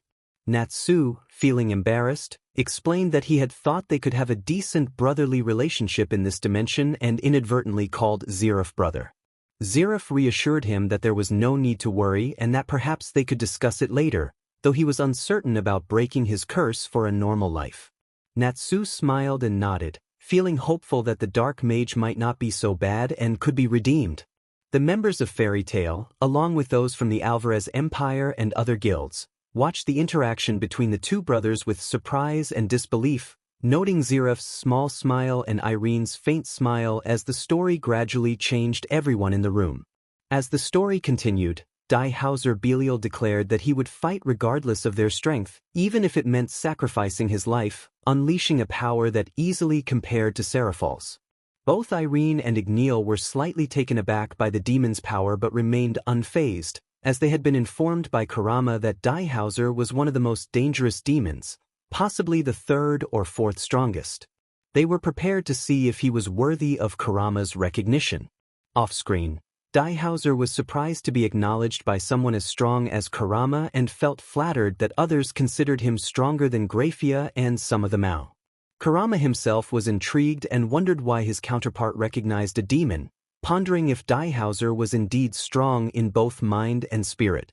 Meanwhile, Lich, Zeref, Gilgamesh, Lemuel Silvermillion, and Merlin were decimating hundreds of demons with their army, utilizing the various magics of the Dark Mage Zeref and the elemental mastery of Merlin. Alongside the summon creatures, they gradually diminished the demons. Despite the underworld army being larger than the forces of the Empire of Peace, the latter had a greater variety of attacks. Gilgamesh effortlessly dispatched demons with his divine weapons, showing a cold indifference as he eliminated a significant number. Lich was not far behind, taking down dozens of high-class demons with the immense speed granted by her light magic. Lemuel also continued to slice through demon after demon, thanks to his great speed and skill in hand-to-hand combat. Azazel commented on the impressive sight of these beings easily decimating such a number of demons, noting that even in war, so many demons had never been killed so effortlessly. The leader of the heavens sighed at the sight of so much death, expressing sadness over the devastation caused by war. Amaterasu, with a hint of mockery, remarked that the demon deserved it, relishing the humiliation of their foe. Kurama joined in the laughter, anticipating how the demons would be swept away. After about 15 minutes, the 5 God-class individuals had decimated a large number of demons with ease, utilizing fire, lightning, earth, and other sacred or magical attacks that gradually crushed the demon's hope. However, all battles came to a halt when an immense pressure was felt, causing everyone to stop and locate its source. The demons and their leaders were horrified and incredulous to see their leader, Surzex Lucifer, unconscious and being carried like a sack of potatoes by the leader of the Empire of Peace, who appeared only slightly battered. Then, 4 figures appeared, heightening the tension among the demons and their leaders. These 4 possessed power comparable to or greater than that of a demon king. The first figure appeared to be a young man of 16 or 18, with black and blonde hair. Many demons recognized him as Krumkruch, the strongest evil dragon. The second figure was a blonde-haired man in his 30s, Kisuk Urahara, a man of 1,000 plans, easily on par with a Satan. The third figure was a blonde woman of immense power, Otsutsuki Yasaka, wife of Otsutsuki Kurama. The final figure, a redhead, struck terror into the hearts of the demons, as he alone had been enough to destroy much of the underworld. He was Otsutsuki Naruto, son of Yasaka and Kurama, the leaders of the Empire of Peace and the adoptive brother of Kunu Otsutsuki. Seeing these 4 figures before them and their demon king defeated, the morale of all the demons plummeted. These individuals were recognized throughout the supernatural world for their intelligence, power, and beauty. Naruto, in particular, instilled the most fear in the demons due to his past actions against the underworld, as he had single-handedly swept through it.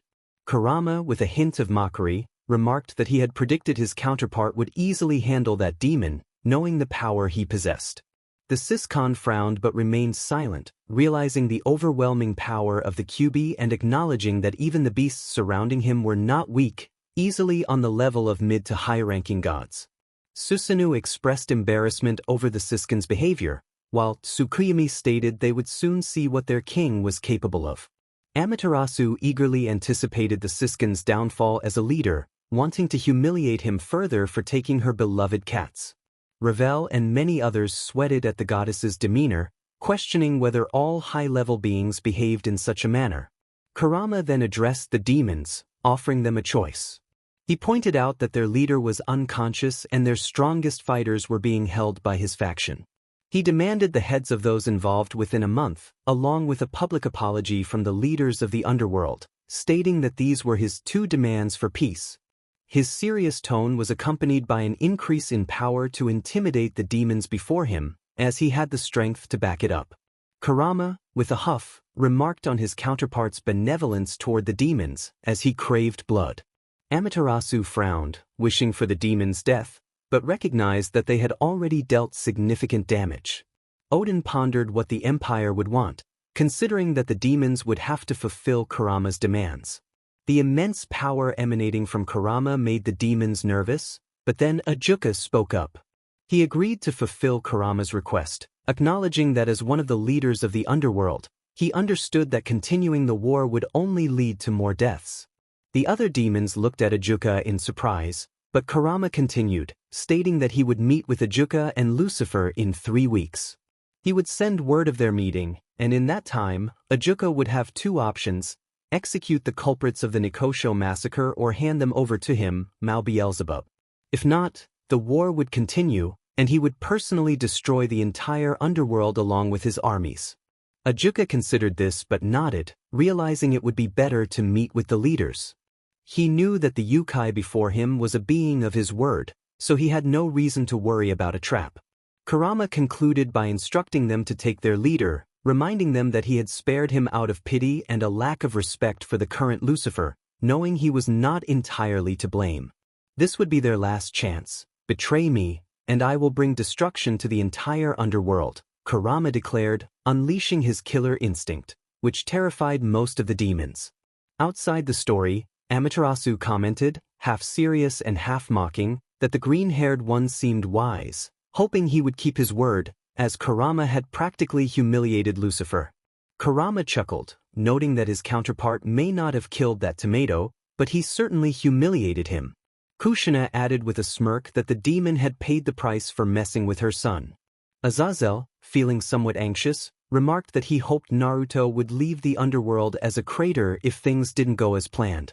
Hades agreed, acknowledging that while Kurama and Naruto were on the same level, the more dangerous one was the boy, as he had more room for growth.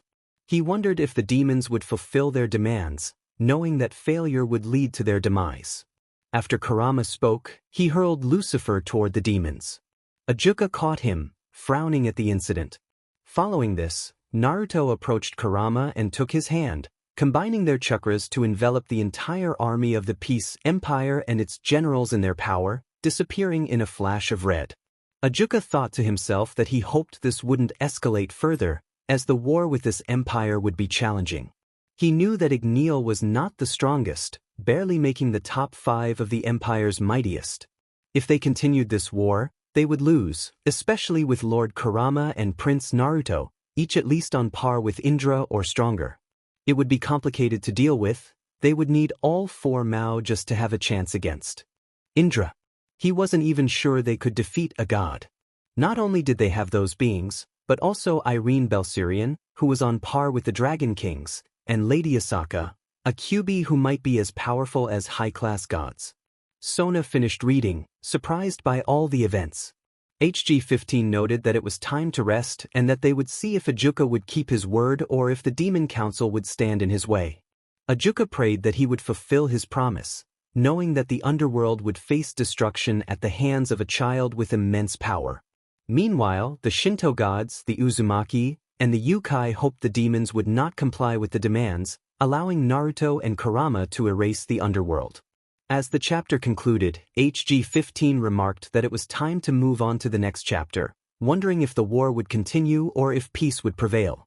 Many were anxious, especially those from the biblical factions, particularly the demons, who were at war with an empire housing top-tier beings. They had witnessed several high-level entities that even the current Lucifer could not defeat. Michael commented that he hoped for peace between both sides, knowing that humans could be severely affected, especially if other factions became involved in the conflict. Various dimensions nodded in agreement, understanding that if the war continued, two outcomes were likely. The Empire would win, but humans would suffer from the large-scale battles between beings of Mao level or higher. Tension filled the air as everyone awaited what would happen next. HG-15 then asked who wanted to read the next chapter. The author observed everyone's tense expressions, likely due to the immense power displayed by the Empire. Urza, serious yet curious, expressed her intention to read the story, feeling that her counterpart would soon appear and hoped that this version would be strong, ranking among the most powerful. HG-15 nodded, and the book floated toward Urza for her to continue reading. The redhead opened the book, eager to discover what would unfold in the tale. Chapter 9, War or Peace? A few days had passed since the Empire of Peace, along with several of its leaders including Gilgamesh, the King of Heroes, Naruto, the Prince of the Empire, and Kurama, the King of the Empire had decisively defeated and humiliated the entire underworld, vanquishing hundreds of demons of all ranks and leaving the leaders of the demonic faction weakened. Additionally, many factions from the supernatural world learned that the first emperor of the Empire of Peace had utterly defeated Surzek's Lucifer, the current demon king and one of the strongest demons in the underworld. This revelation indicated to various factions that Otsutsuki Kurama, the king of the Empire of Peace, was also classified among the 20 most powerful beings in the supernatural world. Many speculated that Kurama might even be in the top 10, especially since everyone knew that Mao Lucifer was no weakling. His power was comparable to that of celestial dragons.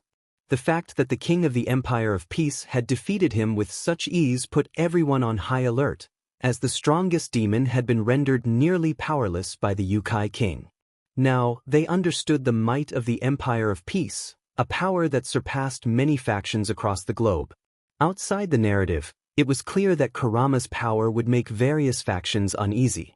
Defeating Surzek was no simple feat, and as Azazel pointed out, the story indicated that Kurama's strength was comparable to that of celestial dragons. Hades, with a slight smile, speculated on what the other factions might do, considering the weakened state of the underworld, which could present an opportunity for destruction. Azazel frowned at the comment but chose not to respond, not wanting to provoke the Greek god of the underworld. Michael, feeling somewhat anxious, wondered what the demons would do next, as they were now cornered. He hoped that a large-scale war could be avoided, as it would inevitably affect humanity. Shiva, observing the unfolding events, noted that the Empire must be one of the most powerful factions, especially with three heavyweights: Gilgamesh, the King of Heroes, Naruto, the Prince of the Empire, and Kurama, the King of the Empire. Each of them easily ranked high among the top 10. He realized that he would struggle against even one of them, and facing all three would require the combined power of the Trimurti and perhaps Indra to emerge victorious in a significant confrontation. In the Fate dimension, it was obvious to many that Gilgamesh would be a formidable force, being the King of Heroes and one of the most powerful servants. Even Artoria, Mordred, and Nero paled in comparison to his arrogance and strength, as several heroes thought. The Bijou and members of the elemental nations nodded in agreement with what the redhead had read, well aware that the Kyuubi was a force of nature. However, many were surprised to learn that Naruto was one of the three most terrifying forces of the Empire, and they began to grasp the immense power he possessed. Meanwhile, Uzumaki watched the screen, knowing that he would reveal himself soon. HG-15 communicated telepathically that once Chapter 9 concluded, he would need to make his presence known, as he wanted to learn more and converse with his parents. In the underworld, a meeting was taking place among the clan leaders and 3 of the 4 Mao, excluding Falbium, who remained in a coma after his battle with Naruto and his allies when they first appeared in the underworld, leaving the Mao incapacitated. Outside the narrative, Seraphal expressed concern for her friend, hoping he would recover soon. She understood that if a war broke out, the underworld would likely lose, even if the other biblical factions joined the fight. Ajuka sighed, recalling how Naruto's subordinates had left Falbium in such a state, acknowledging it might take months for him to recover. Falbium silently observed the screen, curious about how the underworld would fare after the Empire's invasion. Back in the story, Surzek's Lucifer, having awakened from his state of unconsciousness, calmly suggested that it was time to meet with King Kurama for negotiations. Despite his outward calm, he felt a lingering fear about facing Kurama after their previous battle. Even after revealing his true form, he had been unable to contend with the king of the Empire of Peace, which terrified him, as he had never felt so weak in his life, not even during wars. His thoughts were interrupted when the leader of the Phoenix clan spoke up, expressing concern about the potential for a trap during the meeting with Kurama and the other Mao. Outside the narrative, Ravel scoffed, frustrated by her father's foolishness. She knew the Empire would not set a trap for the Mao, as they possessed the power to obliterate the demonic faction. She doubted they would create a scheme to eliminate the Gremory family and the other Mao. To stand a chance against the Empire, the combined strength of the three biblical factions would be necessary. Sarordbale and Sona Citri also expressed their annoyance, agreeing that the Phoenix leader was being foolish. The young ones realized that the Empire wouldn't set a trap for them after all. If they had wanted to, the Empire could have destroyed the demons long ago. The demon was foolish. The Empire only sought the guilty. It was unlikely they would target Gremory and the rest of the Mao, as Amaterasu pointed out with amusement. She understood well that the Empire would not harm the Mao, especially since they did not wish for the innocent to suffer for the actions of the guilty. If it had been her, she would have scorched the entire underworld, wiping out the demons. Yasaka and several leaders from various factions nodded in agreement with the words of the Sun Goddess. They recognized that the Empire was not setting a trap for the demons. They only wanted those responsible for the Nikosho massacre.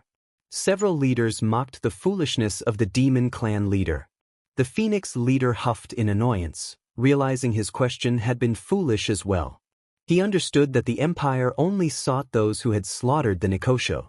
The demon sighed, somewhat irritated by the deity's mockery. Urza, noticing that no one else was going to speak, continued reading, intrigued to see what would happen next and if there would be more battles. The trio of Mao frowned at that declaration, knowing it was unlikely. The Yukoi leaders and their king could have acted when they fought the devils. They could have ravaged the underworld, as the Mao were aware of the Empire's power levels, or at least they estimated the strength they possessed. All the Mao knew that nothing would happen. Surzek still remembered the beating he received and grimaced, having been treated like a mere child. Seraphal blushed slightly at the memory of being cornered by Julius, but she also frowned, recognizing that the Time Mage was very powerful. She believed that to defeat him, she would need the support of another Mao just to stand a chance. Ajuka frowned as he recalled his battle against Irene, the strongest dragon queen, and Igneal, the mightiest dragon king. The truth was that he was terrified of how powerful they both were, especially Irene. Ajuka knew that she was truly formidable, which was why she was regarded as the strongest dragon queen, with power said to be close to that of celestial dragons. This was daunting for anyone, as it would require him and his best friend just to have a chance at defeating a celestial dragon. The trio of Mao snapped out of their thoughts when the leader of the Citri clan spoke. Outside the screen, the Mao nodded in agreement. As they realized that the meeting would not be a trap, they frowned, remembering their humiliating defeat. They understood that the underworld of that dimension would be significantly weakened and would pay dearly for the massacre of the Nikosho. Ajuka reflected on how this situation highlighted their weaknesses compared to certain beings. He hoped the others would learn the same lesson and stop being so foolish. The high-class demons believed themselves superior, but in reality, they were no more than trash. Only a few demons, including himself and the other Mao, were truly strong. The rest were weak and needed to grow stronger if they wanted to survive. Odin commented with a half-smile that the Empire possessed beings of immense power, possibly even stronger than those of Hindu origin. He knew that while the Empire might not have the largest army, they certainly had top-tier beings capable of defeating even Shiva. Shiva and the Hindu gods huffed in annoyance but did not deny this, as they recognized that the Empire's power was equal to or greater than their own. Shiva mused that it might be interesting to fight against Naruto and Kurama. Perhaps they could push him to his limits. As various beings from different dimensions watched the screen with curiosity, they hoped for something exciting to happen. Others, like Zeruf, contemplated how they might recruit or ally with Naruto, as he wished for the yokai prince to break his curse. Zeruf thought it would be beneficial to meet the boy, as his power and abilities could help him live peacefully. Lord Citri argued that he believed Ajuka was mistaken about the Yukoi wanting to kill them. If they had truly wanted them dead, King Kurama would have eliminated Surzex. Even in the case of his daughter Serafal, despite her severe injuries, she was not killed by the young man named Julius. This indicated that they did not wish for their deaths, either out of respect for King Kurama or because killing them would lead to war. Although Lord Citri believed the Empire of Peace would win, there would still be hundreds, if not thousands, of casualties on both sides. He spoke with a hint of annoyance, as he felt he was explaining the obvious to the leader of the Phoenix clan, knowing that if the Empire of Peace desired war, they would have eliminated the Mao long ago. Serafal agreed, stating that if the Empire wanted to destroy them, they could have done so with their power and the presence of several top-tier beings. They were fortunate that the Empire sought peace. Ajuka sighed, acknowledging that they had narrowly escaped destruction, as the Empire was strong, perhaps as powerful as the three biblical factions combined. Falbium, Graphia, and several other intelligent demons nodded in agreement, understanding that if the Empire attacked alongside the Shinto faction, their destruction would be assured. After all, the Shinto faction was one of the strongest, and the Empire's power was comparable to that of the Hindu gods. Surzex scoffed, confident in his strength as the most powerful demon, believing no yokai could defeat him. However, he chose to remain silent, not wanting to embarrass himself. Meanwhile, Urza, who had been reading, smiled at how the Empire had paralyzed the demons. Although she was not a fan of them, she found their actions foolish for massacring a clan of another race without reason. Several clan leaders, including those from the Phoenix, frowned but acknowledged that Lord Citri was correct. If war were to come, it would likely lead to their extinction, especially given their current state with hundreds, if not thousands, of casualties. This was dire, as the fallen angels could seize the opportunity to finish them off, and other mythologies might attempt to do the same if they saw them vulnerable. Athena commented that the demons had some truth to their concerns, as the heavens and the fallen could attack if they perceived the demons as weakened, not to mention other factions that might wish to eliminate them. Odin laughed, imagining the underworld annihilated, noting that if Kurama had destroyed a greater number of demons, other factions would have taken advantage of their weakened state to destroy the demonic faction. He did not harbor hatred for demons, but among the three biblical factions, they were the most troublesome. Kurama teased that the demons should be grateful his counterpart had shown mercy. Kushina, the Kyuubi, chimed in, saying that the demons owed their lives to her son, Naruto, asserting that everyone knew he was the one in charge of the empire.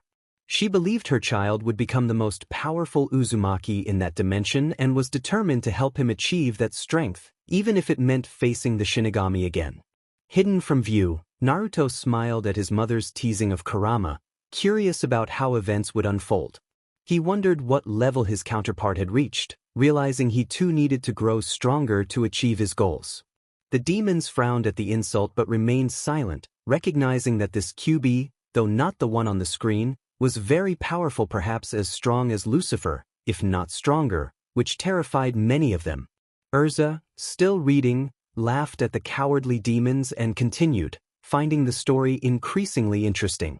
Zeoticus Gremory, seeking to lighten the mood, asked if they knew where they would meet with the leaders of the Empire of Peace, noticing the tension among the clan leaders, as some wanted peace while others sought to initiate conflict. A war loomed over their harsh defeat against the Yukoi. Daihauser Belial calmly suggested that avoiding conflict would be the best option, proposing that their leaders meet with the king of the Empire of Peace.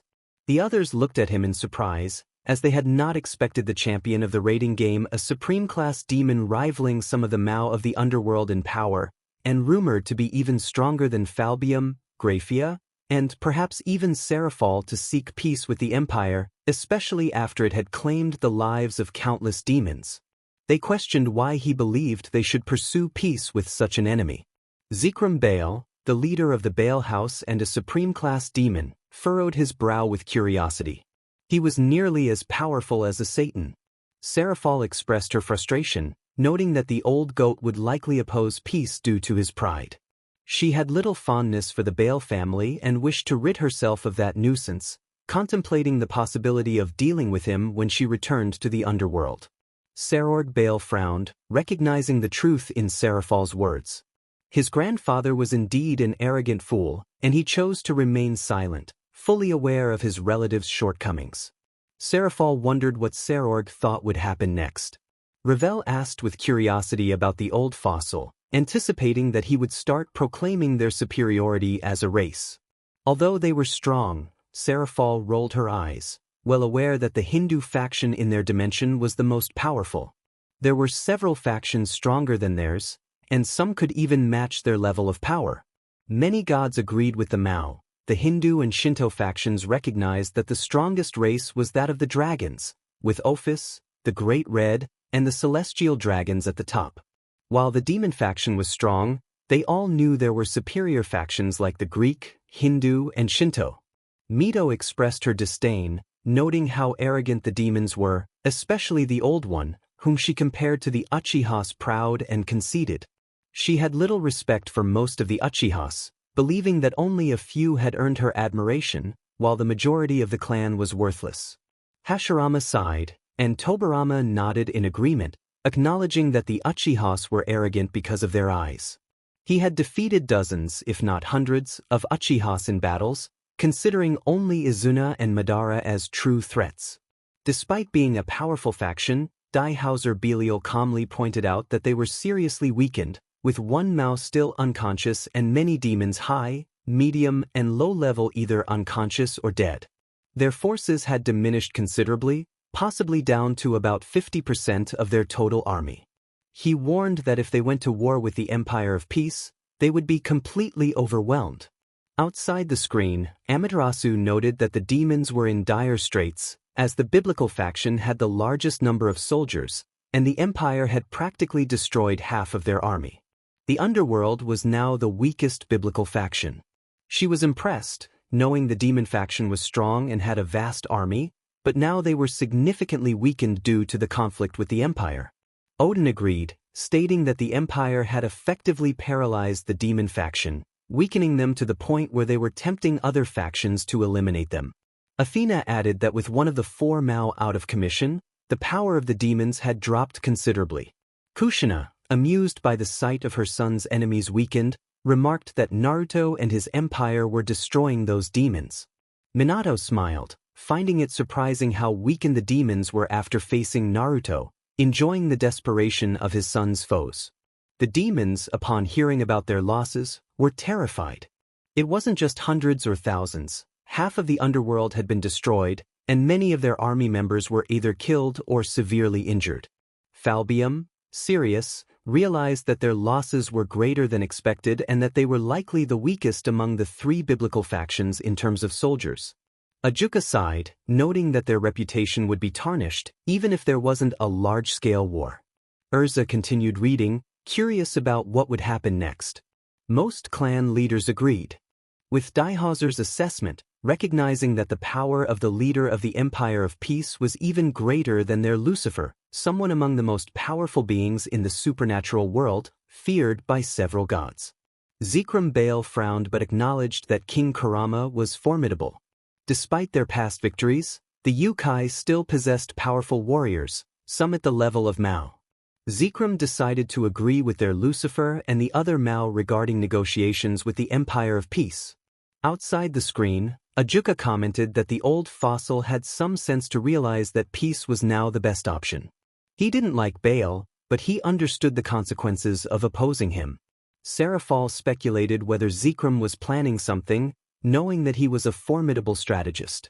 Falbium doubted that Zikram would act against the Empire, recognizing that their power was on par with the Hindu faction, currently the strongest due to the Trimurti.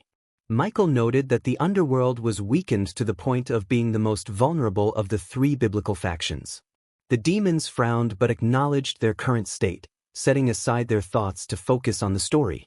Urza resumed reading, finding the tale quite interesting. It had been just over 2 weeks since the meeting among the leaders of the underworld.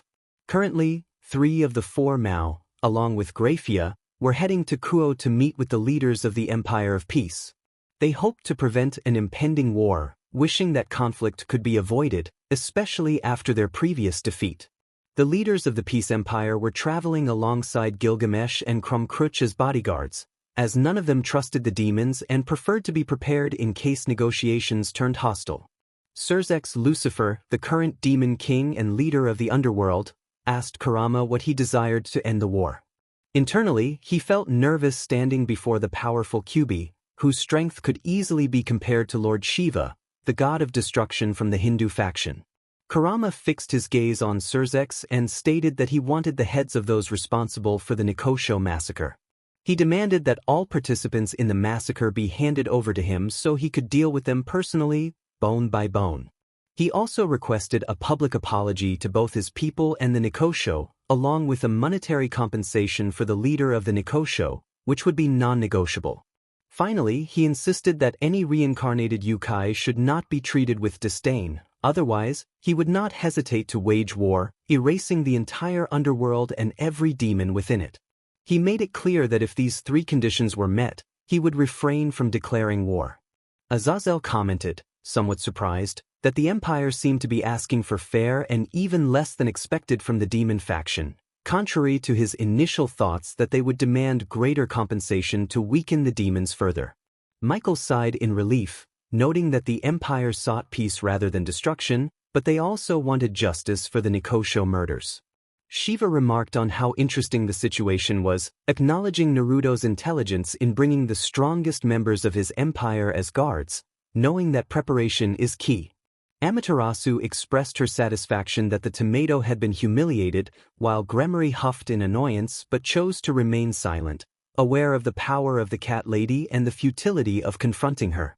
Mordred was astonished that the King of Heroes allowed someone else to lead, never expecting a child, despite his power, to command him. Nero agreed, finding it unusual to see Gilgamesh in such a state. Gilgamesh dismissed the comments, focusing on Naruto, who was proving to be a worthy king. He felt confident that if any demons attacked Naruto, he could eliminate them without hesitation. Artoria observed Gilgamesh closely, surprised by his silence towards Nero and Mordred, pondering whether the arrogant king viewed Naruto as an equal, which intrigued her given Naruto's compassionate nature towards allies and his fierce demeanor towards enemies. Jiraiya watched the screen with a furrowed brow, feeling a mix of fear and concern for his godson, knowing that powerful beings were under Naruto's command. Kushina and Minato nodded in approval, recognizing their son's wisdom in bringing the dragon and the King of Heroes for protection. Mito noted that Naruto had made a wise choice, as their combined powers could neutralize any threats from the demons. Several Uzumaki and Naruto's friends watched intently, eager to see the outcome of the meeting. Ajuka, feeling weary yet serious, responded that the 4 requests were reasonable and could be fulfilled, although the last one might pose some difficulty. He then indicated that they also had 2 small requests of their own. Yasaka, Naruto, and Kurama exchanged glances, understanding that they could proceed with their inquiries, curious about what the demons desired. Kurama wondered what the demons might want, suspecting they were after the territory of Kuo. Yasaka shrugged, finding it silly but not wanting to provoke a battle. She simply wanted to witness the unfolding events. Kurama continued to watch the screen, intrigued by the demons' true intentions. The demons stated that they wanted the Kuo Academy and part of the surrounding territory to remain under their control, clarifying that they would rent the area. Additionally, they requested that what had happened to Falbium be addressed, as despite his physical healing he had not yet awakened, raising concerns about his condition after the battle. Surzex spoke seriously, expressing his worries about Falbium and his belief that the other party could resolve the issue. Inside, he implored Lucifer to accept their demands, particularly to resolve the situation that had left his friend Falbium nearly incapacitated as one of the 4 Mao. Without him, their faction would be significantly weakened, which would be detrimental for the demons, as other factions could take advantage of it. Yasaka and Kurama watched Naruto, who sighed wearily. Nevertheless, He addressed the demons, expressing his disdain for the foolishness they had shown towards the Nikosho. Naruto stated that he would resolve the issue with Malphalbium, the leaders of the underworld. He mentioned that it would be easy, and regarding the territory of Kuo and its surroundings, he had no issue renting the territory as long as their faction could enter without offending or attacking his own. He warned that if any demon harmed his people in Kuo, he would take action against them to quench his thirst for vengeance. As he finished speaking, his power surged, forming a colossal 10-tailed beast behind him, its purple eyes spinning with malice. Outside the scene, beings from various dimensions shifted uncomfortably at Naruto's power. Most were terrified, while the stronger ones, like Gilgamesh, Zeref, Acnologia, Shiva, Ophis, and Great Red, felt a mix of curiosity and unease at the boy's murderous intent. They sensed that he was a significant threat in battle. Some, like Valley, were eager to fight Naruto, wanting to prove their strength against him.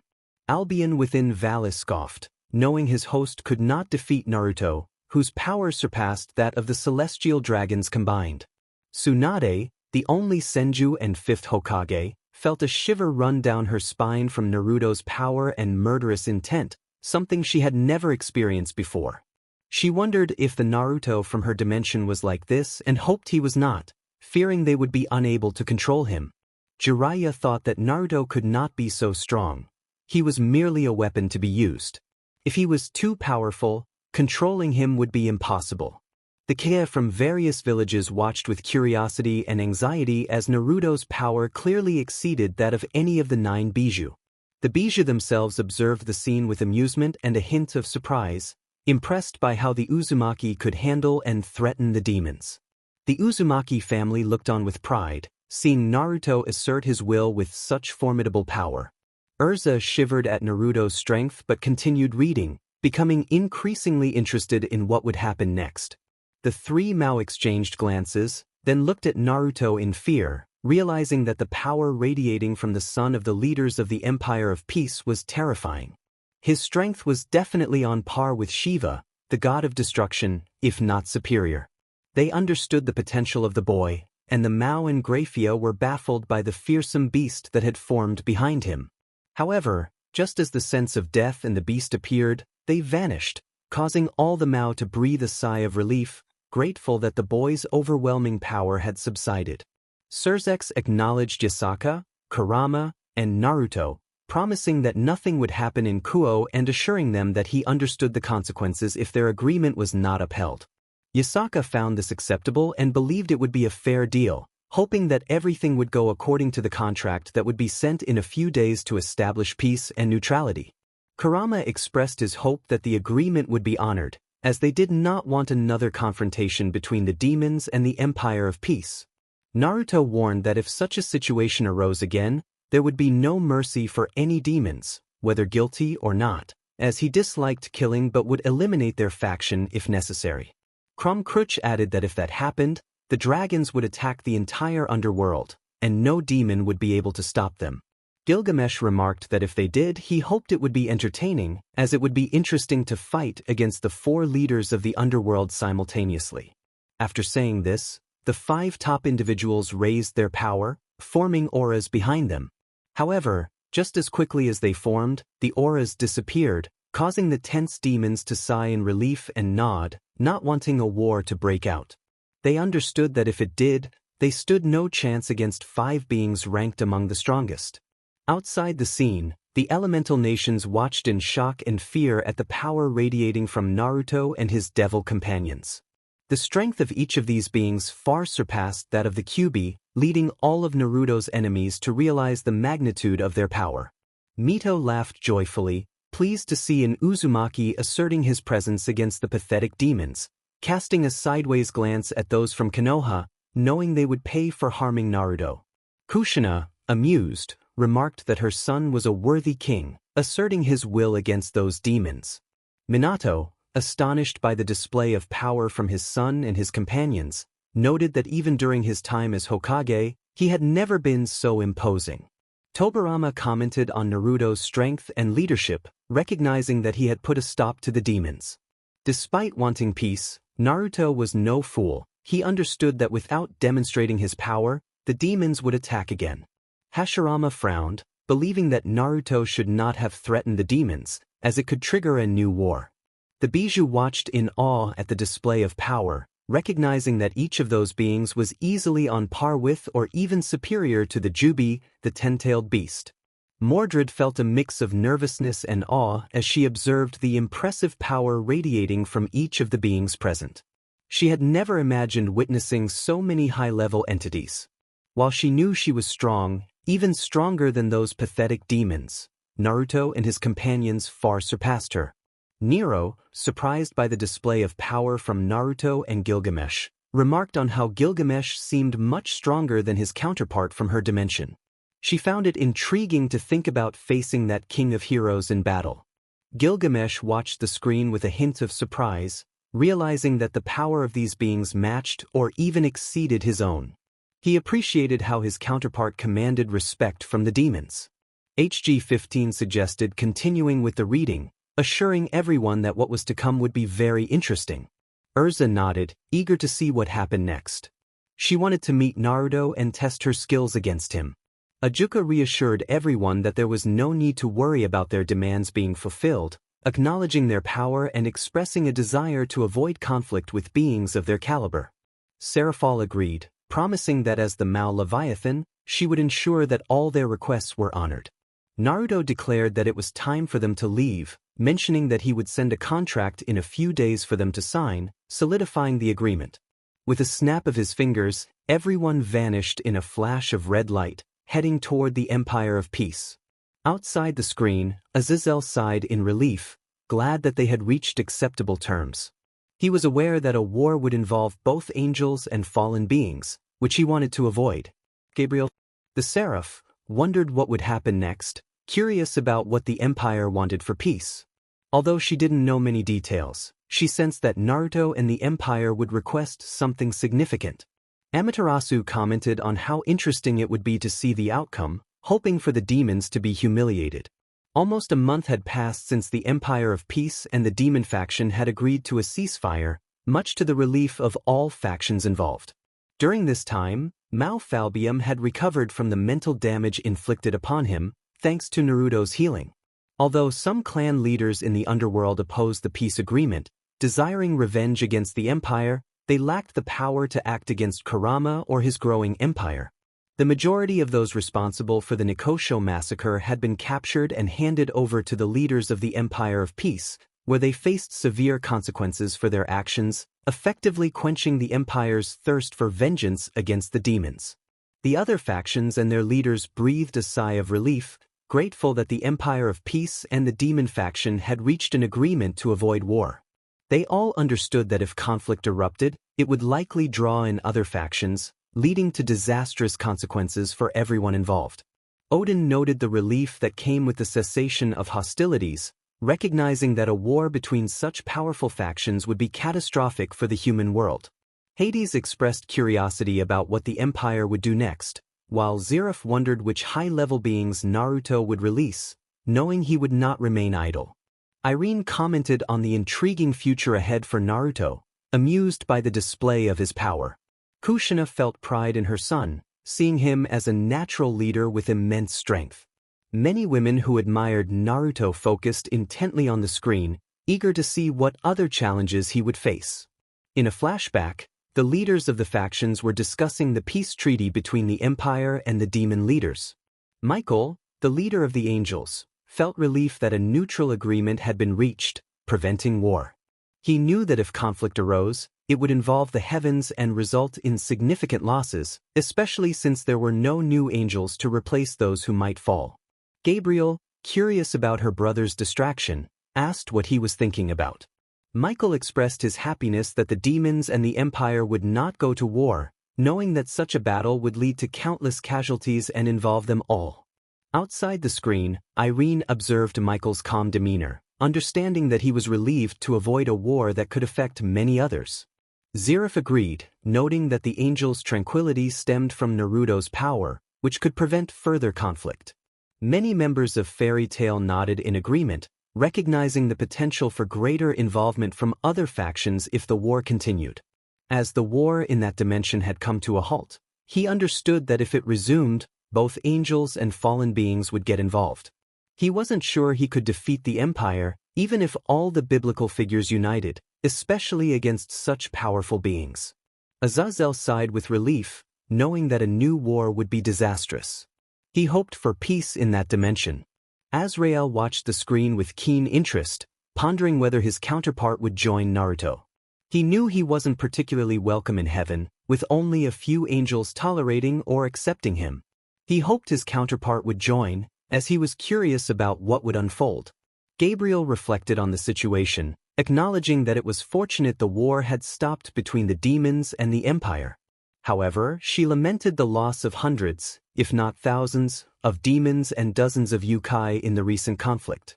The underworld had been nearly destroyed, and she felt sorrow for the lives lost, especially those her brother Lucifer had cared for. She understood the devastation of war, having witnessed the death of so many lives. Michael looked at her sadly and sighed wearily but responded to his sister with a gentle smile. He reminded Gabriel that at least the leader of the Empire sought peace. Despite the tragic losses, he was grateful that both sides had leaders who did not desire war. He pointed out that if a war had broken out, various factions would have been drawn in, causing harm to everyone. Gabriel nodded, still saddened by the deaths that had occurred, but relieved that the fighting had ceased. Outside the screen, she acknowledged her lack of hatred for demons, feeling sorrow for the thousands who had perished. She sighed in relief that the Empire would not continue its war, knowing that further conflict would lead to even more bloodshed. Amaterasu commented that the heavens reacted positively to the peace that had been established, expressing her wish for the war to continue, leaving the underworld in ruins.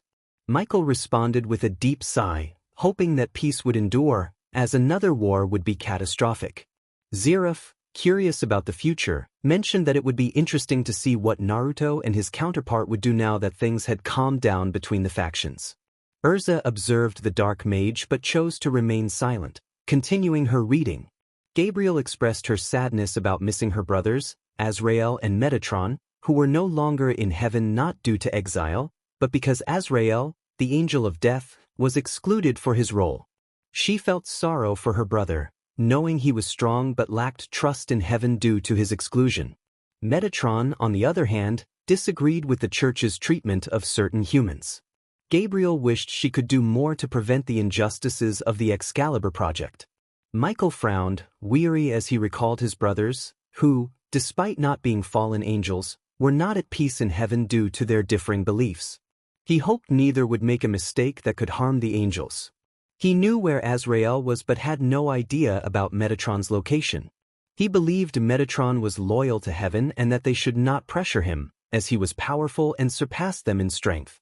Amaterasu found it intriguing that Azrael and Metatron were so strong that even the gods feared them. She speculated that, in terms of power, they must be on par with the strongest beings in the supernatural realm.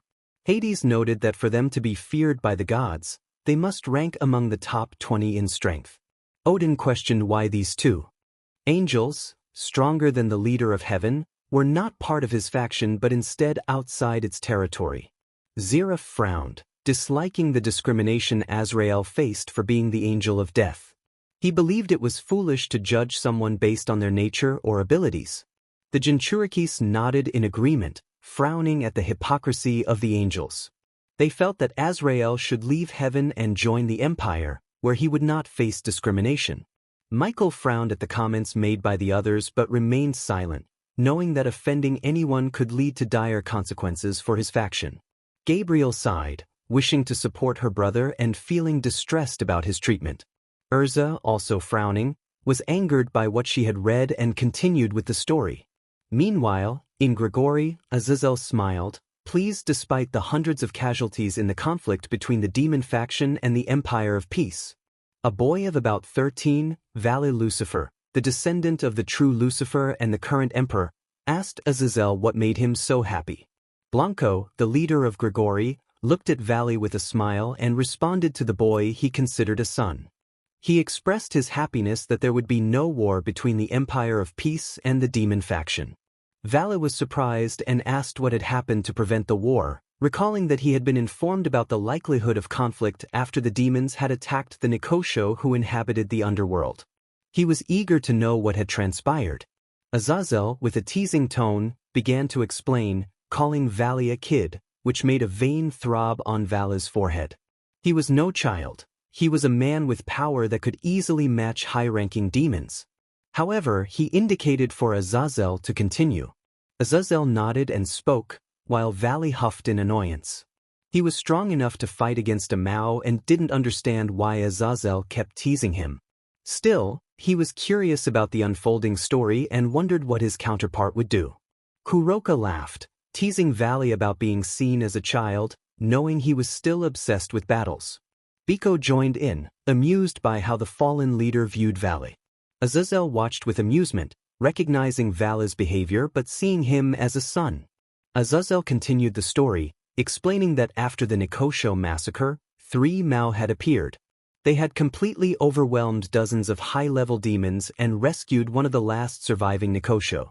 Furthermore, they had confronted the current Lucifer, Ajuka, one of the 4 Mao, and Graphia Lucifuge, the strongest queen of the underworld, who was on par with a Mao. Valley's eyes widened in disbelief. He knew how powerful the current Lucifer and Ajuka were, and the thought of them being defeated by a Yukoi was astonishing. Outside the screen, Athena commented that it was understandable why Valley was surprised. If someone told her that the strongest Mao and several high-level demons were defeated by a Yukoi, she would find it hard to believe. Amaterasu, curious, wondered what Azazel would do next, knowing the fallen angel was cunning. Various leaders from different dimensions nodded in agreement, while Urza frowned, irritated by the interruptions as she tried to focus on the story. Valley huffed but was curious about what would happen next.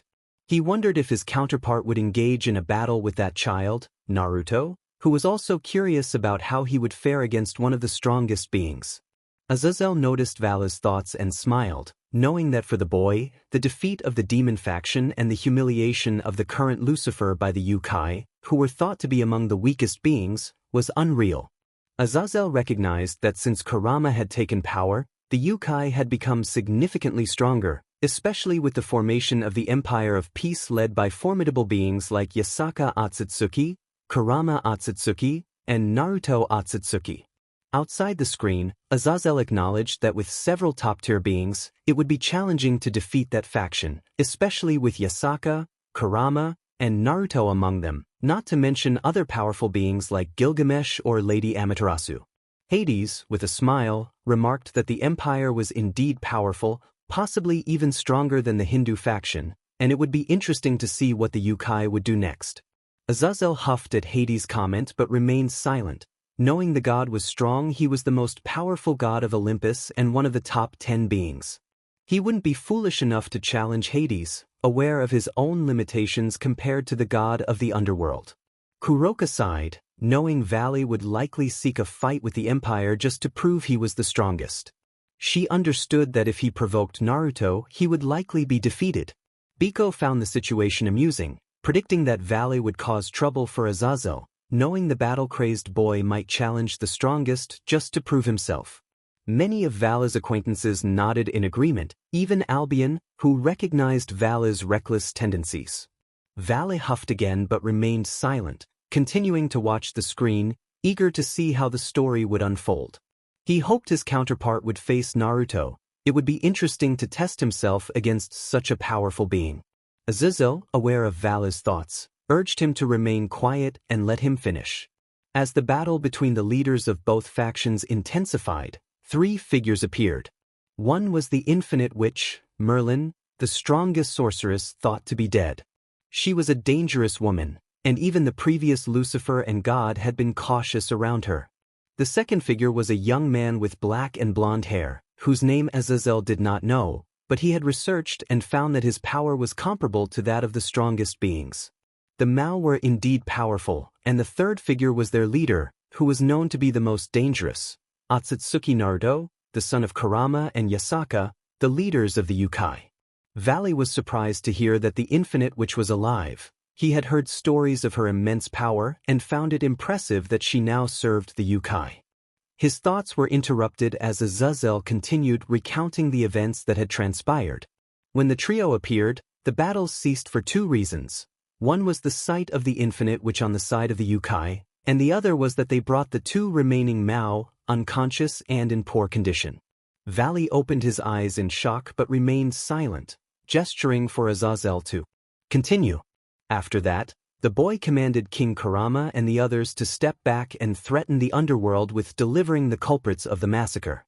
Before departing, he unleashed a rain of meteors, taking down hundreds of demons and destroying a significant portion of the underworld.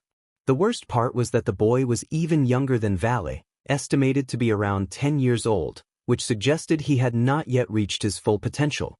Valley was in disbelief. He thought about how intense it was that a 10-year-old had declared war on the underworld.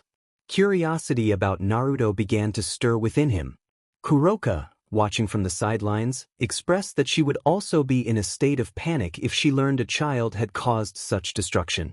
Biko, speaking seriously and with respect for Naruto, noted that it would be interesting to see how Valley would react, as he was likely to confront Lord Naruto. Yasaka wondered what the demon boy would do, realizing that he was interested in challenging Naruto to a battle. Kurama, knowing Naruto's strength, mused that the boy would easily defeat Valley if provoked. Gabriel, intrigued by Azazel's interest in Naruto, pondered what he would do next. Azazel, however, remained curious but said nothing, more focused on the unfolding events. As the atmosphere settled, the leader of the fallen angels nodded and continued the story. He explained that weeks after the initial confrontation, the attackers returned to assault the demons again, as they had not delivered the culprits of the massacre. The Nikosho and the leaders of the Peace Empire clashed with several leaders from the underworld, and it appeared that the Light Empire emerged victorious, with King Kurama completely defeating the current Lucifer, leaving him unconscious for days. Following this, the demons convened with the leaders of the Peace Empire and either handed over or executed the culprits of the Nikosho massacre. Valley was astonished by everything that had transpired and relieved that a war had been averted, as it would likely have drawn in the heavens and Grigori, despite their reluctance. Valley understood that if the conflict escalated, it would involve humans and many factions. Although he desired thrilling battles, he was not foolish. He knew he was not yet ready to face beings of such high caliber. He questioned Azazel about his plans for the Peace Empire, aware of its immense power and its potential parity with the Hindu faction led by Shiva, the god of destruction, who was rumored to be even stronger than God. Odin concurred, acknowledging that the Peace Empire was indeed comparable to the Hindu faction, boasting beings who ranked among the top 10. Hades, serious in tone, recognized that he stood no chance against any of those entities. Shiva frowned but sighed, realizing that the Peace Empire was the only faction that could match his own. He considered the possibility of witnessing a battle between himself and Naruto, intrigued by the power of this yokai, who undoubtedly surpassed that of an ordinary yokai. Azazel, amused, noted that Valley's counterpart seemed to respect Prince Naruto, as it was evident in his eyes. Valley huffed but remained silent, knowing that his counterpart admired Naruto for his strength and ability to bring the demon faction to its knees. He felt a desire to meet the boy and engage in battle. The leader of the Grigori smiled and expressed his desire for an alliance or at least to maintain good relations with the Peace Empire, recognizing the potential threat posed by his faction's defectors. Valley acknowledged Azazel's concerns about avoiding a war with King Kurama and his growing empire, understanding that the king was among the top 10 strongest beings. Azazel continued, stating that they would meet with the leaders of the Peace Empire in a week. He also noted Valley's curiosity about Yasaka's son, suggesting that perhaps he could make a friend in the boy. However, he cautioned Valley not to offend him, as the child was likely among the top 10 strongest beings. A mocking smile crossed the fallen leader's face, but there was seriousness in his words and a hint of fear. According to his report, the Prince of the Empire was known to be very cruel to his enemies, and he certainly did not want to become an enemy of that child. Valley acknowledged that Naruto might be among the strongest beings, and he knew he was not yet a match for a Mao, let alone for Naruto. He reassured Azazel that there was nothing to worry about. He would not do anything to harm him. After all, If he angered the Prince of the Empire, it was likely they would be erased from existence. Outside the scene, Azazel chuckled, teasing Valley about his counterpart admitting weakness compared to Naruto. It was unexpected. He thought Valley's pride would never allow him to accept that the young Naruto was so powerful. Azazel found it amusing that his protege would acknowledge another kid being stronger. Kuroka, with a playful tone, remarked that she wondered what Valley's counterpart would think, knowing that the child would change Valley's behavior, whether for better or worse. Bikwa was taken aback, surprised that Valley would concede defeat so easily without even knowing Naruto. For him, it was quite unexpected. Arturo and Leifri watched the screen with interest, curious about what Naruto would do and whether it would change Valley's demeanor. Issei, also surprised, knew a bit about Valley and did not expect him to admit defeat just from hearing about Naruto's actions. Valley huffed at the teasing but remained silent, more curious about the unfolding story and what his counterpart would think and do. Azazel continued, expressing hope that Valley would join him to meet powerful beings and understand that there were entities even stronger than the celestial dragons. He emphasized that Lucifer and God were superior to the celestial dragons, not to undermine their strength, but to highlight that there were beings who surpassed them. He urged Valley to abandon his arrogance, warning that otherwise, he might fall victim to a superior predator. Valley frowned at Azazel's words, while Albion, the White Emperor Dragon, nodded in agreement. The White Dragon recognized the strength of Lucifer and the biblical God, aware that there were other gods even stronger than them, beings that even he could not defeat. He understood that there were entities more powerful than the first leaders of heaven and hell. Urza finished reading, tired of being interrupted and weary from the story, though she found it charming and intriguing. Naruto wondered if he could meet and fight that fox child. As the chapter concluded, HG-15 snapped his fingers, and Naruto appeared beside him. When Naruto materialized, everyone from the elemental nations froze, and those from various dimensions felt nervous. The aura surrounding Naruto was immense. While it may not have been as great as the Naruto on the screen, it was certainly formidable. Kurama observed, impressed by the power of his Jinchuriki. He knew that Uzumaki was hiding something, but he did not realize the extent of the boy's power. To him, Naruto could take on any of the Bijou, and only he could defeat him.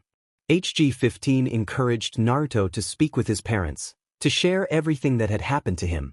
It would be interesting for them to learn about his life in Konoha. Kushina and Minato watched with tears in their eyes, overjoyed to see their son in the flesh. They were grateful to HG-15 for bringing Naruto to them and for giving them time to reconnect. Many from the elemental nations looked at Naruto with surprise and disbelief, fearful of what he might do next, recognizing him as a dangerous existence.